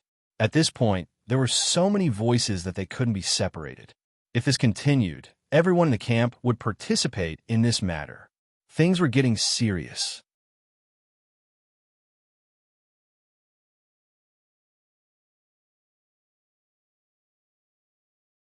Chapter 834. That's right. Who would dare to live in the same camp as a person who didn't care about anything and killed at will? Wuyan did mention that Andrew ambushed Shokuhun Misaki last night. However, Wuyan didn't have any evidence to back up his claim. He didn't go through a thorough investigation before killing Andrew. His actions made many people uneasy. They are afraid. They are afraid that one day they will accidentally walk into Wu Yan's gun and lose their lives. The Behemoth Forest Camp isn't like the outside world. The people here are here to protect the Behemoth Forest and the Ailu Empire. Outside, murders happen every day. The Spalier world is a place where the strong are respected. But in this camp, there hasn't been a single murder since the camp was built. Because everyone here was a living force that could fight against the magical beasts. Just like in ancient times, killing someone is as easy as nodding. But in the same army, who would dare to kill each other without breaking any rules? They're all comrades. In addition, the guard station in the camp were all people sent by some forces. Killing one of them was very likely to implicate the whole family behind him. At that time, it was very likely that it would evolve into a fight between families. That would be a really big deal. The guards in the camp all knew that fighting and competing for benefits was a common thing here. However, if someone died, it wouldn't be so easy to solve the problem. Therefore, no matter how serious the conflict is, they will try their best to avoid killing each other. However, Wu Yin and his group didn't have such scruples. Even a peak rank 8. If he dared to kill the Ladine family, who wouldn't he dare to kill in the camp? Ladine family took advantage of the crowd's thoughts and organized this operation. They wanted to unite the guards in the camp to pressure the higher-ups. Pressure Wu Yin. They don't believe that Wu Yin would just kill everyone in the camp. It's hard to argue with the masses. Small fries have their uses. When everyone in the camp started to reject Wu Yin and co., it means that they want to stay in the camp for as long as possible. That was also impossible. Knowing this, Pelosi felt troubled and Marcus gloated over their misfortune. If Wu Yin and co. were to be kicked out of the camp, he would be the happiest person to be the one who would feel the most joy. However, they had forgotten about it. There's no need for Wu Yin and his group to stay in the camp. If it weren't for the Misaka sisters, Wu Yin would have left with a group of girls who want to stay. The Misaka sisters hunted for resources in the giant beast forest every day. Killing demonic beasts gave Wu Yin quite a bit of EXP. However, those EXP and EXP are nothing compared to the treasures inside the Ring of Gold. Every member of the party is tier 8 and above. It's just a bland meal for them. It would be a pity to abandon them. Besides, if Wu Yin really wanted the resources and experience from killing magical beasts in the Behemoth Forest, he didn't have to stay here. There was more than one entrance to the Behemoth Forest. He believed that the camps of the Baruba and Fea empires would be there. They should be happy to accept his group's arrival. It could only be said that the Ladine family's wishful thinking had worked. But in the end, a small problem was still a small problem. Of course, it was a big problem for Pelosi and Marcus. Hearing the responses around them, how could the two of them not understand the nature of the Ledin family's operation this time? The two of them could only curse in their hearts. If you want to chase them away, go ahead and do it yourselves. Do you think we have the ability to chase away that hot potato? In the end, they were just implicated. Pelosi and Marcus were in a difficult position. On one hand, they had to control the commotion this time. But in order to control the commotion, they had to chase Wu Yin and his group away. On the other hand, Wu Yin and his group were not that easy to chase away. If they were easy to chase away, Marcus would have gone to them a long time ago. Riding a tiger, it's hard to get off. It's really hard to get off. Just as the two of them were at their wits' end, the commotion around them grew bigger and bigger, and even some of the onlookers joined in the protest. All of a sudden, a team in heavy armor barged into the crowd and suppressed all the noise. They even formed a circle and surrounded the entire Ladine family's garrison in the middle. The garrisons of the Ledin family were all shocked. They were surrounded by this team and couldn't react in time. Pelosi and Marcus, on the other hand, were startled when they saw the situation. That's Pelosi looked at the team in surprise and said with uncertainty, Imperial Guards? Why are they here? Marcus furrowed his brows. Aren't the Imperial Guards in charge of searching for the Beast King? Aren't they not restricted by the camp? Yes, the guards sent by the Ailu Empire's royal family were tasked with searching for the Beast King. Even though they were stationed in the camp, they weren't under Pelosi's command. Instead, they were directly under the Ailu Empire's emperor. Normally, due to the task of searching for the Beast King, it's hard for anyone to meet the Ailu Empire's Imperial Guards. But now they're all gathered here. The sudden change caused the surrounding crowd to fall silent. They looked at each other as they watched the change in the middle of the field. Just like the people from the Ladine family, they did not react for a long time. At this moment, a figure flew over from the other side of the sky and landed on the top of a tent in an instant. Seeing that figure, Pelosi and Marcus were stunned, and then their faces abruptly changed. Old Patriarch, Pelosi shouted in surprise. Thunder King. Marcus had a bewildered look on his face. The newcomer is the Lei Wang. The Thunder King's elderly face contained a trace of dignity. He stood with his hands behind his back, standing at a high spot. The corners of his eyes, which were filled with wrinkles, opened slightly. His eyes swept across everyone present like lightning. All the guards who met the Thunder King's gaze lowered their heads in pain, their hearts filled with shock. The aura of a Tier 9 warrior, so powerful, gathering to cause trouble. It was a soft sentence, but it was like a sharp sound that pierced through one's eardrums, causing everyone's ears to hurt.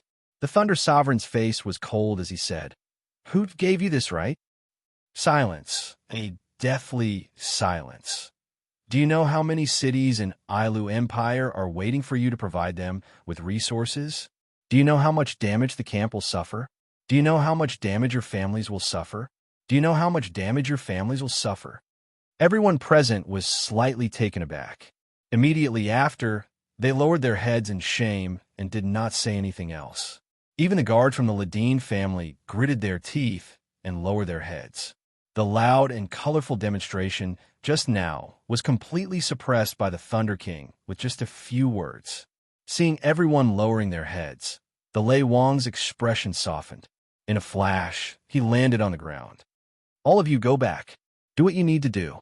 Someone else will take care of the rest.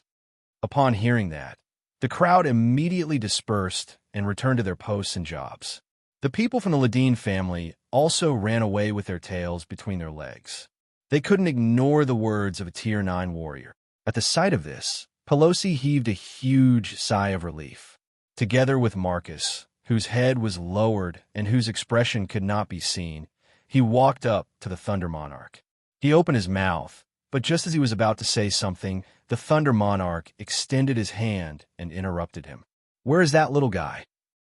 Pelosi and Marcus tilted their heads in confusion. By the time they realized who the little fellow the Thunder King was talking about was, Pelosi hastily spoke. "Old Patriarch, Wuxia should be at the border of the camp." The Lei Wang nodded and waved his hand. "You two can go back as well." Hearing the Lei Wang's words, the two of them bowed. "Yes."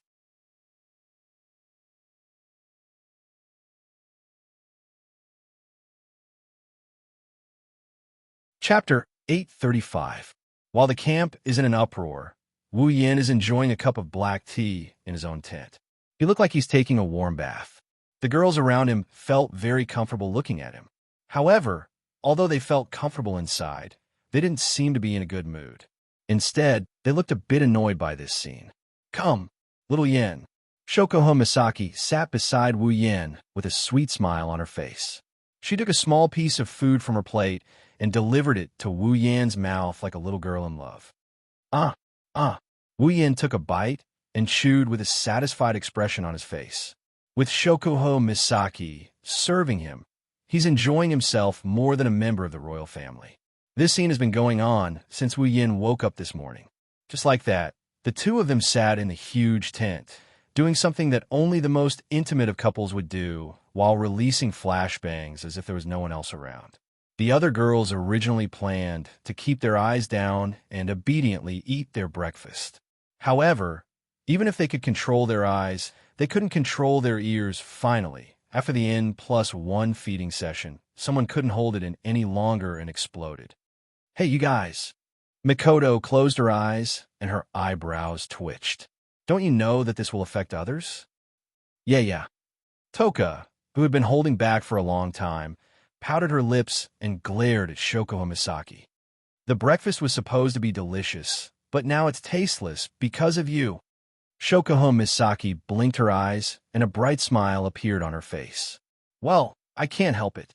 After all, Xiaoyan's actions last night were very touching. In order to express his gratitude, shouldn't he do this? There are many ways to thank someone. Mikoto grumbled. Why do you have to do it this way? Isn't this normal? Shoko Misaki pointed at her lips with a finger. Isn't this how couples do things? When the word couple entered the girls' ears, they couldn't help but waver. They looked at the food in front of them and thought about taking Shoko Misaki's place. Their faces turned red. That's true. Mikoto hesitated for a moment, but she still said it in exasperation. But it's still very, very unpleasant. Can't you do it in a different way? Is that so? Shoko Misaki tilted her head.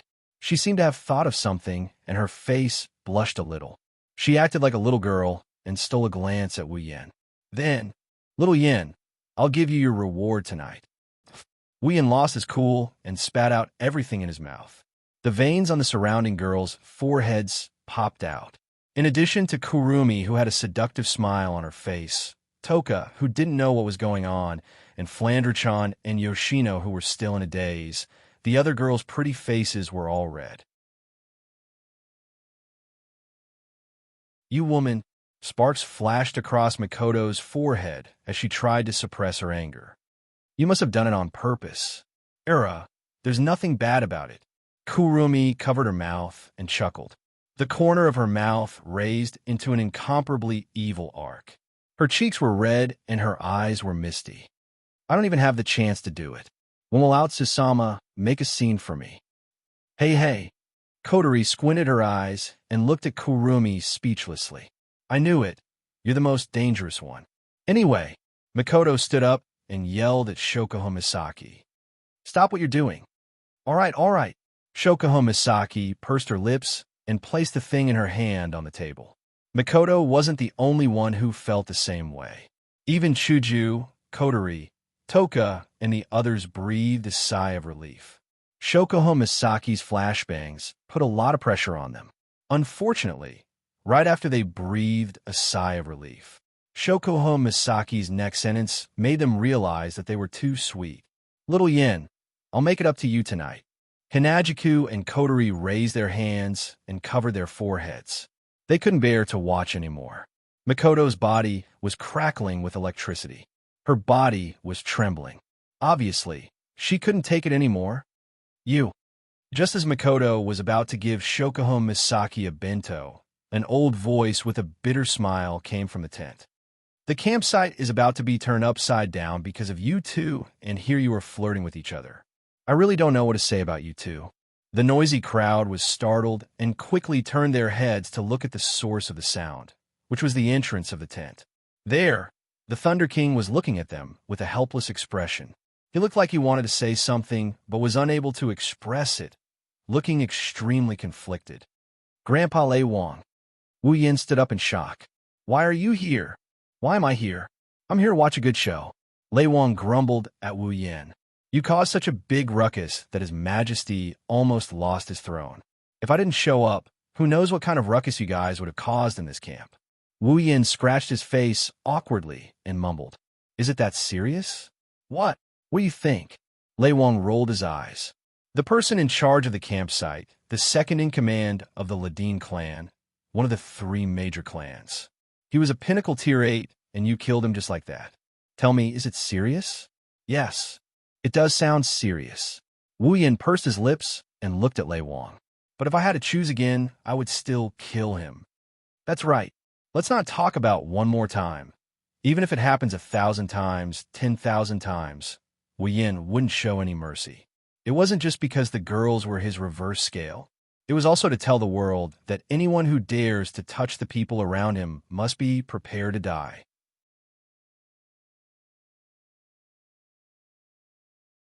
The girls behind Wu Yin felt a warm feeling in their hearts. Shokoho Misaki couldn't help but smile sweetly. Lei Wang paused and laughed bitterly. You. Lei Wang sighed, and his expression turned serious. He asked Wu Yin in a serious tone. Little guy, I have a question for you. Did you kill Andrew because he wanted to hurt your little girlfriend? Master, Grandpa Lei Wang. Wu Yin shook his head helplessly. We haven't known each other for long, but do you think I'm the kind of person who would kill the innocent? Yes. If I thought you were like that, I wouldn't have come here. The Thunder Emperor snorted coldly without hesitation. I'm just making sure. Don't worry. As long as you're telling the truth, I can guarantee with my life that no one will dare do anything to you.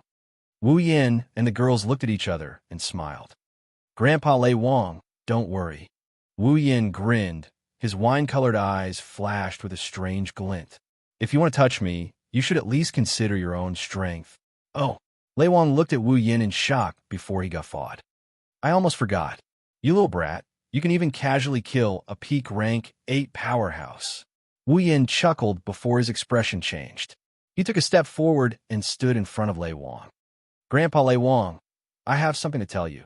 Lei Wang retracted his smile when he saw Wu Yin's serious expression.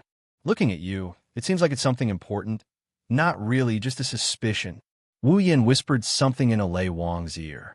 Lei Wang listened quietly, and his expression changed after a while. Shock, anger, suspicion, all sorts of emotions flashed across Lei Wang's face. In the end, he nodded at Wu Yin and did not say anything else. The girls didn't say anything. They seemed to know what was going on. You're tuning into the Eternal Immortal Ballad YouTube channel. Don't forget to subscribe and join us on this journey to catch the most captivating stories.